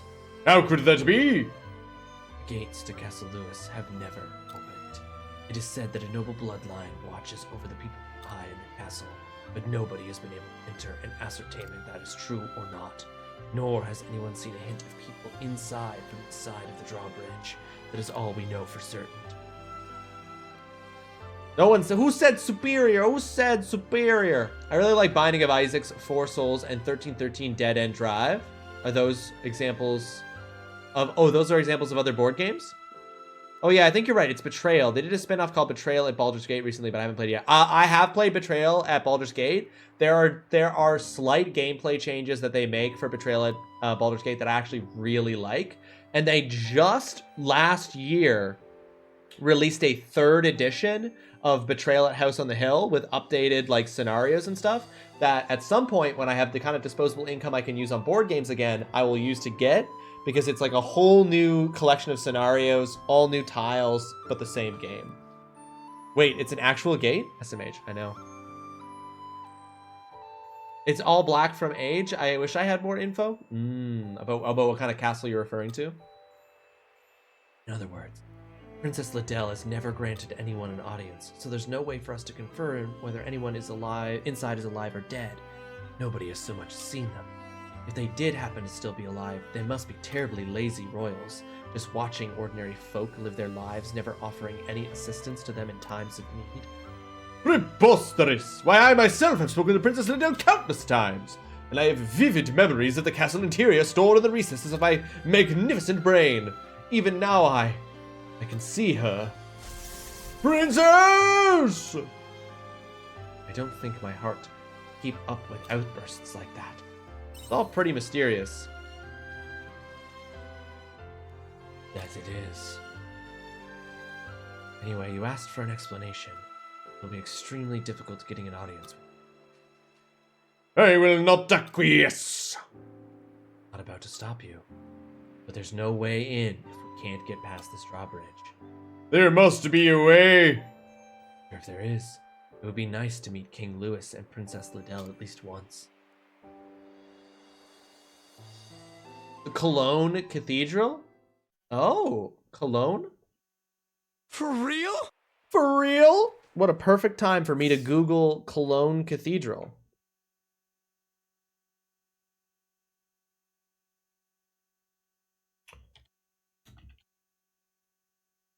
But I was gonna say Cologne is Cologne is in Germany. That's not that doesn't really look like this design though. Like that's a big famous church for sure that you see all the time, like that architectural style. Oh, here we go. Here we go. Oh, that's different from whatever this is. Oh, I see where it's the back part. Yeah. I see. Yeah. I see. It's just part of the church. Yeah. It does kind of look like that. I see it. Blame American public schools. Yeah, the back. Yeah, I see it. I see what you're saying. Bigo. It does look similar. It's like just that part. Oh.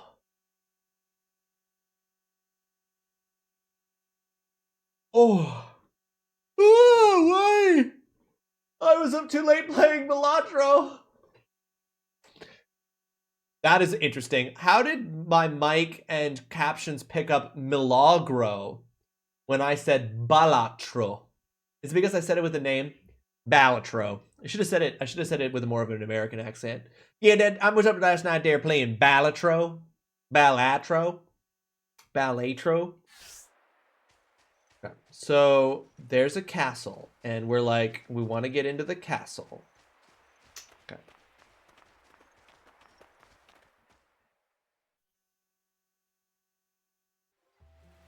Sound like the panhandle? Bilateral. Bilateral. That's why I had mentioned it would have to be more specific, because a lot of UK castles are Gothic design, but yeah, I figured, yeah, I was gonna say lots of Gothic castles.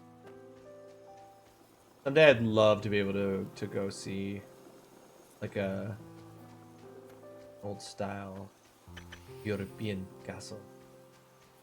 Can I feed you? Or just, are you fed? I don't know. Feed Totakaku? Your Totokaku's level is increased. It can now run faster and travel in a shorter time. Hell yeah! Alright, I think we're done with today. Welcome back.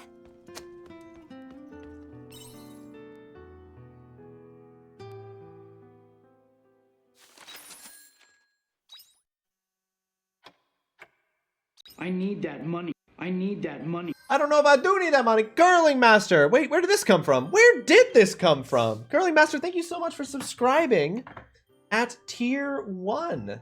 Thank you so much for doing that. It's very generous. I appreciate that very, very much.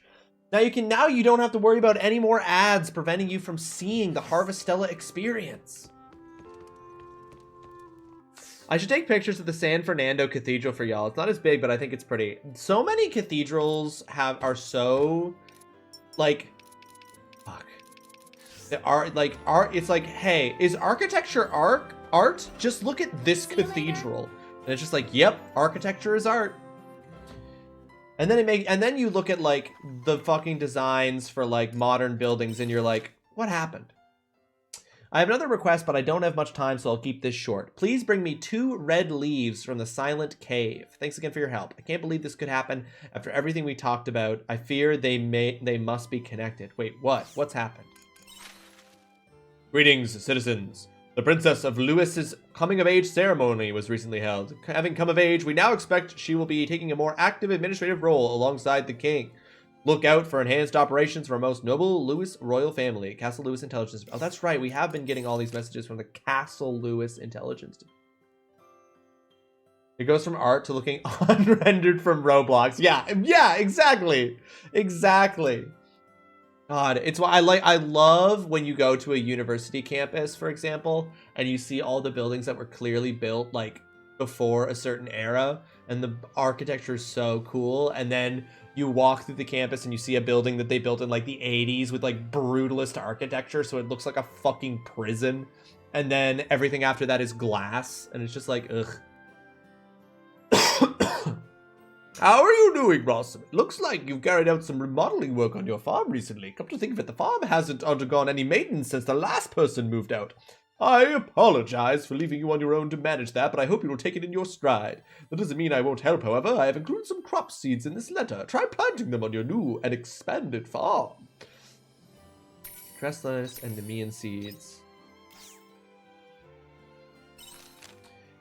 Thank you so much for looking out for Jade and me. I'm so glad I got to see him again. I was so sure I'd never get the chance. When you've got some time, I'd love it if you come to Demi again. Jade's memories still haven't come back, but I'll never give up. I am in the middle of that cutscene, but I'm kind of just like, oh shit, look at this. Let's fucking go. Okay.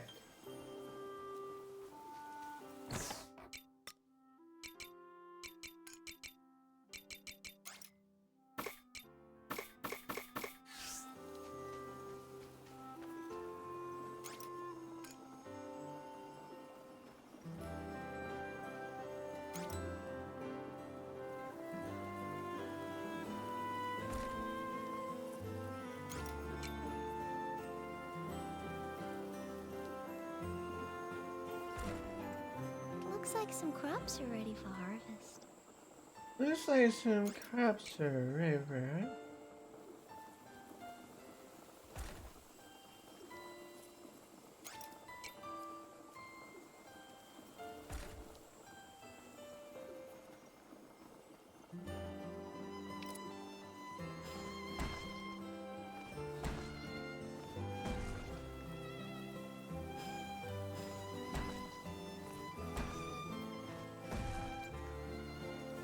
You're telling me that bro came out here and expanded my farm. Bro came out here, he expanded my farm, and he just left boulders? He gave me another field, but then he just fucking left a bunch of boulders? Oh, I just saw that there's a new MTG card that's more expensive than the Alpha Black Lotus. It's called the Glittering Caves of Aglarond. Why is it, well, what does it do?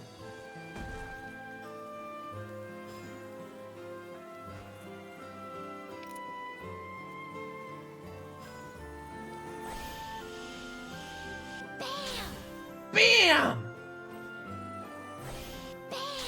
She sounds a little bit like Jennifer Coolidge when she does that voice.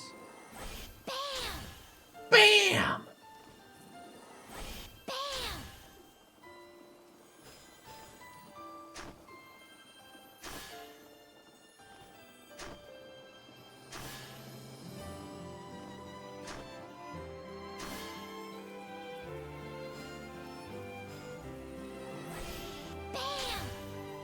Can I post the link in chat? It's wordy. Yeah, no, go for it.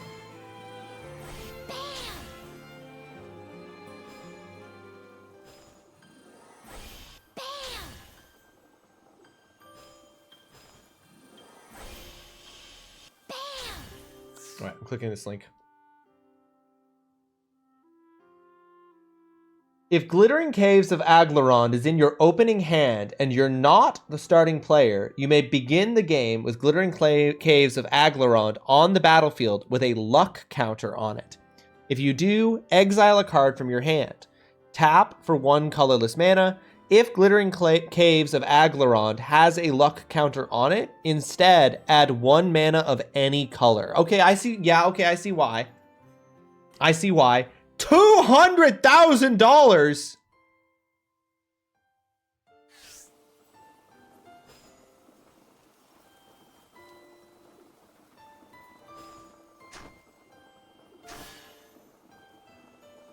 Holy URL, Batman.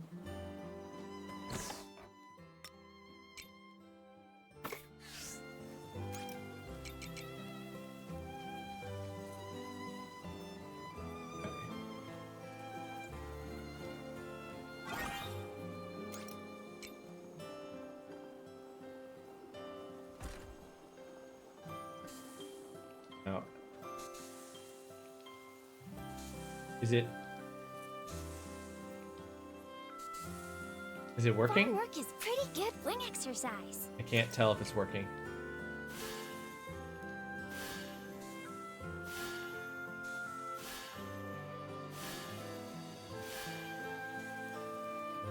Didn't realize I could do this area too. Bam! Internet says that it's 284,000 Canadian dollars. That's a lot of money.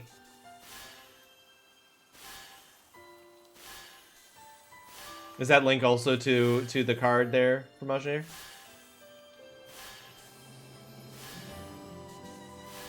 Dang, okay, the farming part of the game is now actually going to be time consuming. Right, anything else that...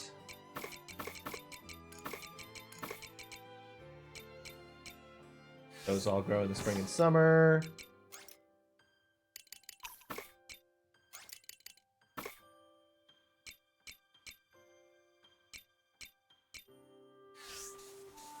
Different currency seems that a less expensive alternative that has the same, if that's something similar that has the same effects. Okay, gotcha.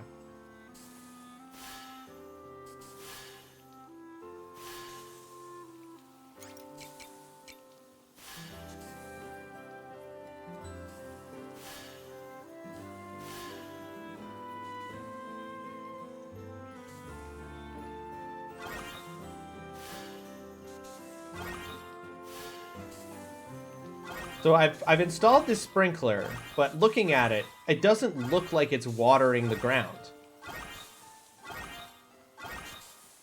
You know what I mean? Like, it doesn't look like it's actually watering. So...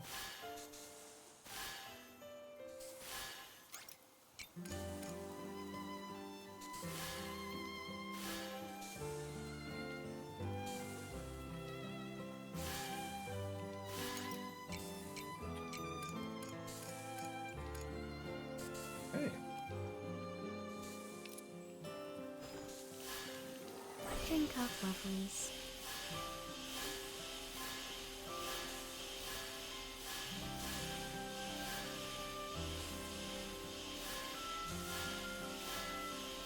How do we feel about the unicorn so far? Gee whiz, welcome to the stream. I hope you're having yourself a fantastic Tuesday. Thanks so much for joining us. The unicorn is irritating. And I'm just like, I don't know what his deal is. I don't know what his deal is connected to the rest of the game. Throw in 9. Oh, I can do 9 at once. Shit. We are the same person still. You're just like, why are you here? It's sort of what I feel, right? Like, I'm like, why are you in the game?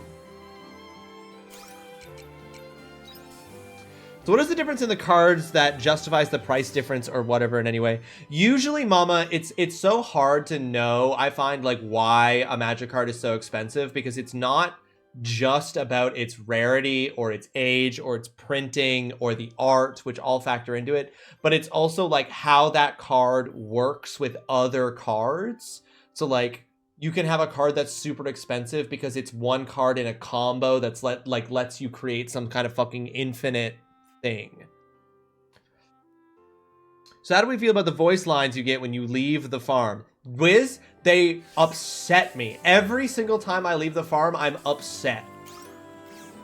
I'm upset to my core every time.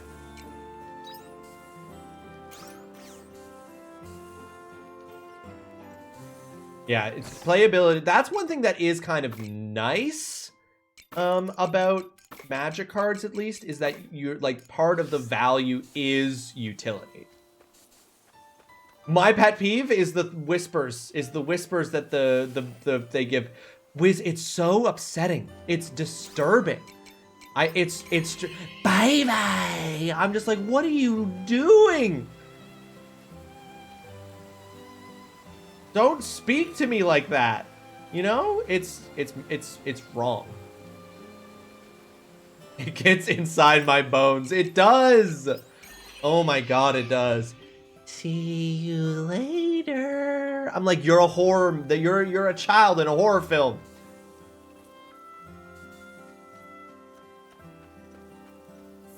And they make me want to remove my bones with a smooth. Like there! I literally had, see you later. It's like, no, I hope I never see you. I hope I never ever see you. So upsetting, Wiz. It's so upsetting, and yet the game is so lovely. I think it's because the game is so, like, cozy and cute for 95% of the rest of the game, that the fact that the fairies are so creepy, it is just more egregious. I never want to perceive you again. It's so, yeah, it's jarring. It's like, why did they make these choices? Welcome. I'm just like, Arya's right. These things are bugs. A pen for keeping Cleffowl in. Build a pen for keeping Cleffowl, capable of opening up to 3 Cleffowl. A pen for keeping Woolum in. Build a pen for keeping Woolum, capable of holding up to 3 Woolum. Okay, that sounds like sheep and chickens. I want some chickens. Please, come again.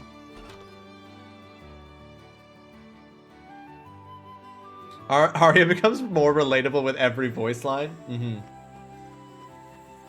It didn't bother me at all. It's so funny how much it affects you. It gets it, like, I didn't have the words to describe it until Wiz said it gets into my bones, because I'm like, that is spot the fuck on.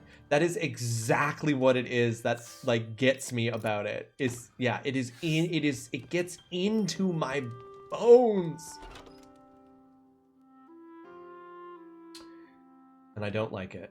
Okay, I don't know how much time we're gonna have to advance, because it's now afternoon in game. I don't think we're gonna have enough time to advance. See you later. I can't even play it anymore with the volume on because G hates it too. Well, G's got ears. I'm gonna go do companion side quest stuff because I don't think we're gonna have enough time to make full use of. Although now going forward, it's gonna be so much harder to make dungeon progress because I'm gonna have so much farming shit to take care of. But I want to go talk to Meep Meep.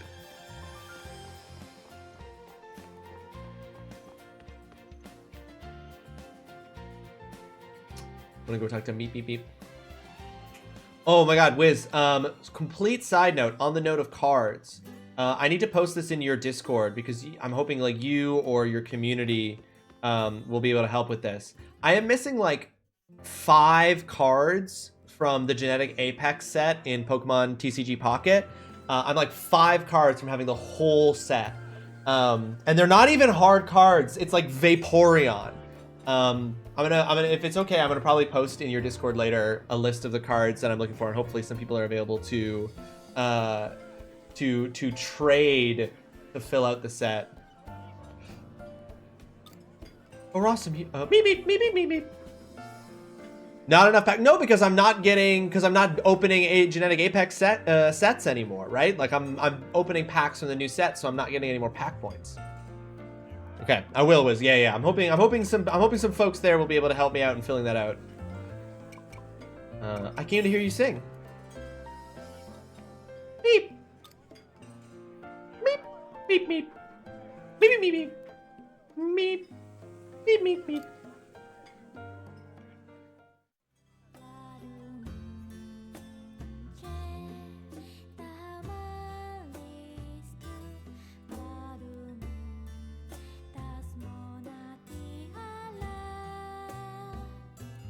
You hate that I'm still memeing.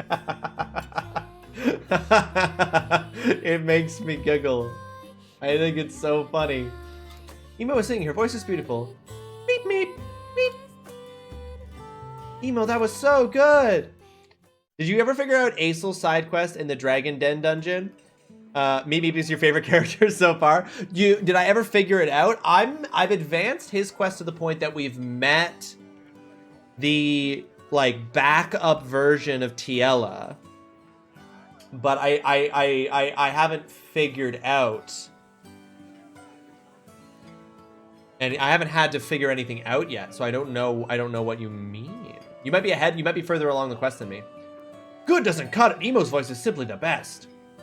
Thank you for singing for us, dear. Your voice always fills me with enough pep to see me through the next day. Meep meep meep. Oh, what a beautiful voice. How do I get a singing voice that good? Do you think you could give me lessons? Meep. Meep meep. Emo, you're really coming to your own recently. Meep. It's hard to put into words, but I feel like your songs have taken on a deeper meaning. Stop trying to sound impressive. It's not working. I'm just glad to be back here, having a drink and relaxing to the sound of Emo's beautiful songs. I'm trying to make the most of it, since we weren't able to relax like this back when that Lorelei was around. He's right. We mostly came here to escape the horror more than anything else. But now we come here to have fun and recharge for the next day. It's a blessing that good-for-nothing Lorelei's gone, eh? I'm just happy to have my husband out of the house and back in his boat. How about you, Emo? You must feel better now, too. That awful monster was lurking in the sea for so long. Meep. Did you say something? Meep. Meep. Gosh, you must be tired from all that singing. Alright, you lot. Time to clear out. You're tiring Emo out with all your jibber-jabber. Says you, I think you had the most to say out of everyone here. I think you're ahead of me in that quest. I met him outside the dungeon, and then he said to go inside to find the dragon thing, and then I never got to find it. Oh, you have to go into so the trick, Wiz, is that it's not one of the places you can teleport to. You know how they're numbered? It's like 1, 2, 3, 4. I think it's actually 1, 2, 3, 5. There's no teleport to the 4th zone. But if you go to 5 or whatever the number is after the skip, and then you go back, you'll go into a room that is, there's just one room, and that triggers like all the cutscenes for the rest of Aesil's quest.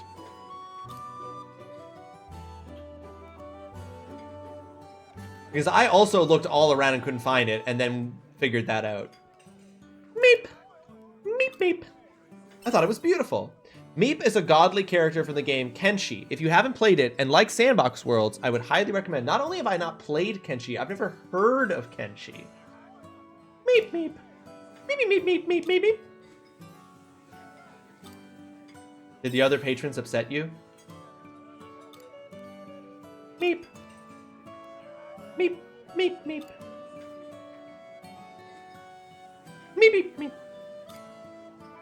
Are you really okay with keeping quiet? Meep, meep. Meep, meep.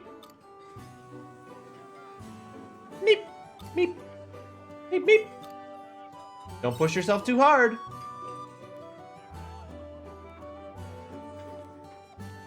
That figures. I spent days redoing that dungeon, but I probably got sick of looking before getting to that part.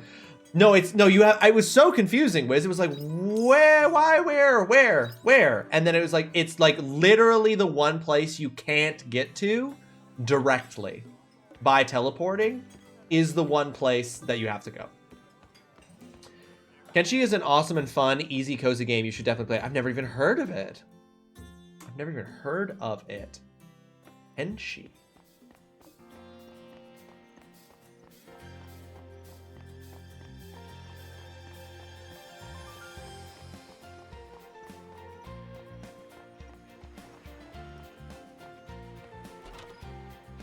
All right, let's check on Hein here, shall we? Let's check on our Heine. What voice did I get? Oh, right, he was the Zap Brannigan voice. Well, not a Zap Brannigan, but he was a boisterous voice. I wasn't giving him the full Zap Brannigan. He doesn't have full Zap Brannigan energy. So, Rawesome, welcome to my atelier. I take it by you being here that you read the letter I sent you. It says something about a presentation? Well remembered. I think I'm ready to show off my submarine, the Fiesole, to the children of Chatola. It is my magnum opus. I toiled night and day working on it. I can't wait to see the looks on their faces during the grand unveiling. Sounds fun. It's good to see that even you are impressed by the majesty of my creation. But alas, I'm afraid I require your assistance behind the scenes. My assistance? I wouldn't ask it if it wasn't important. Embarrassingly, I can't say I have much experience with hosting such things, and the children are our most important spectators. Surely someone as capable as you would be willing to help. I'm happy to help if it's you, Hein. Thank you, that's so kind of you to say. We should strike while the iron is hot. Let's call the children at once. I need to go and make a few last-minute preparations. Please wait here until the children arrive, would you? No one should get the full Zap Brannigan. I can't remember what I ate for dinner last night, but I can remember indie games that released years ago. Never go. Fromagina, are you literally referencing Tropic Thunder right now? Hello, everyone, and thank you for gathering here today for the grand unveiling of my submarine. How fortune shines upon you, you who will witness a pioneering innovation. So I watched Tropic Thunder with some friends literally on Thursday. We watched Tropic Thunder. Parts of it don't hold up. Not the parts I thought wouldn't hold up. Other parts of it do still hold up, even though they are what they are. Let's get the ball rolling, shall we? Behold, a sunken ship turned submarine.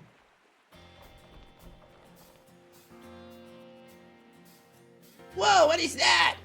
It's a big metal fishy. That's cool. Did you make this all by yourself? Wowie, you're so smart. Haha, I'm glad to see you're so impressed. If you're impressed by how it looks, wait until you see what it can do. It does stuff too? Can it make candy? Can we use it to play dress up? No, nothing quite so mundane. What? Then what can it do? I'm glad you asked. You see, this submarine can travel to the ocean bottom. The ocean has a bottom. That it does, an area that remains unexplored to this day. In one fell swoop, this submarine can dive all the way to the ocean's floor. And I'm sure there must be fantastical creatures and buried treasure waiting for us in its depths. So what do you think? Are you not entertained? Is that it? Yeah, can make yummy food or play fun games. I'm afraid not. So we can't use it to play dress up? Well, its original purpose is to dive into the ocean deep. And then it transforms when it gets there, right? Now, why would it do... Wait, so the fact that it can reach the ocean floor really doesn't impress you? No, not even slightly. I don't know, should it? Yeah, I was hoping to see something cool. I thought you were going to show us something neat, like what Miss Fiasola used to make. Haha! I'm in defeat. I rewatched it last year and was surprised in that same way. I know, right? I know, right? Well, that was hardly my most defining moment. I'll just have to put more energy towards my next grand presentation. Moving on, with the children returned home safely, I suppose it's time to clean up. So who's Miss Fiasola? On second thought, I can handle this. Why don't you head on home too? Thank you for all your help. I'll be sure to repay the favor someday. Goodbye, for now, Rawesome. Hein's presentation.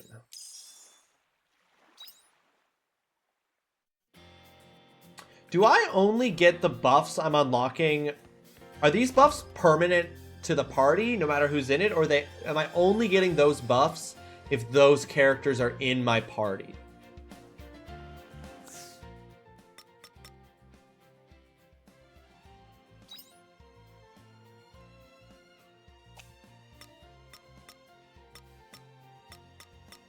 There's no real stats page that shows you.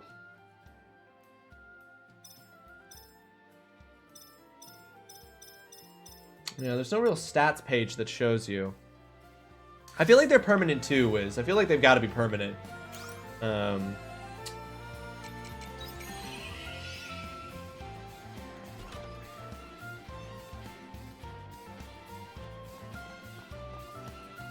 I have almost exclusively been using Mage, Wiz, for the distance.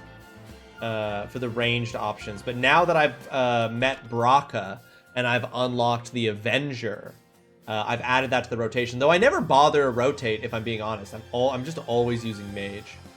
What was I going to do? Hold on. Right, what did her letter say? 2 red leaves from the Silent Cave. I might have those, but I don't know. It always kind of sucks when the UI is great, but there's like that one thing that the devs just kind of missed. Yeah, yes.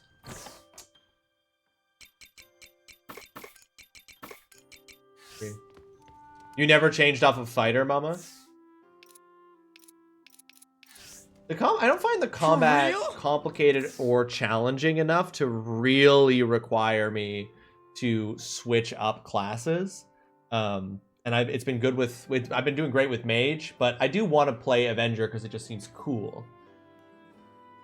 I didn't realize you could switch until after this quest line, so I was always Mage and Fighter. Right, yeah, you didn't realize you could go in here and change them out. I have Shadow Walker on here, and I did play as Shadow Walker a bit, but because of the way that the combat works in this game, and because there's no dodge or guard, and you just basically tank hits from the enemies, I just find it better to play the ranged classes because I can just stay away from where they're going to hit me.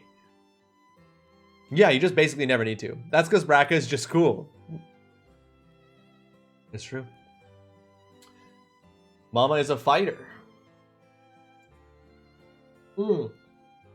Actually, by the way, I missed it on the day of, but Mama, happy 3 years as of 2 days ago. As of Sunday, Mama, happy 3-year anniversary of your first time being here.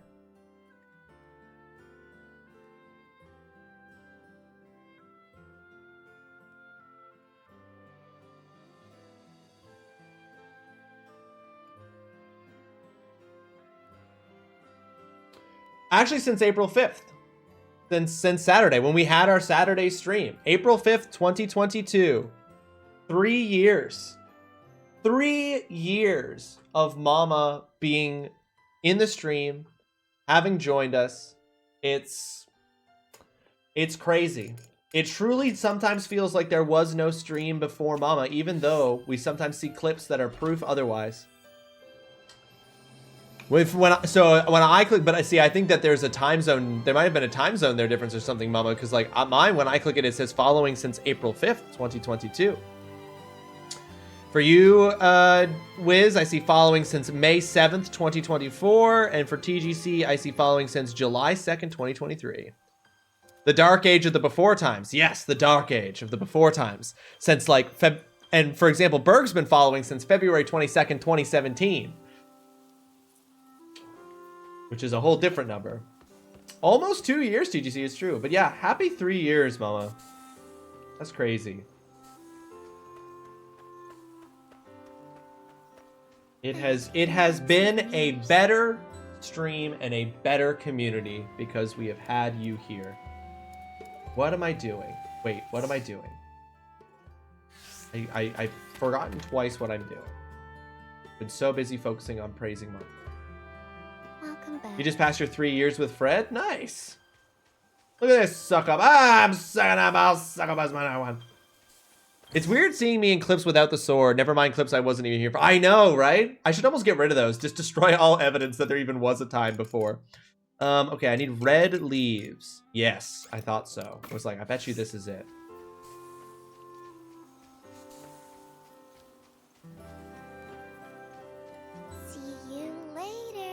Just like a white man erasing history. But TGC, it's erasing history to elevate women.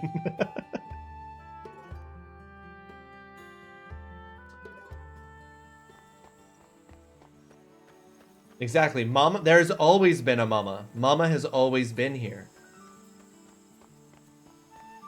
No, I don't think it is, TGC. I don't think it is. And if you disagree, I'm going to erase the history where you disagreed.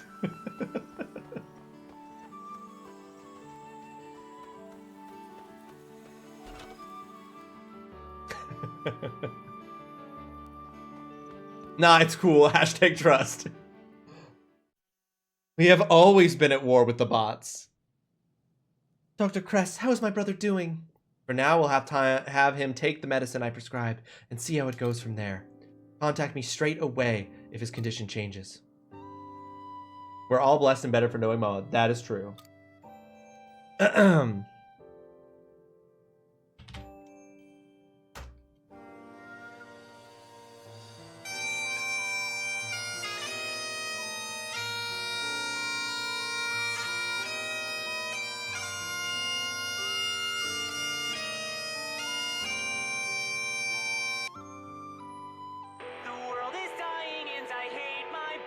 Thank you for saluting with me, Wiz.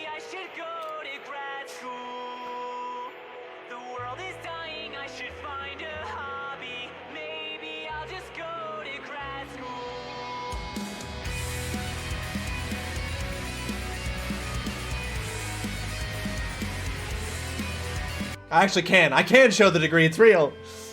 No need to thank me. All I've done is prescribe him some medicine. But I'm just grateful I could get him looked at. It's been really painful for you, hasn't it? It has. Look, I can't promise I'll cure him. But I can promise that I will do everything in my power to help your brother. Thank you, Doctor.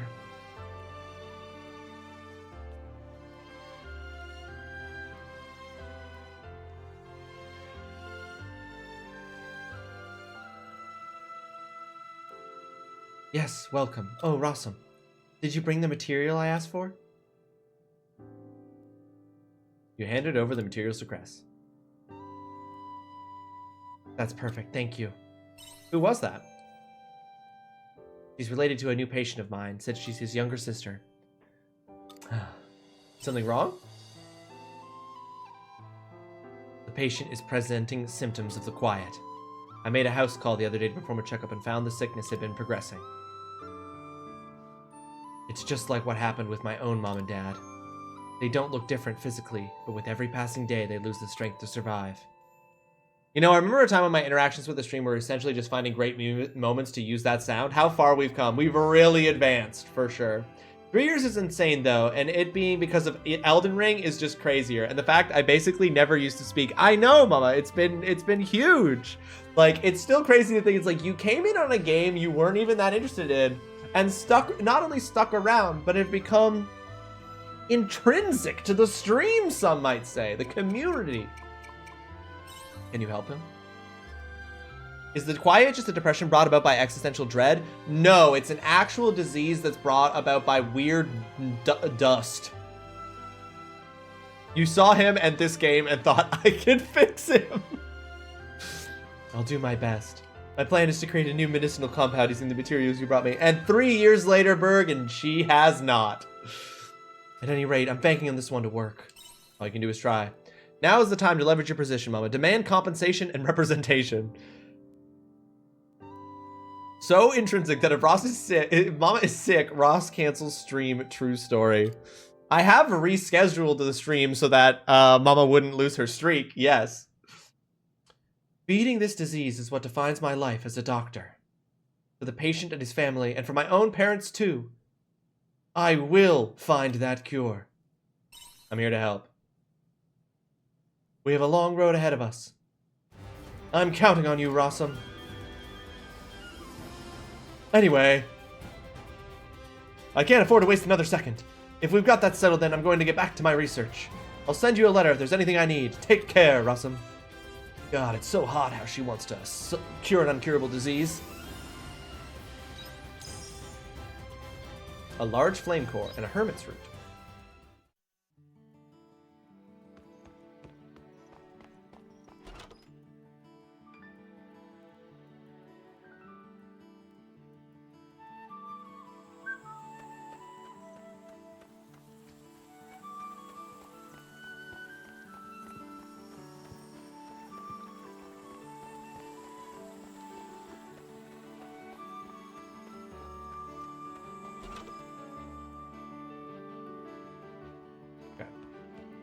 Any of the meals I got, something you want?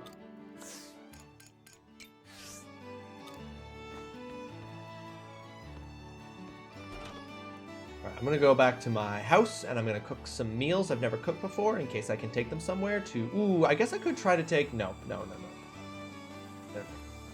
mind. Don't worry about it. Whatever I was gonna say, don't worry about it. I'm not gonna do it. It would be silly at this point to try to go to ARGENE.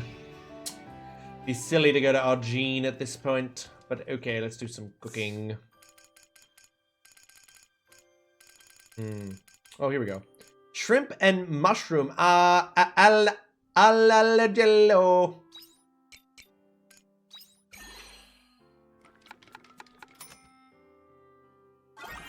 Shrimp and mushroom al agillo. Roly-poly prawns and little mushrooms simmered in sea-tide garlic oil. A hearty dish thanks to the chunky ingredients. Chunky! Those mushrooms are actually an ingredient in so many things.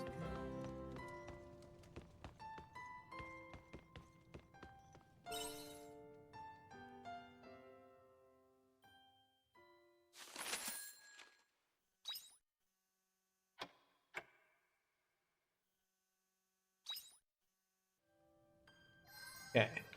A man named Hind. Check the letter from Hind. Built a clofowl pen. See you later. Now I have to figure out where to get clofowls.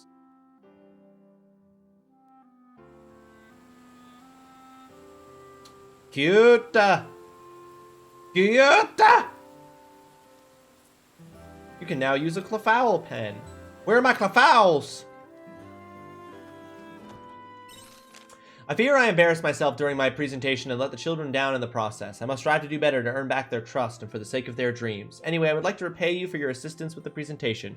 Perhaps a delicious meal at Shatola's bar will suffice? Come meet me there in the evening. I look forward to seeing you.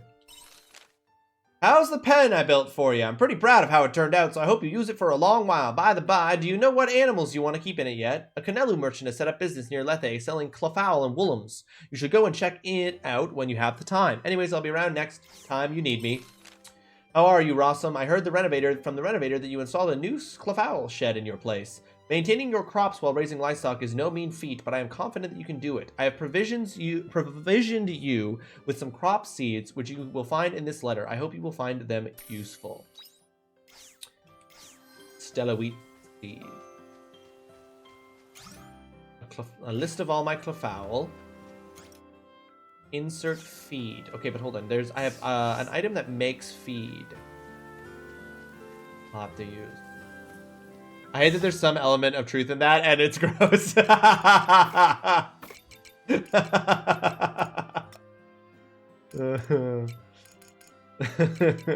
That's very funny. All right, where are you at? Where are you at? Where are you at? Oh, I need you. Here we go. Install this machine on your farm and add grain to make clofowl feed, or grass and vegetables to make... Interesting, but that's different than... I'm adding grain, so I'm adding... Not the flour, though. That makes sense.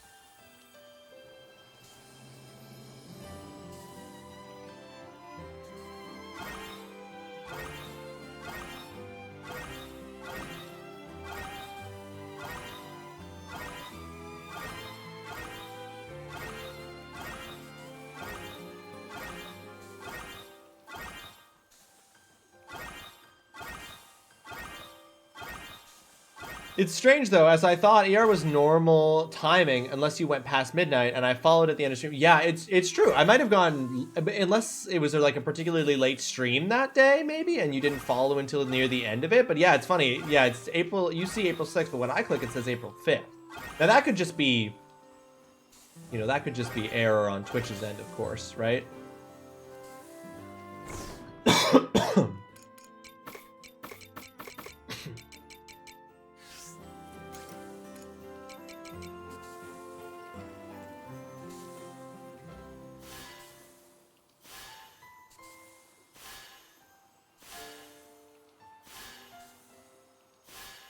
Good morning. Ugh.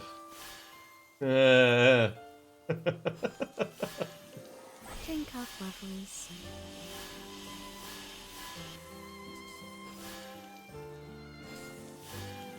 Drink up, lovelies. Drink up, lovelies. Drink Do you up, want to work on the lovelies. farm today? I literally am. Drink up, lovelies. It was a Wednesday, so it had to be Elden Ring. Yeah, it had, for sure had to be Elden Ring, yeah. I love that you're going back. You're like, what day of the week was it? Got tomato juice 9. Cured meat.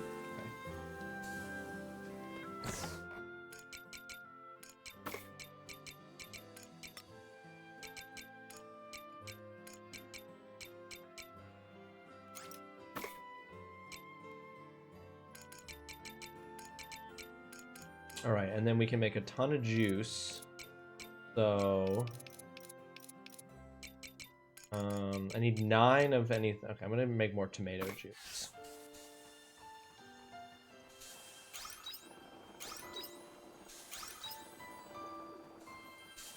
Yes, no, it wouldn't have been a Marshmallow Monday. No, because I think Marshmallow Monday would have been... I think you were a mod by the time we were doing Marshmallow Mondays, unless I'm got that timeline wrong.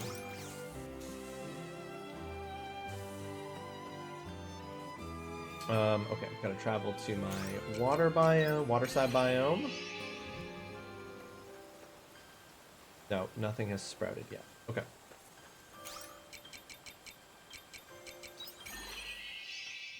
Okay. Well, with all that done,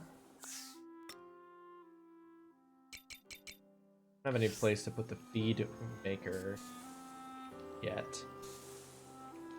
because of everything's set up. And I don't have enough money to do another upgrade to the farm yet.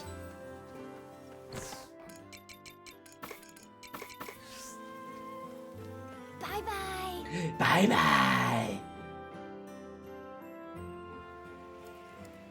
Okay. Okay, I'm at the point where I'm heading to Argene. Okay.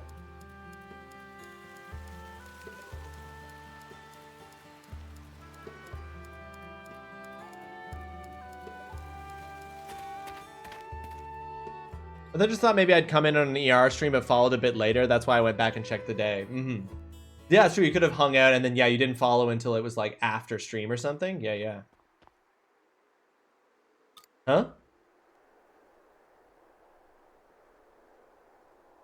Is it me or is it eerily quiet? You too. Oh, whoops, that was it. Uh-oh, we should go, Rawesome. Wait, that's not why I'm here. Excuse me?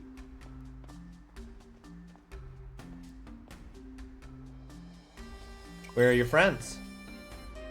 Well, the Holy Capital. The Holy Capital is completely empty. Thersites. What about the dungeon? Nothing. Aside from the escaped convicts here, all the other sinners have vanished. How could this be? What the hell happened? Ah, well, where to begin? Got straight to the point. Every devout in the city disappeared overnight. He's right. Civilian and priest alike. I think we're all that's left. Is there anywhere you haven't searched? We've searched everywhere inside the city. All that's left is the Divine Seaslight Cave. You think so too, huh? What does that mean? They tightened security at the entrance. Even missionaries were forbidden entry, but the priest there was acting strange. They just kept mumbling, saying we weren't allowed in over and over. It was like they were possessed. I've only been a priest for a year, but to refuse a missionary like Shrika, that's shady to me. But it's not like we can get in there and see for ourselves. Then let's use the hidden route. You really want to tell them? What am I saying? Of course you do. Mr. Potter. What hidden route?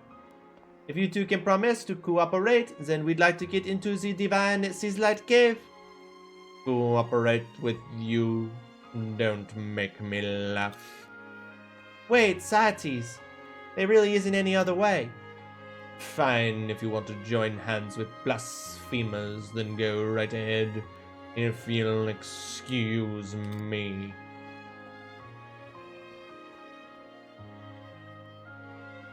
But Saites, Trigger, what do you want to do?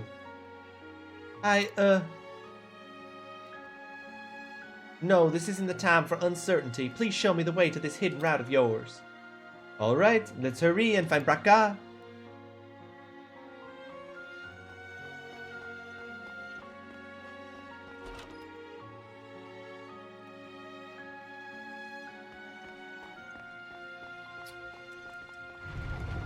Well, it doesn't look like we are going to get Saites as a companion / ally, but we're definitely going to get Shrika. So you came after all. I was wondering what. Pardon my intrusion. This is an interesting home. Hey, Rawesome, you brought a missionary here? What, are you selling me out now? Okay, well, I'm not going to say just calm down, because that's not... It's time to atone for your sins. We're working together. That's right. Call it something like a ceasefire. Just get to the point. You explain the situation to Braca. So that's what's going on. Still can't say it's enough to make me start trusting a missionary. What about you, Shrika Viramand? Since we're all cooperating now, why don't you tell us what you know? It's rude to assume? Oh wait, wrong voice. Don't play coy. You mean to tell me you heard nothing standing near Siegfried all this time? His Eminence. Yes, perhaps I did. What do you mean by that? There's a pretty high chance that Siegfried is responsible for what's happening right now. I agree. His Eminence has forbidden entry into the Divine Seaslight Cave. Not to mention his visits to it have become more frequent as of late. He must be hiding something in there. And I bet it's tied to the sudden disappearance of everyone in town. That Patriarch is up to no good. I always thought he was suspicious. But...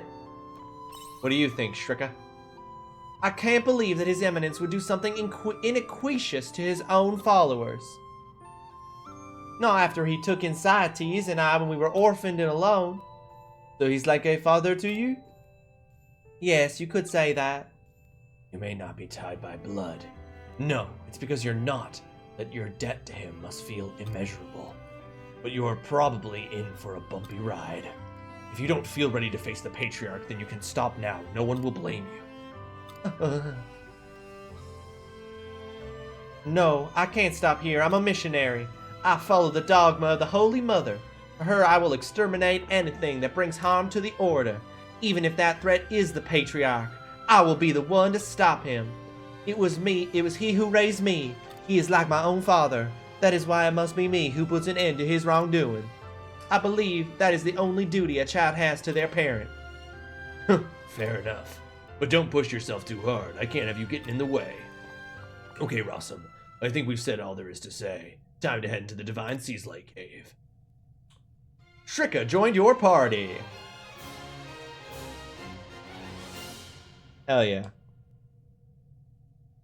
Rawsome's meeting with Shrika awakened heightened powers. You acquired the Pilgrim job class, a job that wields a magic blade for physical and magical attacks. It can learn wide range attacks and create fields that inflict damage. That sounds sick, and I might put that in instead of whatever the fuck Arya's job is.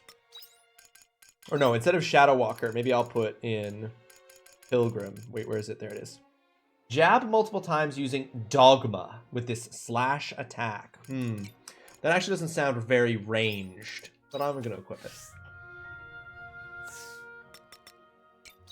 Can I put, hell yeah.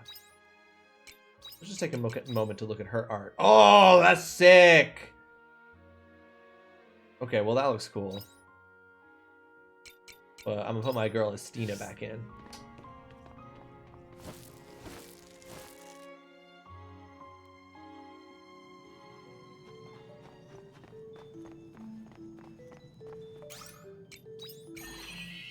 Okay. I know we're getting close to the end of the stream here, but I want to go for just a couple more minutes.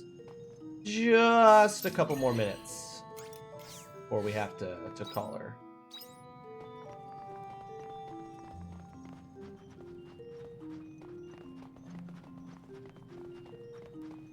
Didn't think you ever would have switched out your girls. You know, I do love having my girls, but Bracca's pretty cool. Although I guess I don't need to double up and have both me and Bracca be Avengers. Even though... Oh yeah. Oh yeah. Oh yeah. Fuck. When Organization 13 fucking runs up on you, we look like that now. The Frozen Crossroads.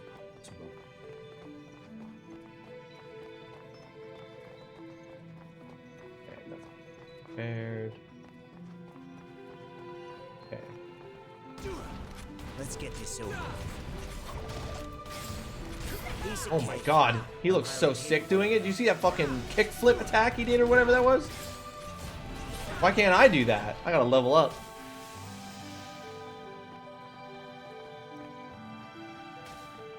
Lights down, so that must be to come back up.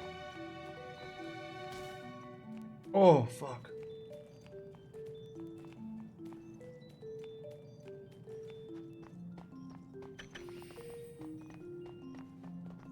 That's gonna take us down. Go down this way.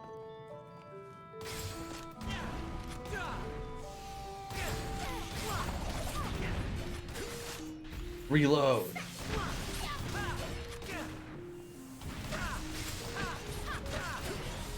Now, reload must be... Is reload just a buff?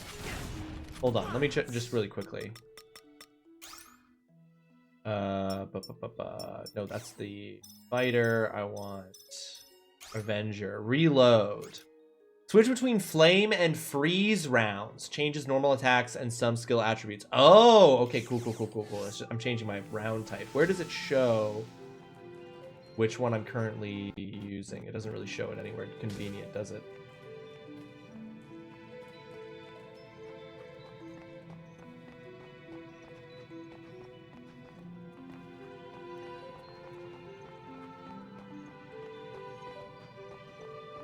I guess I'll just see which type it is when I attack.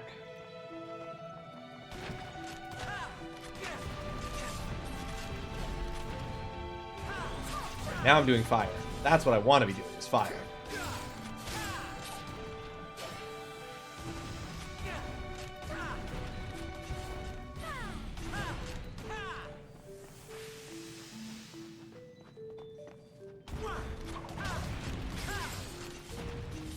That was a walk in the park.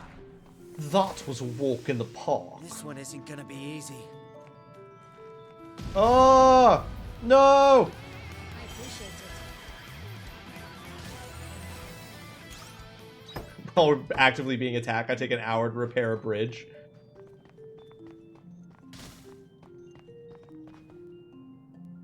There's a misshapen snowball at the edge of the path. Look closer. It looks like it was meant to be a snowman. This may be the creation of one of the monsters who lives here. Take a closer look at the snowman? Yes.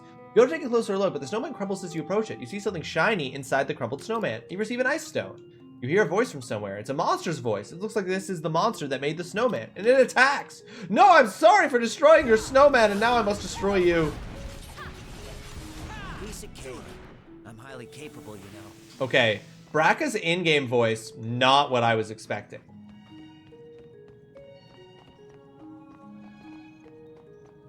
I'm highly capable, you know.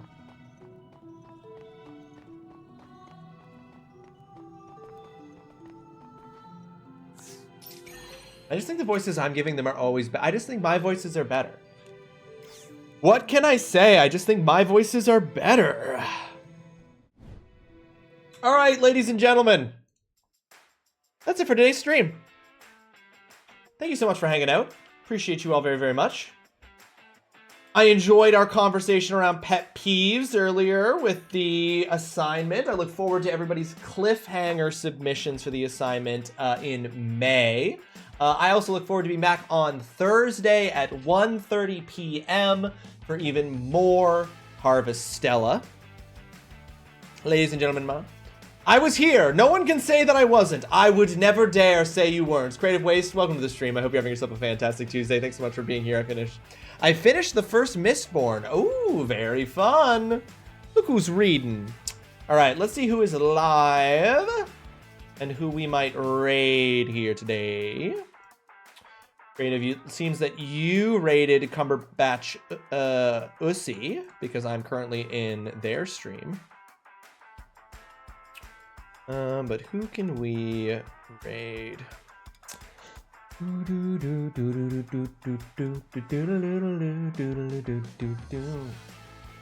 me to snooze the ad? Would you be so kind, Ivory? Yes, please. You're welcome for the stream, Bingo. Thank you. Thank you, thank you. Okay, we got Belle. We could raid Belle. We've got Alvar. We could raid. I mean, we could also raid Cumberbatch Ussy. I'm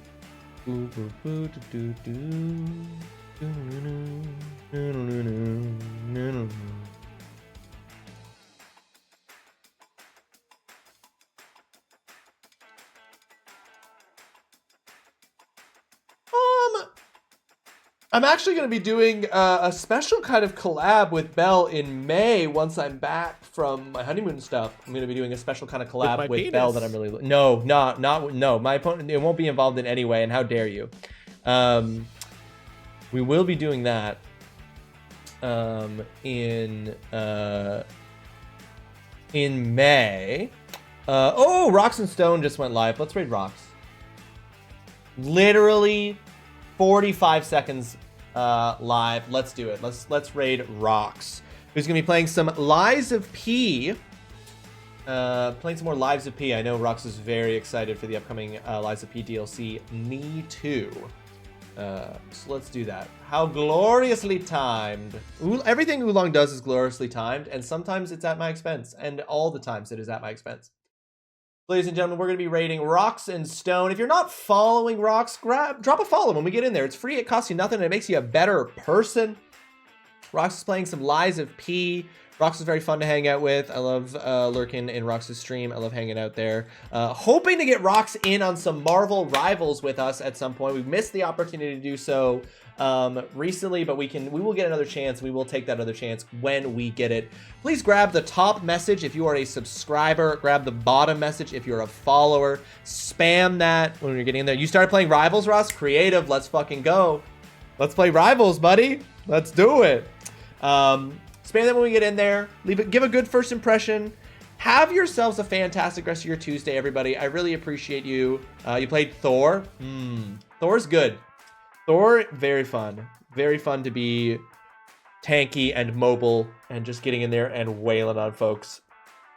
I'll be back on Thursday, 1:30 p.m. for more Harvestella, and then Sunday we'll have some Monster Hunter Wilds. We'll have a bit of a weird week for the final week of streams before I get married, but I'm still looking forward to spending it with each and every one of you guys. Take care of yourselves, be kind to yourselves, drink lots of water, eat lots of food, enjoy the people around you, bring joy to people's lives, or, you know, find ways to just survive. Whatever you need, I hope you get it. I will see you all very, very soon. Enjoy the rest of your Tuesday. Peace out, my friends. We'll see you soon. Bye-bye.